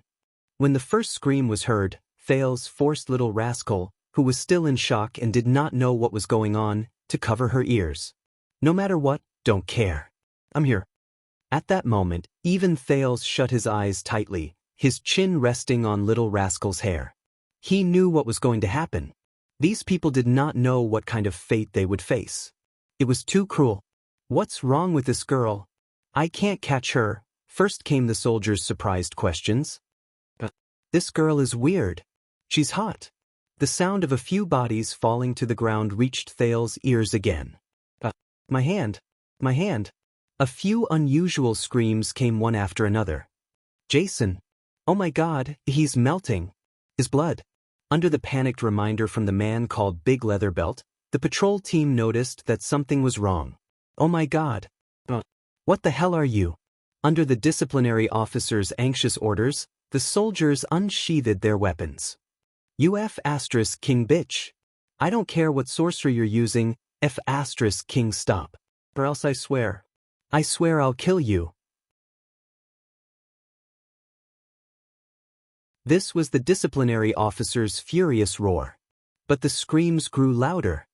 "My back, there's something moving on my back, it's moving. Robbie, hang in there. Hang in there. I'm going to chop this thing off right now. Boss, hurry up and kill her." There was a loud explosion. Asterisk bang. Asterisk Thales, who was holding little rascal tightly, shuddered. This was the sound of flesh and blood exploding again. This caused the surrounding commoners to cry out in fear and surprise. A heart-wrenching scream came. The body is moving on its own. Is that City's hand? Oh my God. It was accompanied by Giza's soft chuckle. "What are you waiting for? Kill her. Kill her." This was the hysterical disciplinary officer. The sound of a sword cutting into flesh was heard. Then came the sound of a head falling to the ground. And Giza's gentle laughter. "No, it's impossible. Her head, why is it still moving? Help, boss. The thing's sticking out of her body. Monster, it's a monster. Oh my God. Don't go near that thing again. Step back. Everyone step back." The man called Big Leather Belt roared madly. Thales clenched his teeth and tried his best not to imagine everything around him. Little rascal was in his arms. Even though she could not see or hear, she was trembling slightly. He had seen those nightmarish scenes in the birch tree forest in Constellation's northern territory. "Retreat. Everyone, retreat." The disciplinary officer's voice finally began to tremble. Fear seized his brain and overpowered his courage. It was not just the patrol. Realizing that they were facing an unexplainable unknown and that the patrol could not control the situation, panic finally spread among the crowd. The people began to flee in terror. But it was too late. The sound of earth and rocks being broken could be heard. "Watch out for the ground. What's coming out of the ground?" "Nina, don't worry about me. Take our son and run." "Are these tree roots? I can't cut them." "No, father, no. Don't. Stay away from me." Countless men and women cried out in fear. Boss, what do we do? These things are everywhere." As the soldiers screamed hysterically, the disciplinary officer's voice was drowned out. Thales shut his eyes tightly and bit his lower lip. His hands, which were holding little rascal, were trembling. The frantic footsteps gradually diminished. What replaced them were countless screams, countless sounds of being dragged, countless sounds of weapons falling to the ground, and countless cries of despair. "Wait, where's the signal arrow? Fire the arrow and inform the higher-ups." Big Leather Belt's voice came with difficulty. At the same time, there was the sound of him being dragged on the ground. The sound of the crossbow's mechanism rang out. However, in less than a second, a clanging sound came from the sky. "The arrow can't be fired. It's like there's something in the air blocking them." It was the soldiers' panicked cries. Thales clenched his teeth tighter and tighter. The next moment, a cold male voice hummed in the air. Thales felt the air around him move. Asterisk crack. Asterisk a dozen crisp sounds came from both near and far, as if human bones had been crushed in an instant. The sound in his ears quieted down. The silence lasted for more than 10 seconds. Occasionally, there was the sound of flesh being dragged, and even the creepy sound of rustling. It sounded like a beast feeding. Thales tried his best to suppress his trembling. Finally, everything around him returned to silence. You said you don't want to, in the end, you still interfered. The blood mystic's languid female voice rang out. How boring! Strangely, Giza's voice sounded as if it came from underground.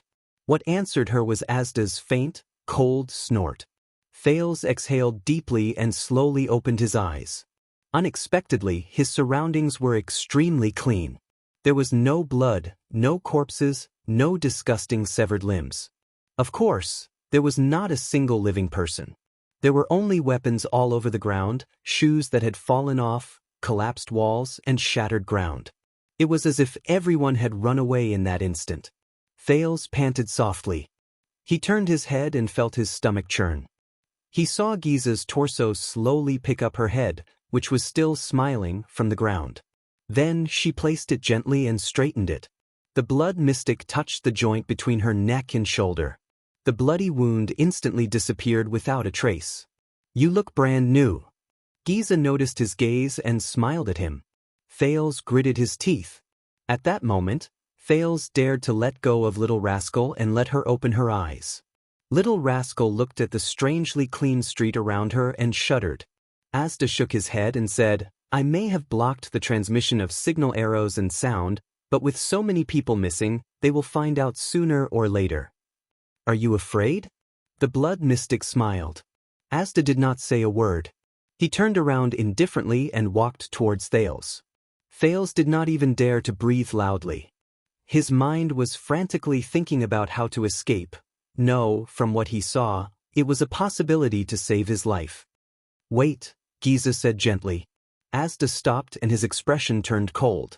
Leave that boy. The blood mystic lifted her gaze and looked at Thales. Then we will still be good friends. What do you say? Thales shuddered. The air mystic was silent for a moment. Asda turned to Giza and said slowly, the Soul Slayer Pike and Severing Soul's Blade are both in the city. Even if you fight with your physical body, you will not be able to withstand the Soul Slayer Pike's power. We'd better escape quickly.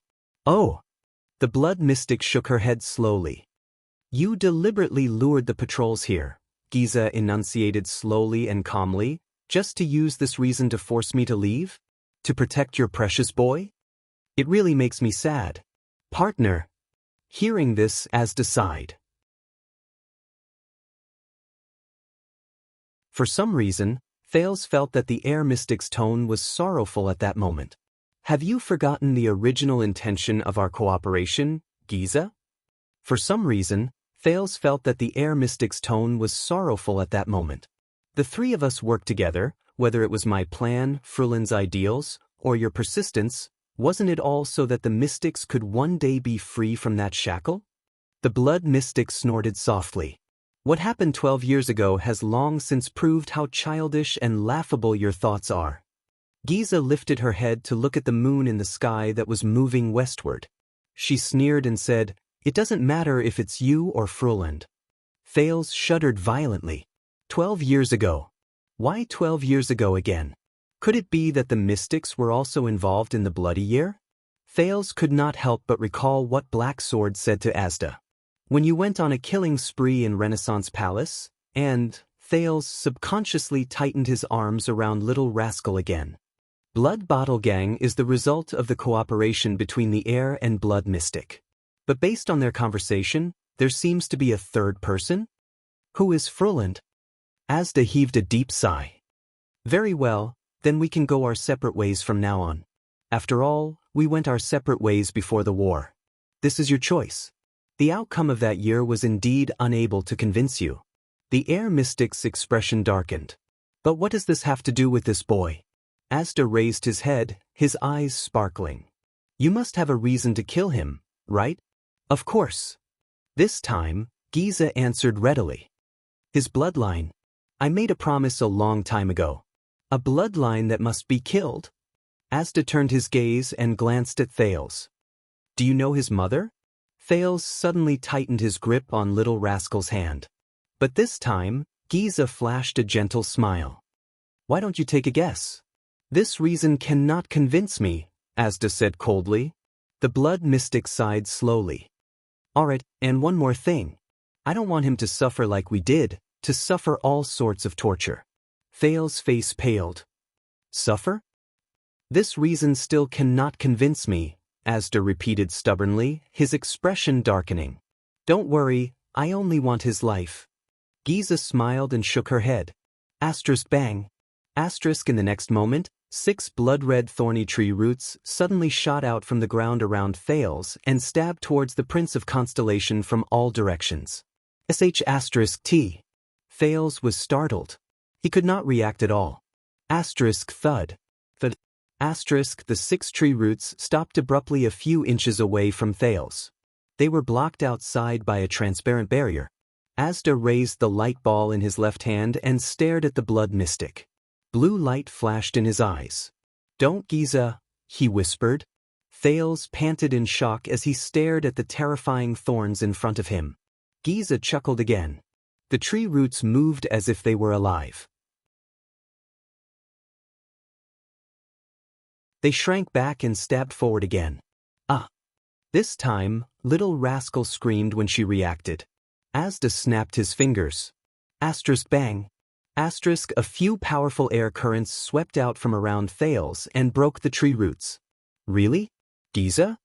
The air mystic said coldly with a stiff expression, the battle of eradication has already caused us great losses. It was not easy for us to get to where we are today. Don't ruin everything. The broken tree roots trembled and grew thorns again. They shrank back to the blood mystic's side. What a joke. At that moment, Giza suddenly giggled. How dare you mention the battle of eradication? You make it sound like you're proud of it. Hearing that, Asda frowned slightly. We are one, the air mystic said seriously. Dividing ourselves into factions will only harm each other. It will not benefit the whole. Giza snorted. Her voice turned cold. What? The blood mystic walked forward slowly. The tree roots beside her followed slowly. There seemed to be flames dancing in her eyes. When we were bathing in blood and fighting for the future of mystics, where were you cowards? When we were locked in battle with the obscurants, where were you deserters? When we were cornered by the 2 empresses, where were you vermin? When we fell one by one, where were you so-called moderates? What? But he listened to Giza's words in a daze. He memorized all these names, titles, and nouns one by one. They might be useful in the future, even though he was facing perhaps the most dangerous enemy in history. Asda's expression turned cold. Don't put your label on us.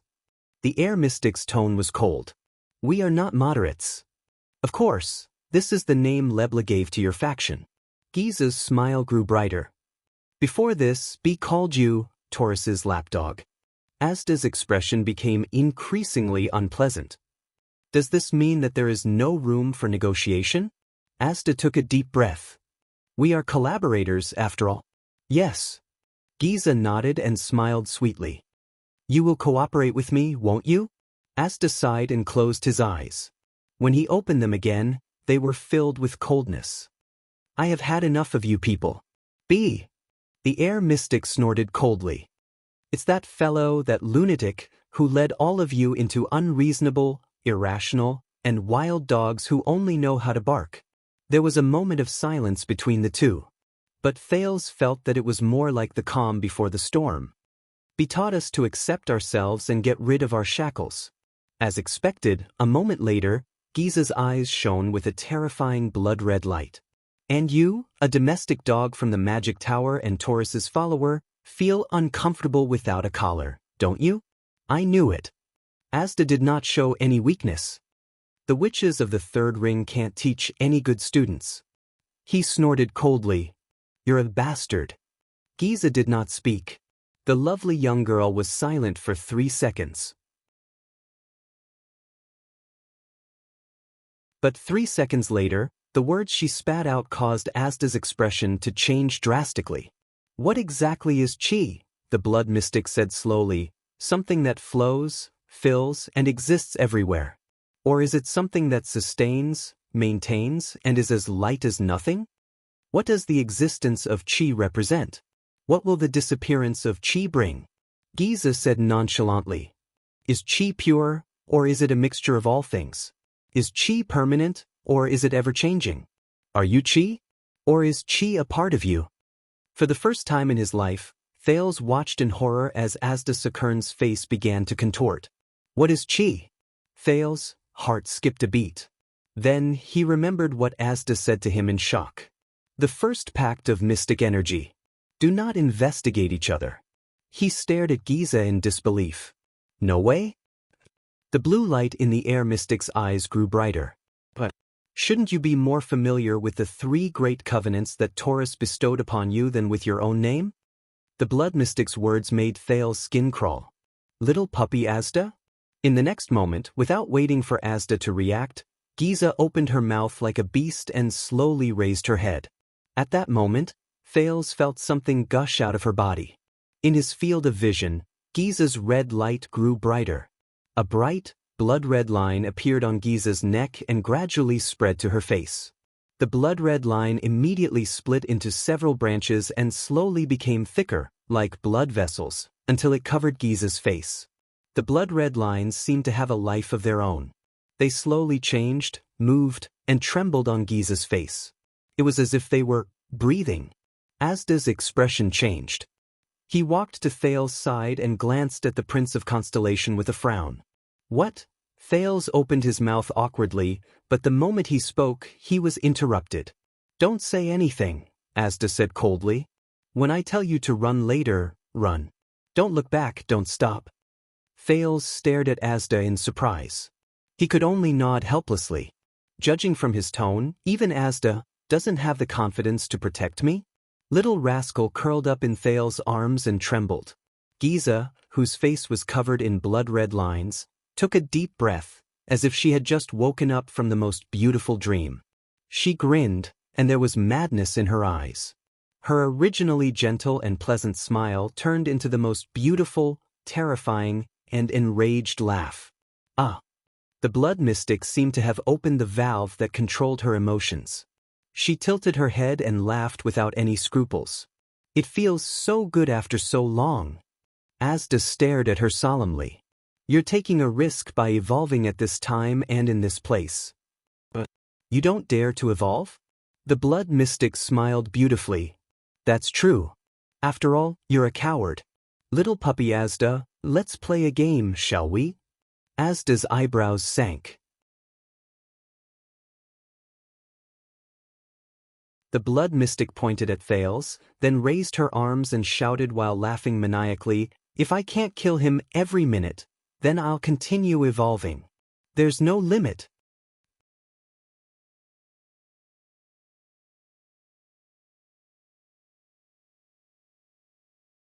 Chapter 171. The moment Giza raised her arms, Thales felt the ground shake. Asterisk boom. Asterisk in the next second, the blood mystic rose from the ground. No, it should be said that a gigantic blood-red tentacle with a diameter of 2 people broke through the ground, rose from the ground, and lifted Giza up by force. It lifted her 7 or 8 stories high. Asterisk splat.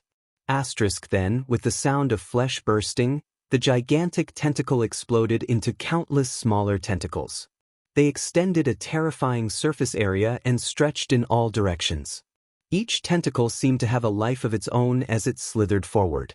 A few seconds later, the blood-red tentacles trembled simultaneously and covered the sky as they slithered towards Thales. There were hundreds of them. The tentacles covered almost his entire field of vision. Even the moon was obscured. Thales looked at the scene before him with a pale face, while little rascal grabbed him in a daze. She had long since been scared out of her wits. Asda opened his mouth and roared, "Run!"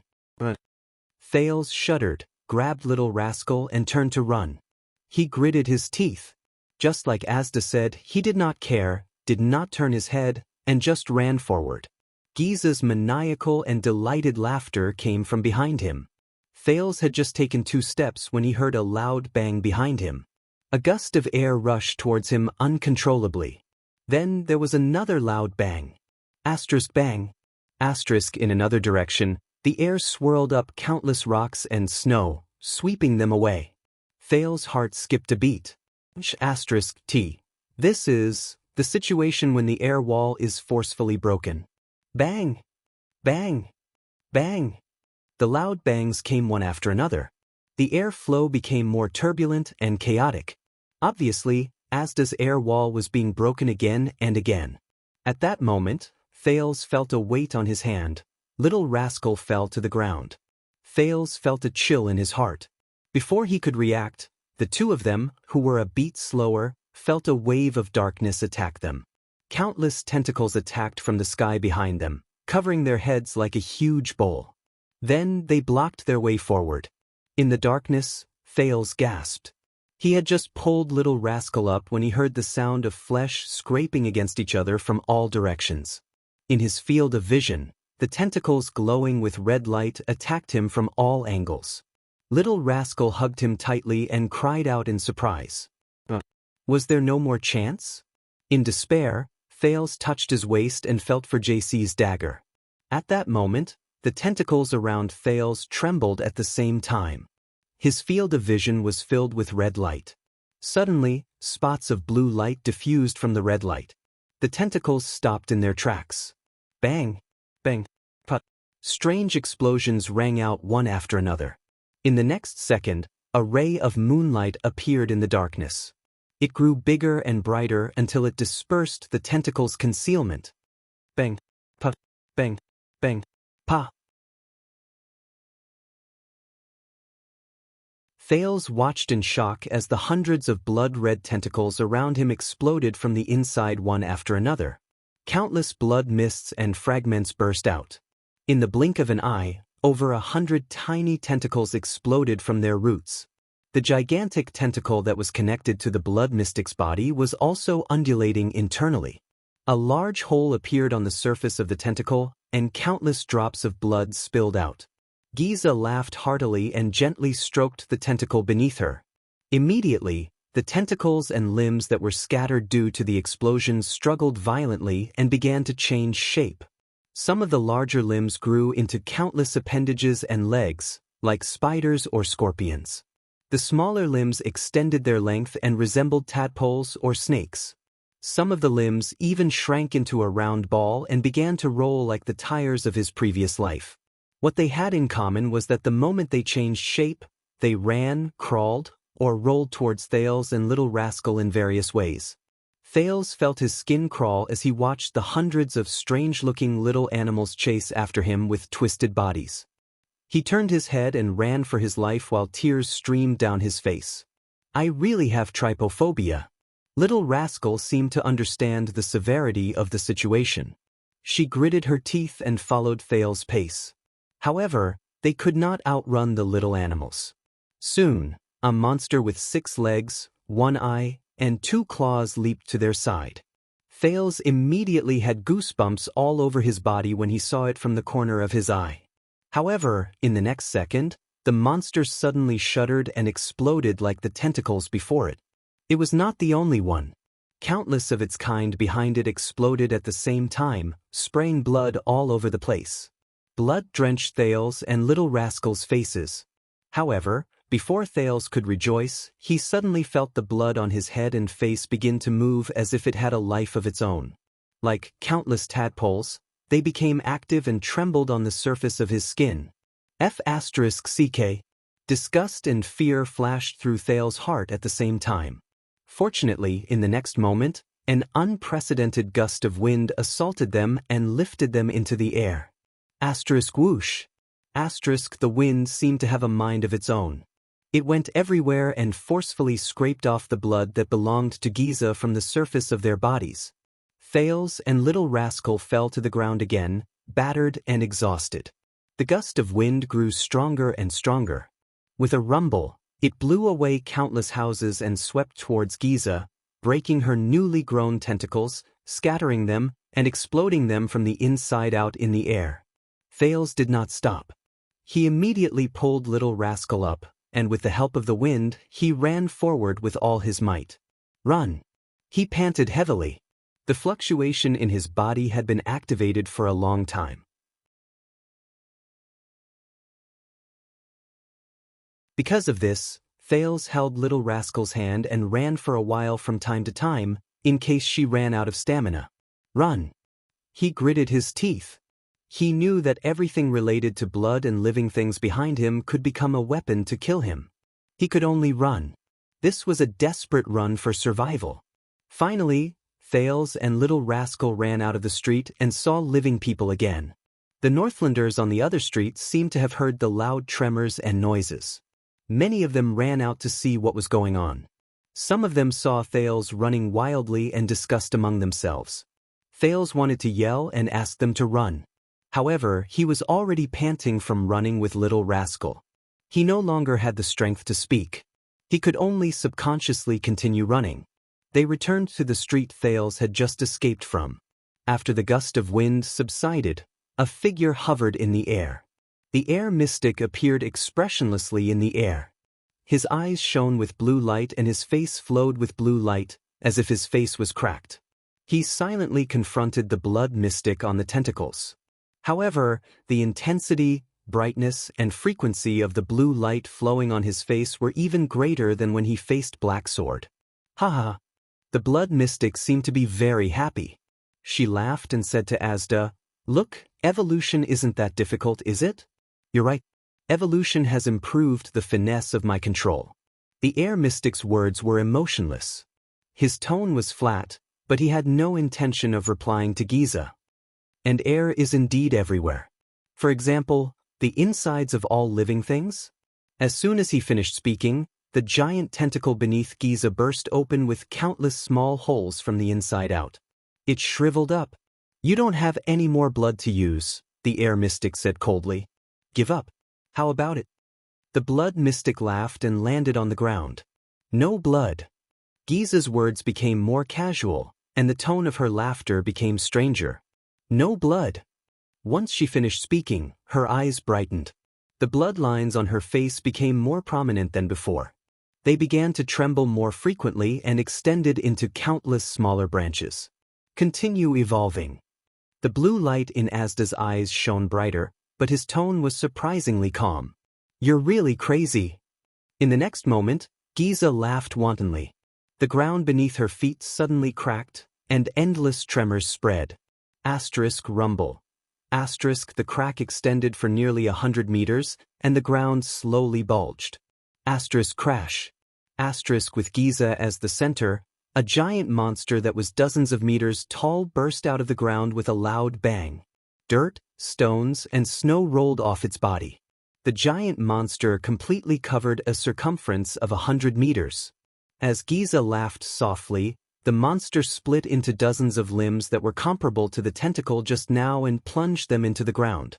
It was like an old tree taking root. It also looked like a gigantic, blood-red octopus. If Thales had turned around, he would have recognized that this was the terrifying multi-headed snake in the birch tree forest. However, compared to its previous appearance, it was a dozen times bigger. The multi-headed snake's tentacles continued to penetrate the ground, its limbs twitching violently. Soon after, the ground trembled, and the tremors extended endlessly. Asterisk bang. Asterisk soon, in the streets and the city hundreds of meters away, several terrifying, giant tentacles burst out of the ground. One of them appeared on the street that Thales had just run to. Thales stared at the giant tentacle, which trembled as if it had sprouted from the ground. The residents around him cried out in alarm and scattered in all directions. But their luck was clearly very bad. In the next second, the giant tentacle split into countless smaller tentacles. Like a ferocious beast hunting its prey, it mercilessly and swiftly reached out to all living things around it. All life. Thales, whose scalp was numb, did not even turn around. He continued to run for his life with little rascal. In his heart, he was crying out in grief with all his might. What is this? The blood mystic in the past was not like this. Amidst the loud noise, countless civilian screams, cries of pain, cries for help, and desperate cries came one after another like demonic sounds. No. What is this? Help! Cut it off! Cut it! Mom! Hurry! Damn it, you damn! Let me go! In a few streets, countless people were swept up by the small tentacles. They were pulled towards the giant tentacle, which served as its root, and fused into the horrifying flesh and blood. Even animals like cats and dogs were not spared. Even birds, insects, trees, and flowers. No matter what it was, their voices, just like their lives, stopped abruptly after entering the flesh and blood of the tentacles. No, no! Thales clenched his teeth tightly. Tears streamed down his cheeks continuously. The tragic scenes before his eyes stimulated his emotions in a way that exceeded his tolerance limit. Little rascal only lowered her head. She did not look around, behind, or around her. She cried as she ran. She cried as she ran. A few tentacles stretched towards them, but Thales was on the verge of collapse. He did not even have the thought of dodging. There were only a few air currents and air walls that followed them like shadows, firmly blocking these terrifying predators. Asda floated quietly in the air. Everything in the air told him that something was happening in this huge city. No blood? On the other side, the blood mystic smiled like a flower at the expressionless air mystic. I am an entire city's worth of flesh and blood. How can there be no blood? With the injection of fresh life, the Hydra's body became stronger and larger. The tentacle that was closest to Thales suddenly trembled, and more tentacles erupted from it to attack him. The air mystic turned his eyes, which shone brightly, and swept a glance in the direction of Thales, who was running wildly in the distance and could barely be seen. He immediately turned his head back. The blue light on his body slowly turned from lines to stars. It was like a dazzling star. Asda's words became calmer and more indifferent. Life must rely on air. The air mystic slowly raised a hand. If there is no air, how can life survive? Giza's smiling face slowly darkened. Asda suddenly clenched his fist. At that moment, Thales, who was in the distance, only felt that a circle had appeared around him. In his field of vision, it was as if he and little rascal were suddenly contained in a transparent sphere made of blue light. In the next second, Thales was horrified to see that everything around him was different. First, all the sounds around him disappeared. Then, the snow on the ground began to boil at a speed visible to the naked eye. No, it was not just the snow. Everything in front of them was slowly emitting steam and boiling. A man beside them suddenly grabbed his neck, as if he was having difficulty breathing. He desperately opened his mouth, trying to inhale air. Steam came out of his eyes and mouth, scattering rapidly. 10 seconds later, the man collapsed weakly. His body began to swell. Thales and little rascal stared blankly at everything in front of them.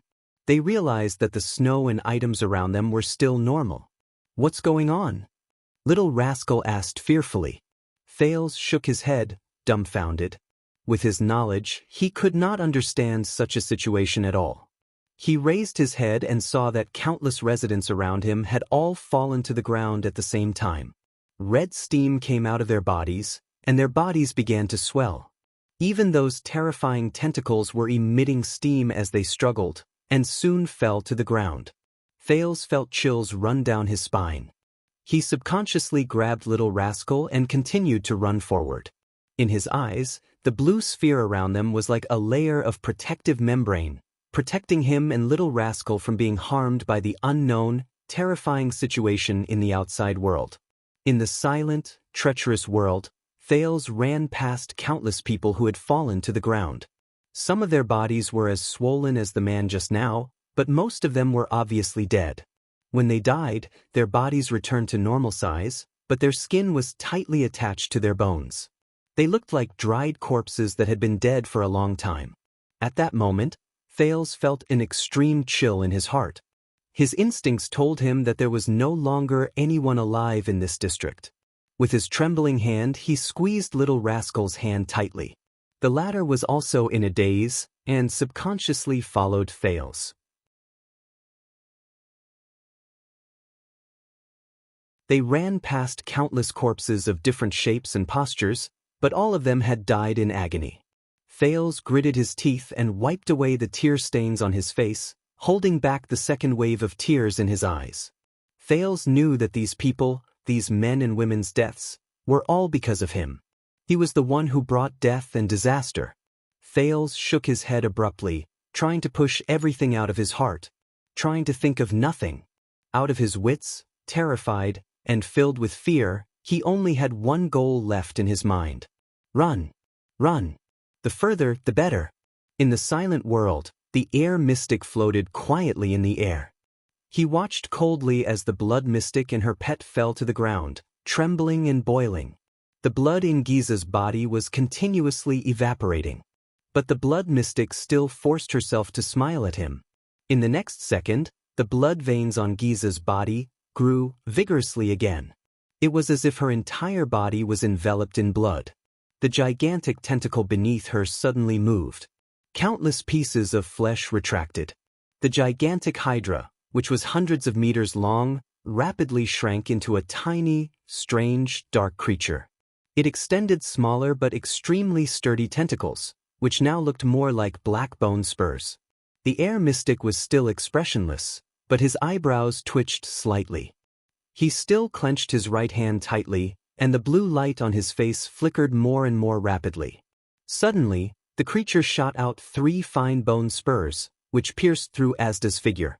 Asda's body flashed with blue light, and he swayed. The air mystic's right hand loosened.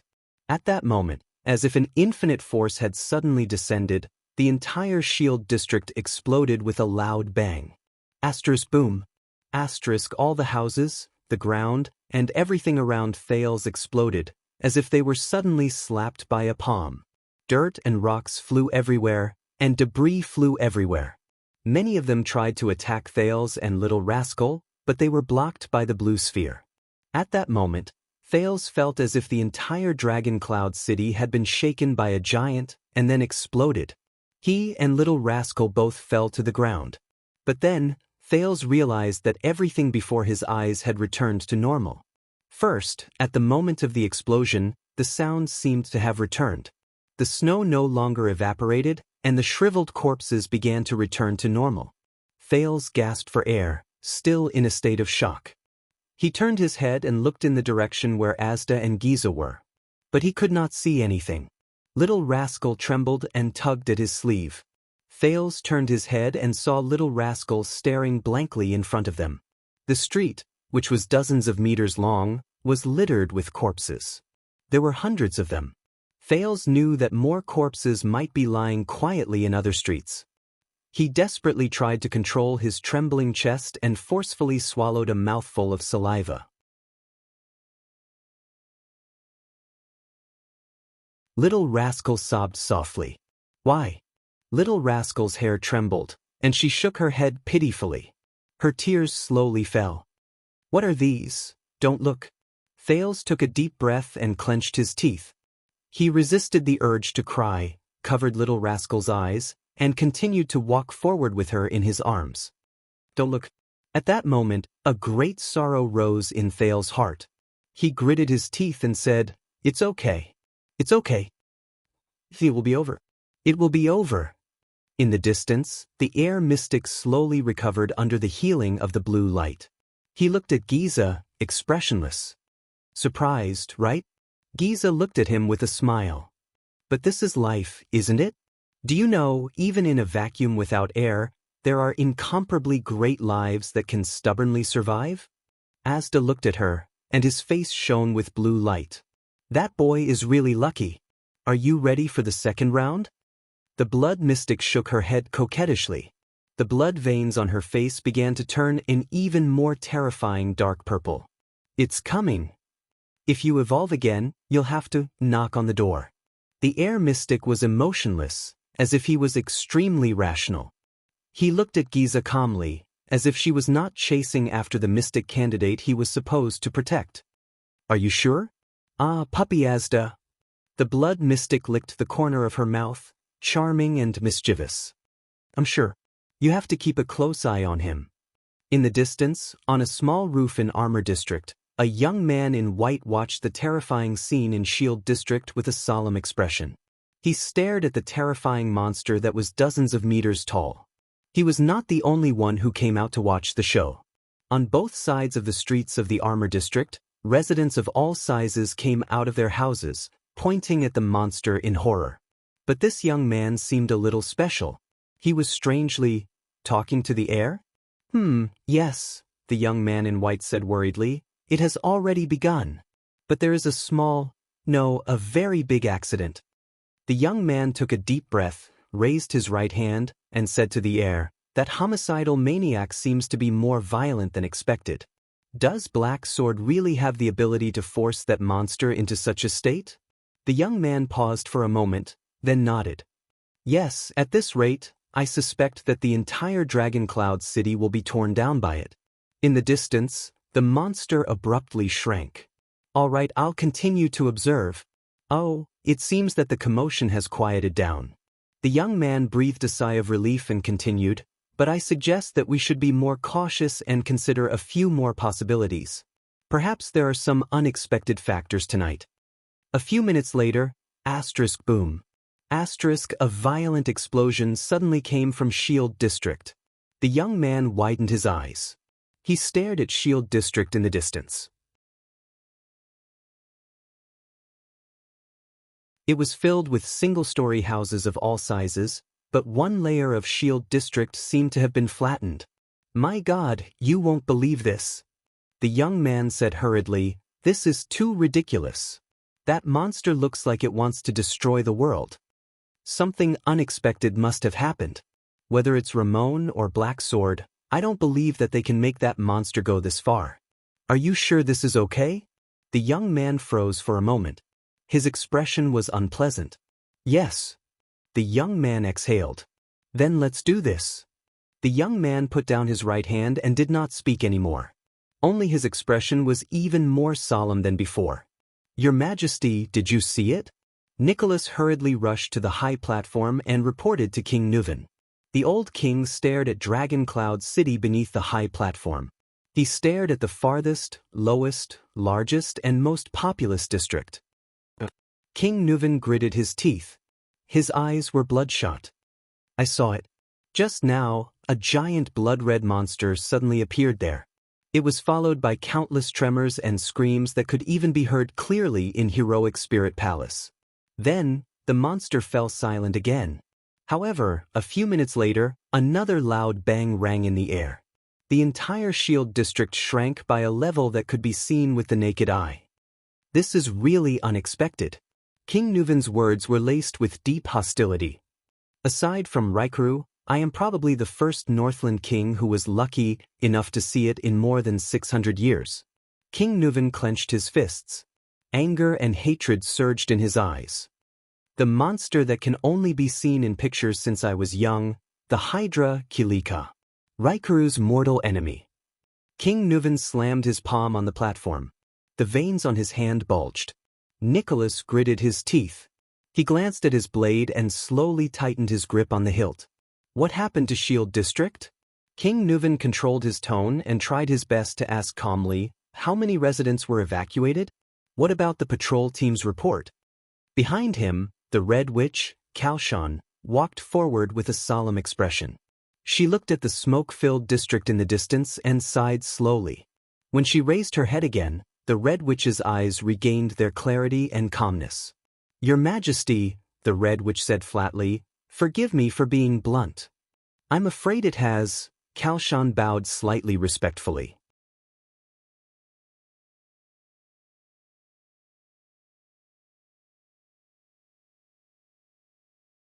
Chapter 172.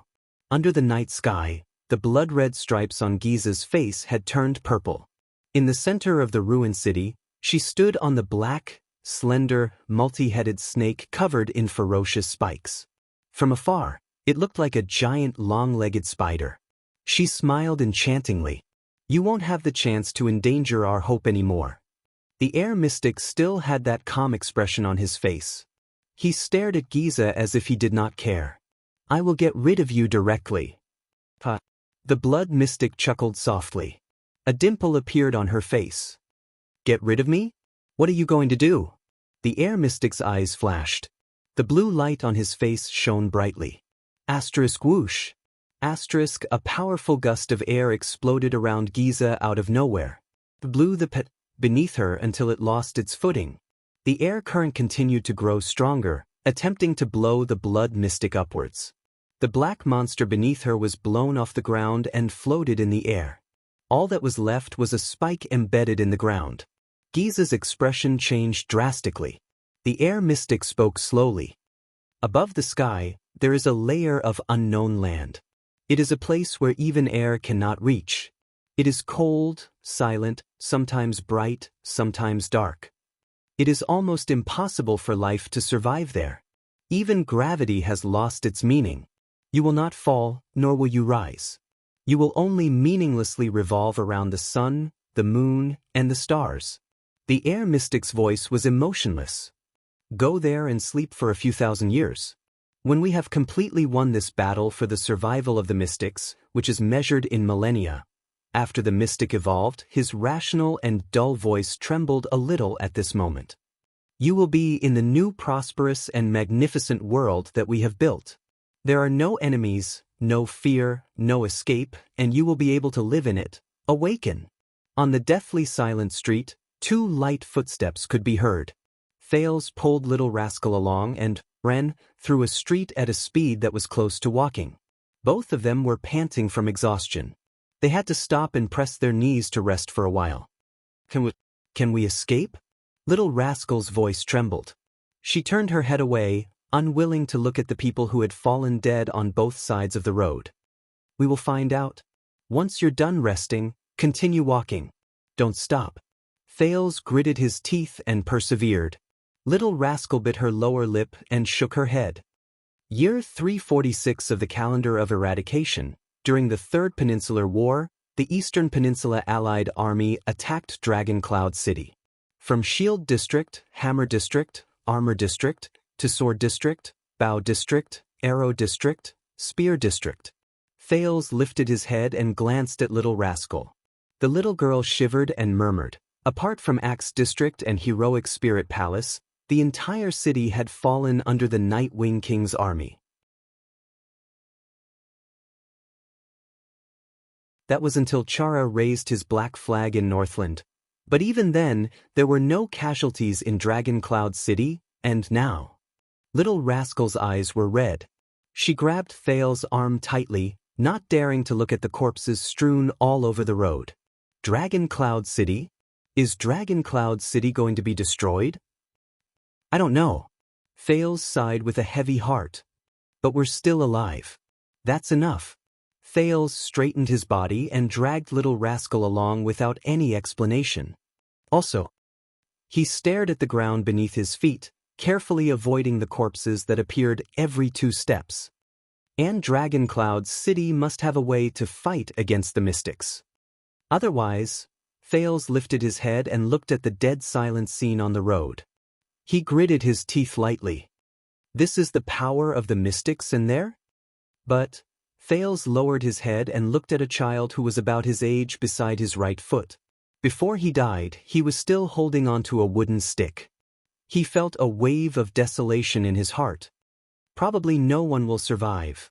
At this moment, a tired male voice rang from the ruins to their left.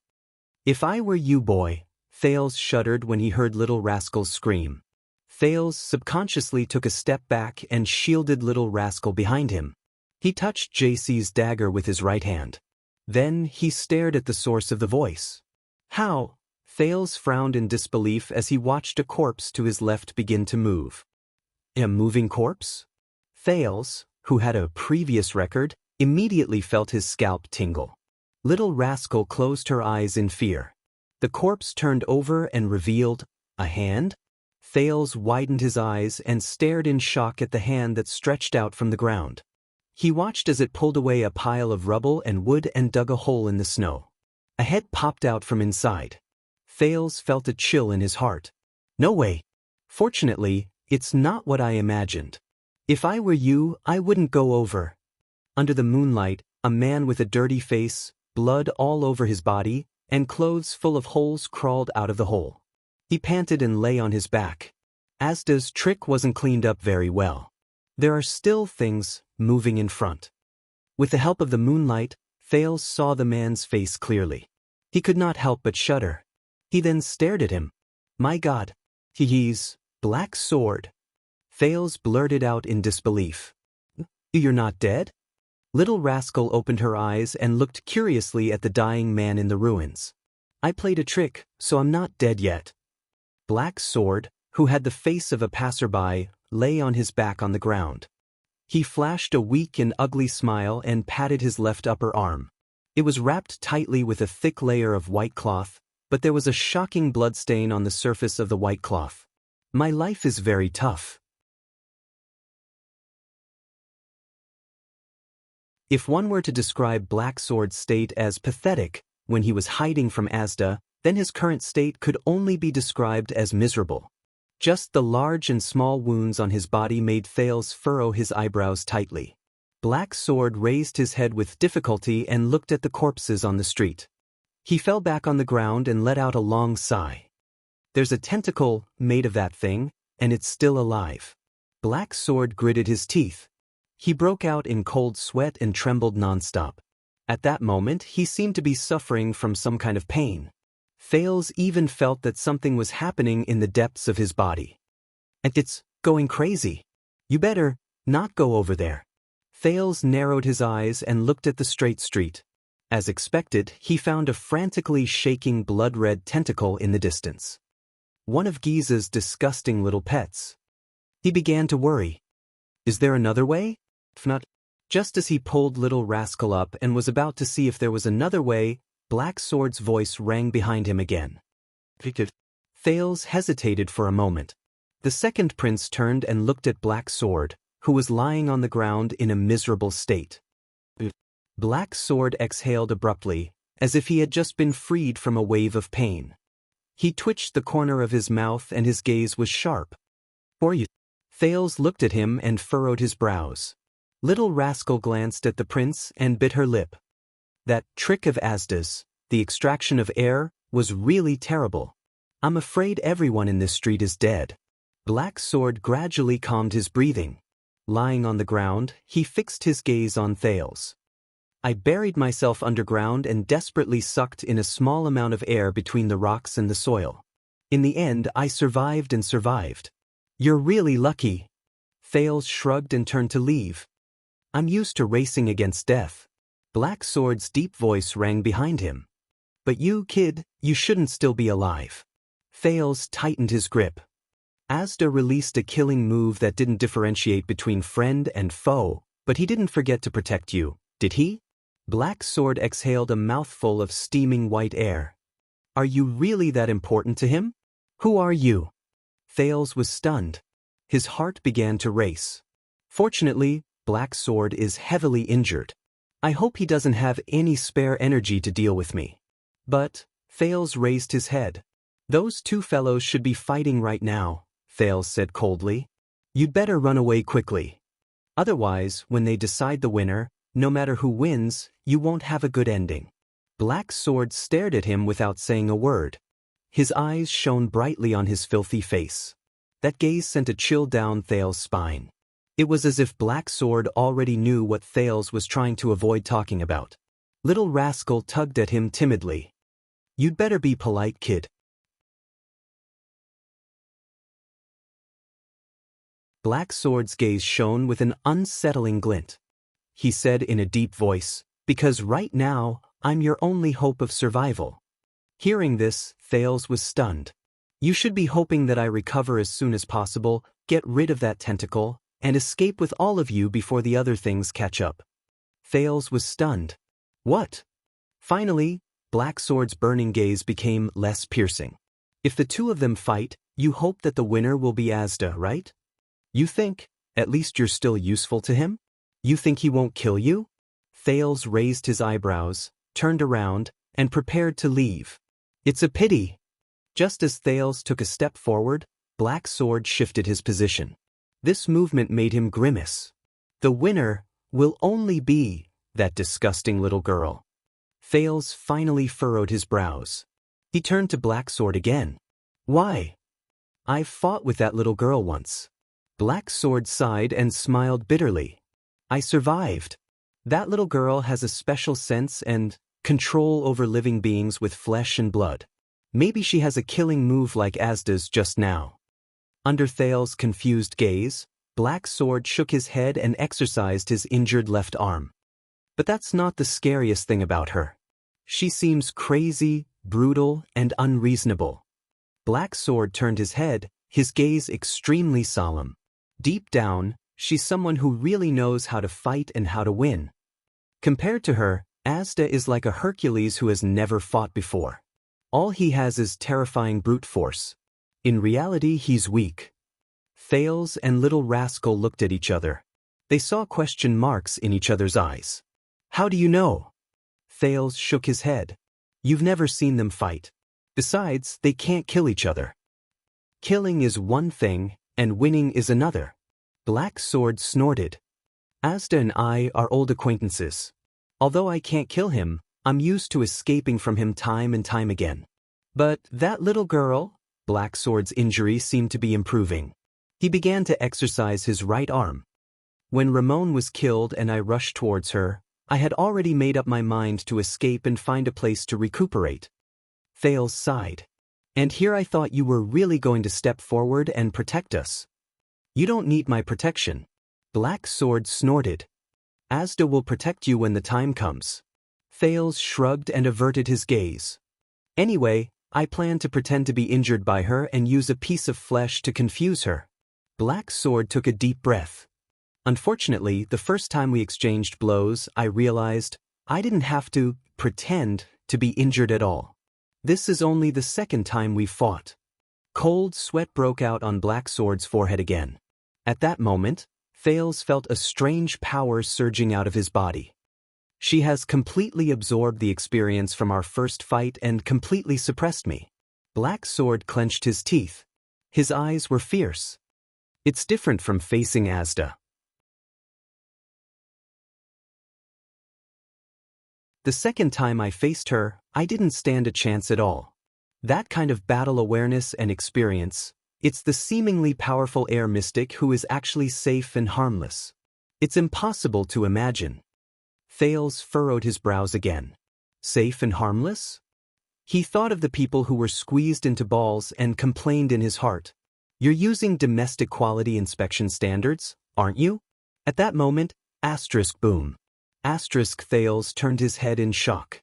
On that perfectly straight street, a blood-red shadow suddenly sprinted towards them. Little Rascal's grip on his hand tightened. Does those things... Damn it. Black Sword stared at the wriggling tentacle that was coming towards him. He tested his legs while trembling and could not help but frown. How can it still run without its roots? In the blink of an eye, the blood-red tentacle was before his eyes. Thales stared at Black Sword, who was lying on the ground, unable to move. He felt Little Rascal on his arm and could not help but feel his soul leave his body. In the duel between the two mystics, Giza laughed maniacally. A new world? I suddenly realized that you and Lebla should get along well. Why don't you consider joining us extremists? The air mystic did not answer. The next moment, the wind suddenly grew stronger. The blood mystic did not delay any longer. She crouched down and touched the huge, spider-like, pitch-black monster beneath her. The latter shuddered violently, and more black spikes extended from its main body, which was covered in spikes. They pierced into the ground with the swaying wind. A faint tremor came from the ground.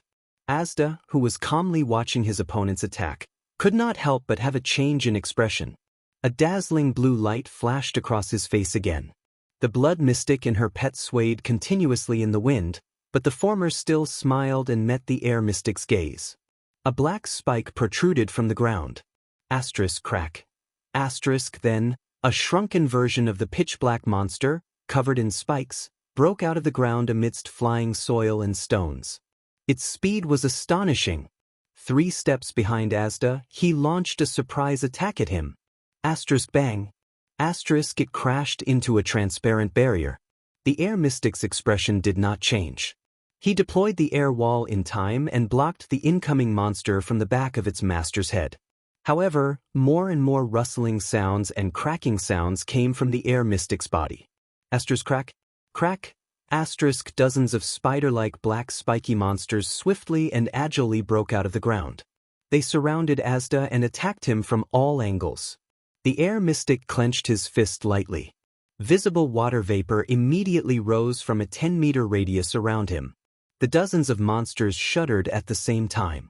But the shuddering only lasted for a moment. These monsters regained their mobility and rushed forward.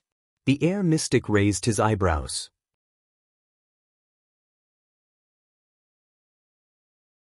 It's useless even if you strip them of all the air. The blood mystic looked at Asda in amusement from above.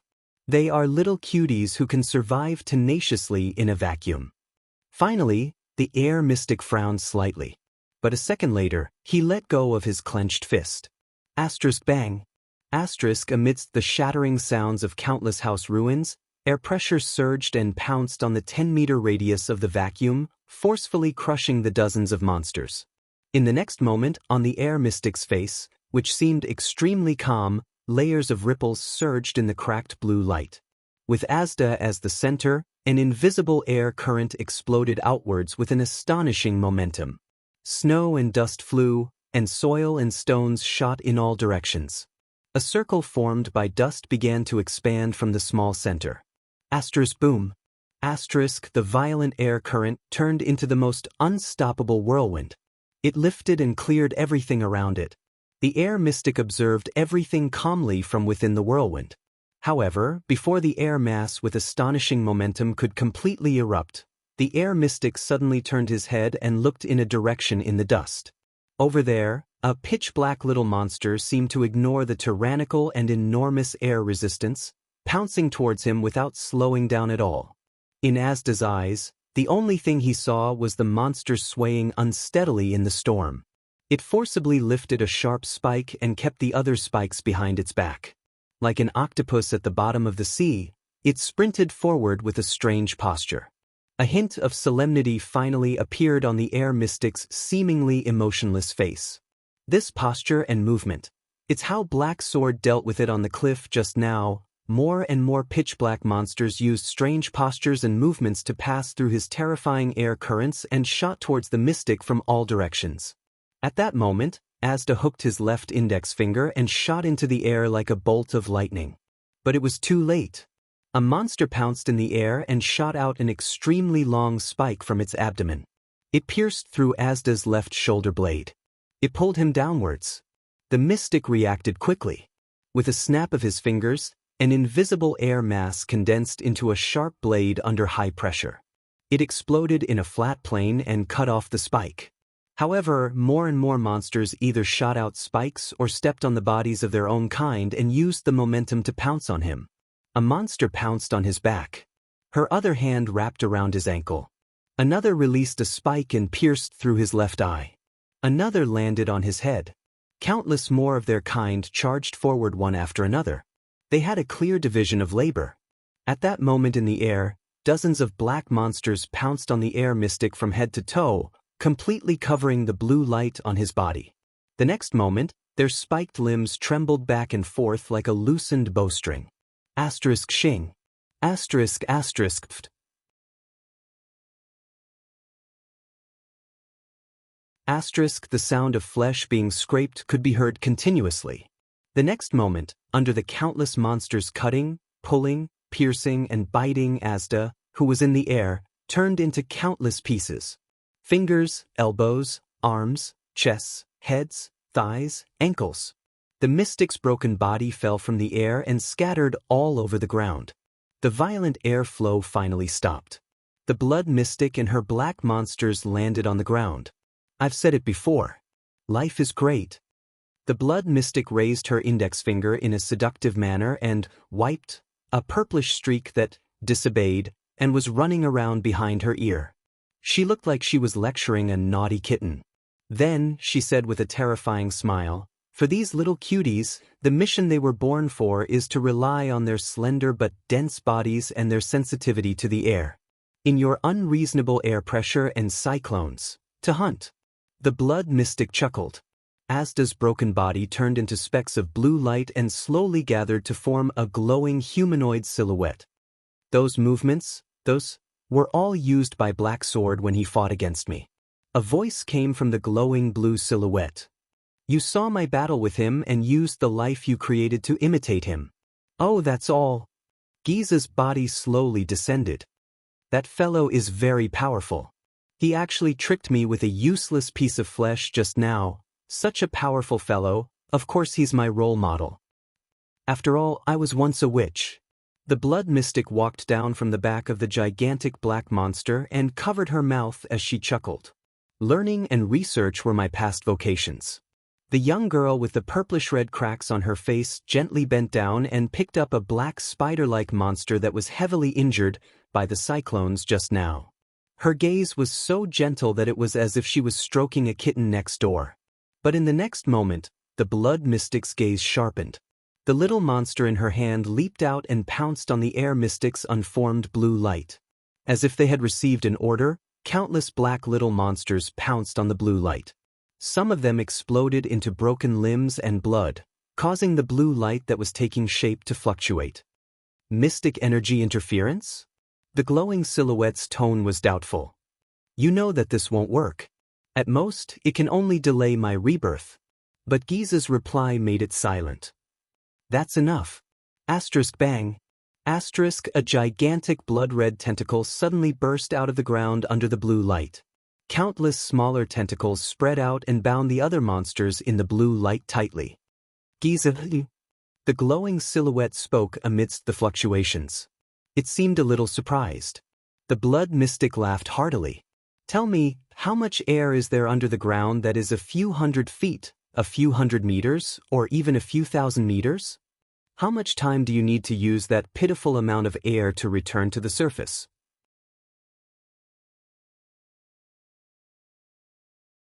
"It should be enough for me to kill that boy." The glowing silhouette did not speak again, but the speed at which it took shape was clearly increasing. It seemed to have become very anxious. Unfortunately, every black monster that exploded after entering the blue light could shake off a part of the blue light, greatly reducing its recovery speed. "Of course, you can evolve to increase your control and range of effect." The blood mystic sighed. "But I think that if you want to come back immediately from underground like that, the power you need. You must knock on the door to realize it, right?" The glowing silhouette suddenly flashed. "Come on, are you willing to knock on the door to protect that boy?" The blood mystic said with a charming smile. "Or are you willing to watch that boy die for your own safety?" The glowing silhouette flashed more and more rapidly. "See, this is the sorrow of never being on the battlefield." The blood mystic snorted softly and stroked her hair, which had turned blood red due to the evolution. "You bunch of people who have never fought in a civil war, newbies." A few seconds later, the glowing silhouette finally spoke.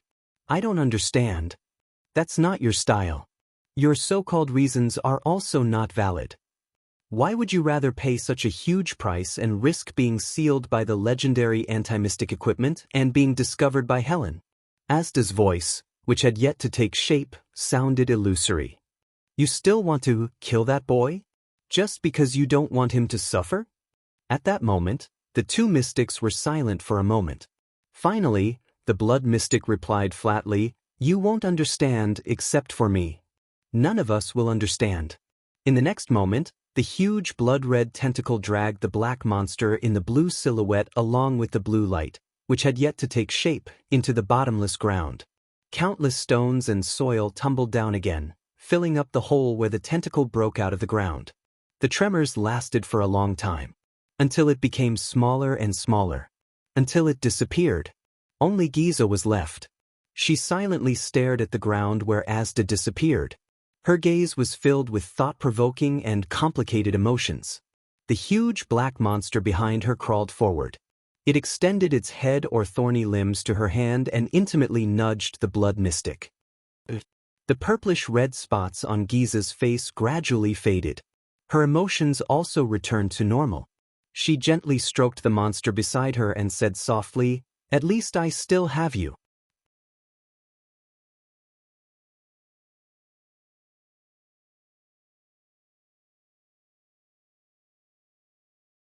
Chapter 173. Under the night sky, in the deserted ruins of Shield District, the blood mystic gently turned around and stroked the black Kilika. In the next moment, the dense shell on the spider-like Kilika's body began to tear, change shape, and expand. Its black exterior began to turn red, and a dozen blood-red tentacles formed from human limbs extended from its body, growing larger and larger. Kilika's body grew larger until it turned into the blood-red hydra that Thales had seen before. Like a giant squid that was dozens of meters tall, it shook its tentacles and let out a strange whistling sound. "Find that child." Giza's madness and stubbornness just now disappeared without a trace as the purplish-red markings on her face faded. At that moment, she was quiet and peaceful, like an ordinary and innocent girl. The mystic gently stroked Kilika, her tone light and gentle. "You know his scent, understand his presence, and are familiar with his bloodline." Giza exhaled softly, her expression strange. "Belongs to that fellow's bloodline. That guy that you want to eat even in your dreams." The hydra's dozen or so giant tentacles trembled at the same time, and there was a sizzling sound of flesh and blood rubbing against each other. Asterisk boom. Asterisk the tentacles fell with a loud bang, creating dozens of deep ravines in the ruins. Smoke and dust rose into the air. Giza laughed. She looked at the terrifying Kilika with a doting gaze, as if she was looking at an angry puppy wagging its tail. "Go. Find him." The girl next door. Giza paused for a second before she opened her mouth slightly and exhaled softly. "Before he becomes a mystic, kill him. Even if it means destroying all of Dragon Cloud City. Even if it means exposing myself. Even if—" Kilika's huge body once again let out a strange, unsettling sizzling sound. In the next second, its dozen or so blood-red tentacles plunged into the ground one after another from different directions. Asterisk bang, bang, bang. Asterisk its flesh and blood seemed to be multiplying endlessly, continuously extending the length of its tentacles and digging into the ground. Suddenly, Giza narrowed her eyes and turned her head with a solemn expression. A figure suddenly appeared in the smoke and dust stirred up by Kilika, slowly walking towards the mystic. Giza exhaled softly. "As expected, I've wasted too much time." The silhouette in the smoke and dust approached slowly, one step at a time. The blood mystic closed her eyes and shook her head gently. He actually evacuated the people in the surrounding districts? Raikru's descendants aren't completely useless. At this moment, boom, a medium-sized tentacle suddenly shot out from the ground beside the figure. Amidst the smoke and dust, tentacles broke through the ground and attacked the uninvited guest. However, the figure in the smoke only moved slightly. Chi! The sound of a weapon-piercing flesh could be heard. The next moment, Giza's expression changed drastically. She fell to her knees. The blood mystic screamed in pain. Boom! In the districts adjacent to Shield District, more than 10 huge, blood-red tentacles broke out of the ground again. For example, in the Sword District, which was the closest to the few noble districts, there was a huge tentacle like this. After it destroyed a stone house on top, it broke through the soil and rocks and shot towards the sky. The moment it came out of the ground, the heads of these terrifying tentacles, which were formed by bloody human bodies, suddenly burst open and scattered into countless smaller tentacles. The small tentacles first stopped in the air and slowly turned around, occasionally trembling once or twice. It was as if they were sniffing. Not long after, these small tentacles trembled at the same time, and then quickly grew, proliferated, and extended in all directions. At this moment, a thin figure in a white cloak suddenly appeared from a corner and instantly landed in front of the roots of all the tentacles. The tentacles sensed the approaching flesh and blood. In that instant, countless tentacles attacked the cloaked figure like a wild beast with its hair standing on end. The figure turned around gently and brandished a special white-hilted blade. The blade flashed. Asterisk swoosh. Asterisk surrounded by countless tentacles, the figure flashed incessantly in that instant, even leaving afterimages. So much so that from afar, it looked like he was brandishing the blade in a few different directions. The blade grazed almost every tentacle, leaving a wound. But it was far more than that. The next moment, the tentacles that were grazed by the blade trembled violently. Then, these tentacles that seemed to have a life of their own immediately began to blacken and wither in large swathes. Finally, as if they were burning, the entire tentacle turned into flying ash and scattered. Flesh and flying ash instantly floated into a ball. The cloaked man swung the blade again. This time, the strange blade stabbed into the roots of these small tentacles, the big blood-red tentacle. The huge tentacle shook violently, and bubbles and a large amount of steam began to emerge from the place where the blade had stabbed. Then, it also began to blacken and wither, until it completely turned into flying ash. Left the roots? The small tentacles that fell on the ground seemed to have sensed something and immediately trembled violently. Like snakes, they scattered in all directions, escaping from that terrifying man. At this moment, countless hurried footsteps could be heard. Dozens of masked figures in gray appeared at the corner of the street. They wore special equipment, arm shields, light crossbows, and streamlined long blades with white hilts. They stepped swiftly and skillfully, blocking almost every tentacle that tried to escape. Their movements were swift, their bodies agile, and their minds calm. Then they raised their hands and swung their blades. Asterisk Xing. Xing. Swoosh. Asterisk this time, the small tentacles that were cut by the blade did not turn into flying ash. Instead, they were like normal limbs that were injured. Bright red blood gushed out of them, but their vitality was obviously not as strong as their roots. After a large amount of blood flowed out of the severed tentacles, they immediately fell to the ground and slowly shrunk. The man who first appeared, the star killer Nicholas, flung his cloak off. With a stern expression, he ignored his subordinates who were busy clearing out the tentacles and walked towards the corner of the street. There, even more white blade guards clustered around an old but dignified man. According to Madame Calshin's information, there are at least a dozen of these things in Shield District and its surrounding areas. Fortunately, we evacuated the residents in time, or else they would have become food for those things, Your Majesty. The Star Killer reported solemnly. Nuven VII furrowed his brows and looked at a trembling tentacle in the distance. A white blade guard stepped on it and chopped it off. Bright red blood flowed out of it. Nicholas noticed the king's gaze. He swung the strange blade in his hand and said slowly, "We've tested it.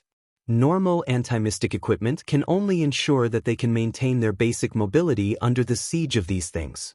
Only a legendary anti-mystic equipment like the Severing Soul's blade can protect themselves and get rid of these disgusting things at the same time." The king nodded. His expression was terrifying. Gleeward has already set off with the Soul Slayer pike. That calamity won't be jumping around for long. Behind the king, a bureaucrat who looked like a disciplinary officer said worriedly, "But these things are still expanding, trying to find more people to feed on. Now, they've even appeared here. Sooner or later, they will extend out of Shield District and catch up to the residents we arranged to evacuate to other districts, and even to those outside the city. It's one thing for it to continue growing by absorbing, but if this goes on, the entire Dragon Cloud City." King Nuven raised his hand abruptly and stopped his subordinate from reporting. His eyes flashed with anger and determination. The tentacles in this area were quickly cleaned up. King Nuven clenched his fists and raised his head to look at the warriors around him. He shouted loudly, "White Blade Guards!" All the White Blade Guards, including Nicholas, turned their heads in unison and shouted angrily. They stared back at the Northland King with sharp gazes. King Nuven took a heavy step forward. He glared at each of his personal guards, the elite White Blade Guards. The Dragon's Imperial Guards. The most valiant existence in Extet. The sound of earth and rocks collapsing came from afar again. King Nuven took a deep breath. The flames in his eyes burned brighter. "Tell me, boys. When Extet needs your protection?" The old king's old and powerful voice rang in everyone's ears. "When Northland needs your bravery, when you need to sacrifice your lives, when you bleed dry." King Nuven turned his head and fixed his gaze on the blood-red hydra in the distance. He stared at the blurry but huge figure and roared ferociously. "Will you hesitate? Tell me." At that moment, all the white blade guards straightened their bodies without hesitation and punched their left chests with their right fists. Asterisk thud. Asterisk the dull sound of a punch rang out at the same time. It was heavy and shocking, like a person. All the elite warriors roared angrily at the same time. Their voices were deafening. "No, your majesty." Asterisk swoosh. Asterisk King Nuven turned around and abruptly drew his saber. With a dignified expression, he nodded and looked at his guards. "Very good. Nicholas, you're in charge of dispatching." The Star Killer knelt on one knee and punched his chest with a solemn expression. "All White Blade Guards, equip yourselves with anti-mystic equipment and walk around the edge of Shield District," King Nuven said calmly to the captain of his personal guards. "Whether it's delaying, intercepting, or strangling, block this thing in Shield District. It can forget about touching a single Northlander." Nicholas nodded fiercely and stood up to give his orders. "Everyone, split into 8 teams. Each team has at least 30 people. Check the anti-mystic equipment and bring signal arrows. Send messages according to wartime standards." The Star Killer looked at his subordinates and said coldly, "Form a circular formation of 5 people each. Focus on dealing with these little things. Slashing and slicing are the most effective methods. Pay attention to your footsteps, don't get entangled by more than one enemy. If you run into such a big fellow..." Nicholas kicked the large tentacle that had already withered into black dried limbs and shook his severing soul's blade. "Send a message to inform me." King Nuven sighed. Kalshan said that the more people that Calamity faces, the stronger it will become. "So, you won't have any backup." The king extended his right hand and pressed firmly on Nicholas' right shoulder. He stared straight ahead. "Whether it's the patrols or the recruits, they don't have anti-mystic equipment. They will only die in vain. Our hope lies with Gleeward and you, the Soul Slayer Pike and the Severing Soul's Blade. Gleeward has already gone to find that Calamity. The Soul Slayer Pike is the best way to deal with it. What you need to do now," King Nuven's eyes flashed, "is to trap a rat in a cage. Completely cut off that thing's strength and escape route." Nicholas and the king exchanged a deep glance. Then he nodded firmly and respectfully. "We have no problem, Your Majesty. Please wait for the news of our triumphant return in the palace." But King Nuven shook his head. "I'll go with you." In that second, Nicholas widened his eyes. "Your Majesty, it's not safe ahead." King Nuven raised his hand sternly and stopped him from speaking. "Most of the White Blade Guards are here. Heroic Spirit Palace may not be as safe as here. And I have never doubted that the place where the White Blade Guards are located is the safest place in the world." King Nuven's eyes were filled with unquestionable majesty. "Do you have any objections to this statement?" Nicholas shuddered violently. In that instant, Nicholas said nothing. He only gritted his teeth and nodded solemnly. King Nuven let go of his shoulder and laughed boldly. "Come, my brave warriors. Today, we will set foot on the land of our homeland and rush into a war between humans and non-humans."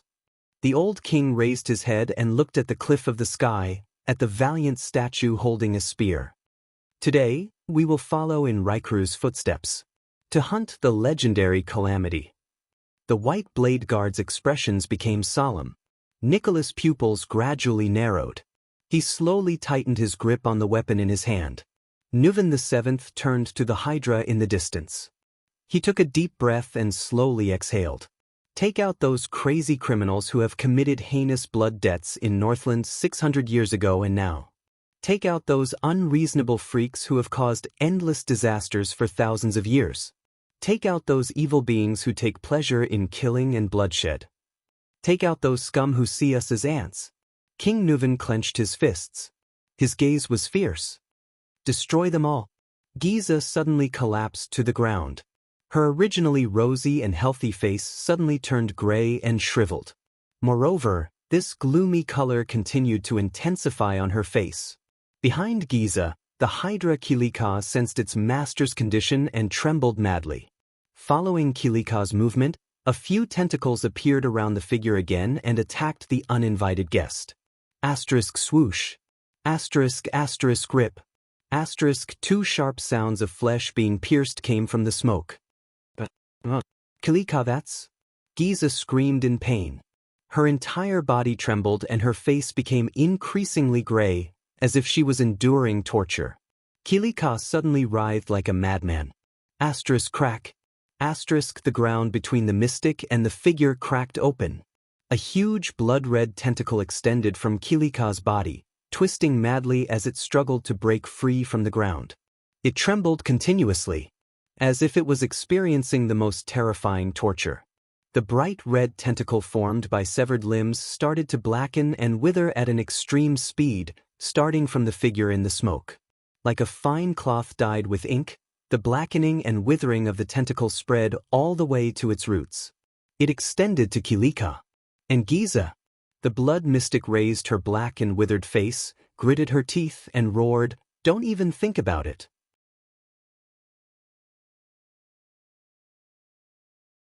In the next moment, before the blackening and withering tentacle reached Kilika with that terrifying momentum, it swelled up by itself from its roots and suddenly broke.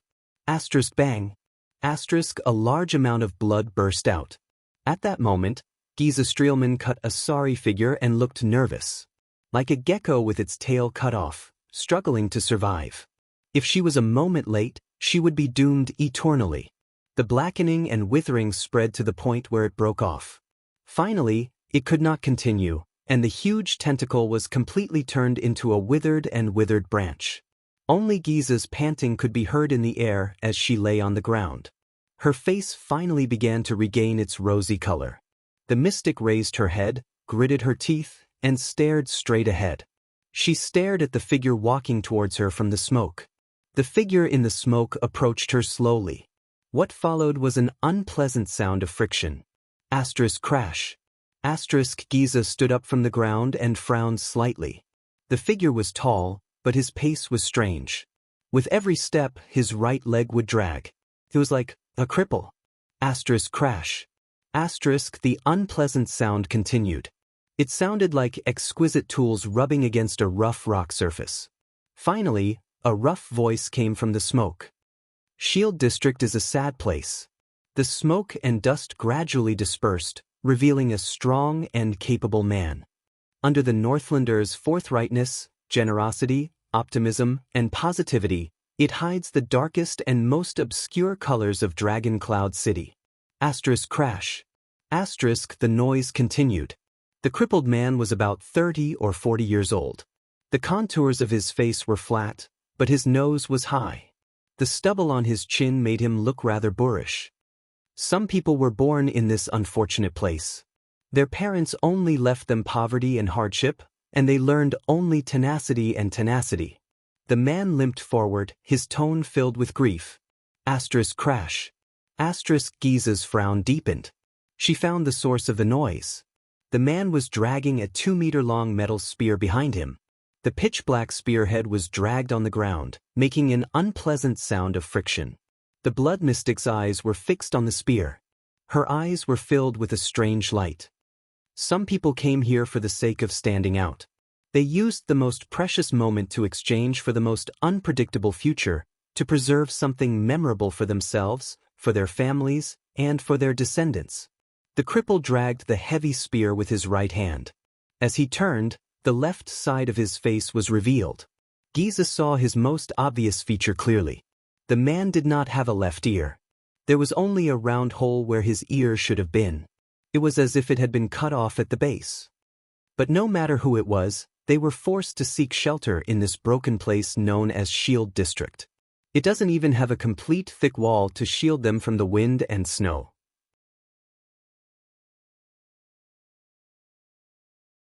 Here, some people are busy, petty, and unscrupulous. Some are illiterate and tremble in fear. Some are lonely and despairing and covered in wounds. Some are impulsive, hot-tempered, and hot-tempered. Asterisk crash. Asterisk the man limped forward. His expression was sad, and his voice was low. They are just ordinary people, but they are also pitiful people. But they are still living under the feet of the most powerful person in all of Extet. With the Northlander's most contented attitude and the strongest smile, they do the lowliest of jobs. They receive the merest income, have the most pitiful hope, and live the most miserable lives. They do not have unparalleled power, no great achievements, no respectable honor, no noble titles, and no glorious bloodline. But they still clench their teeth, swallow their blood, hold back their tears, tighten every muscle, and struggle to survive. The man stopped limping and stood in front of Giza.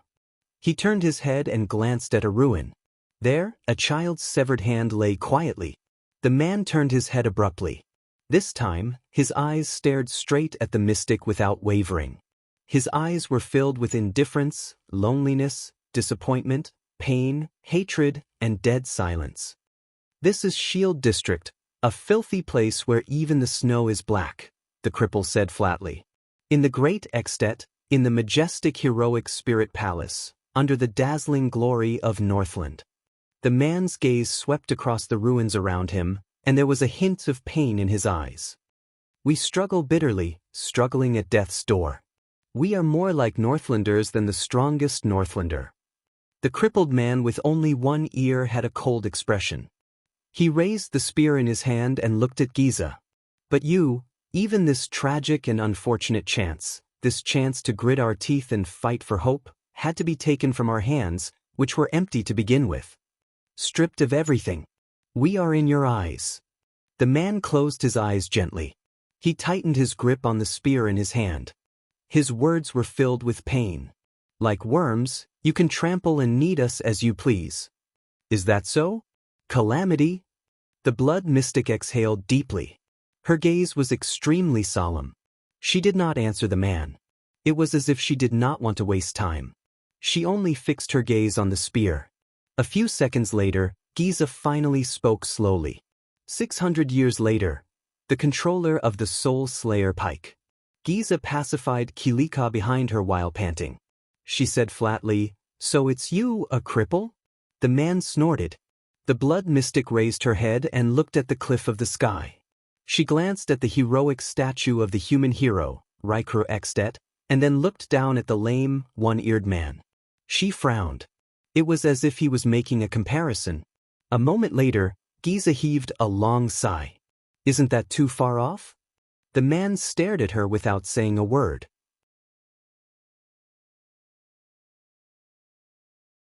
"What, in this era," Giza said in disdain, "as long as you're a supreme class, you can master a legendary anti-mystic equipment?"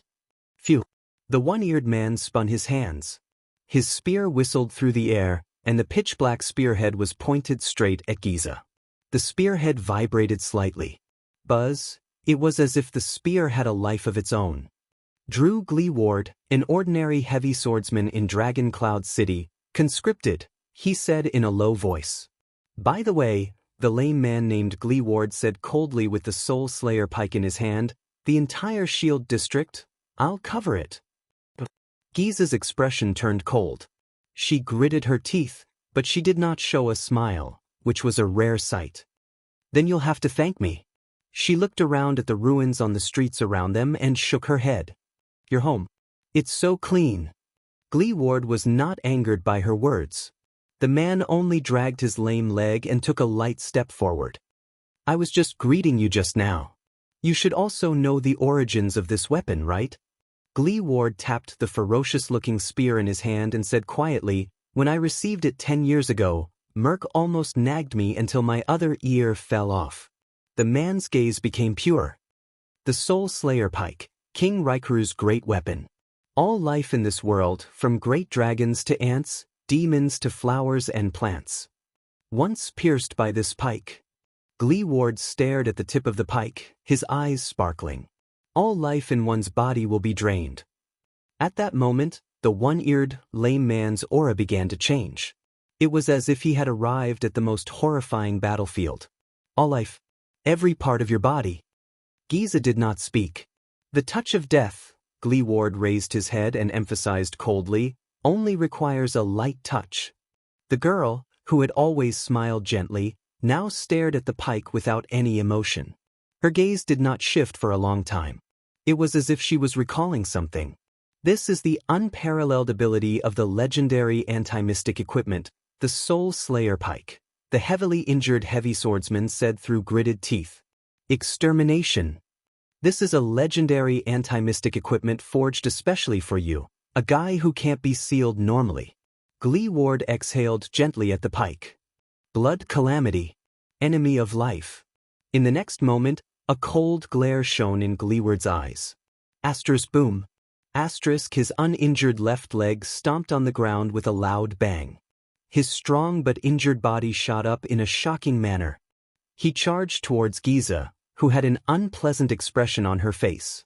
The ferocious Soul Slayer pike thrust forward with an invincible momentum, as if it was charging on a battlefield.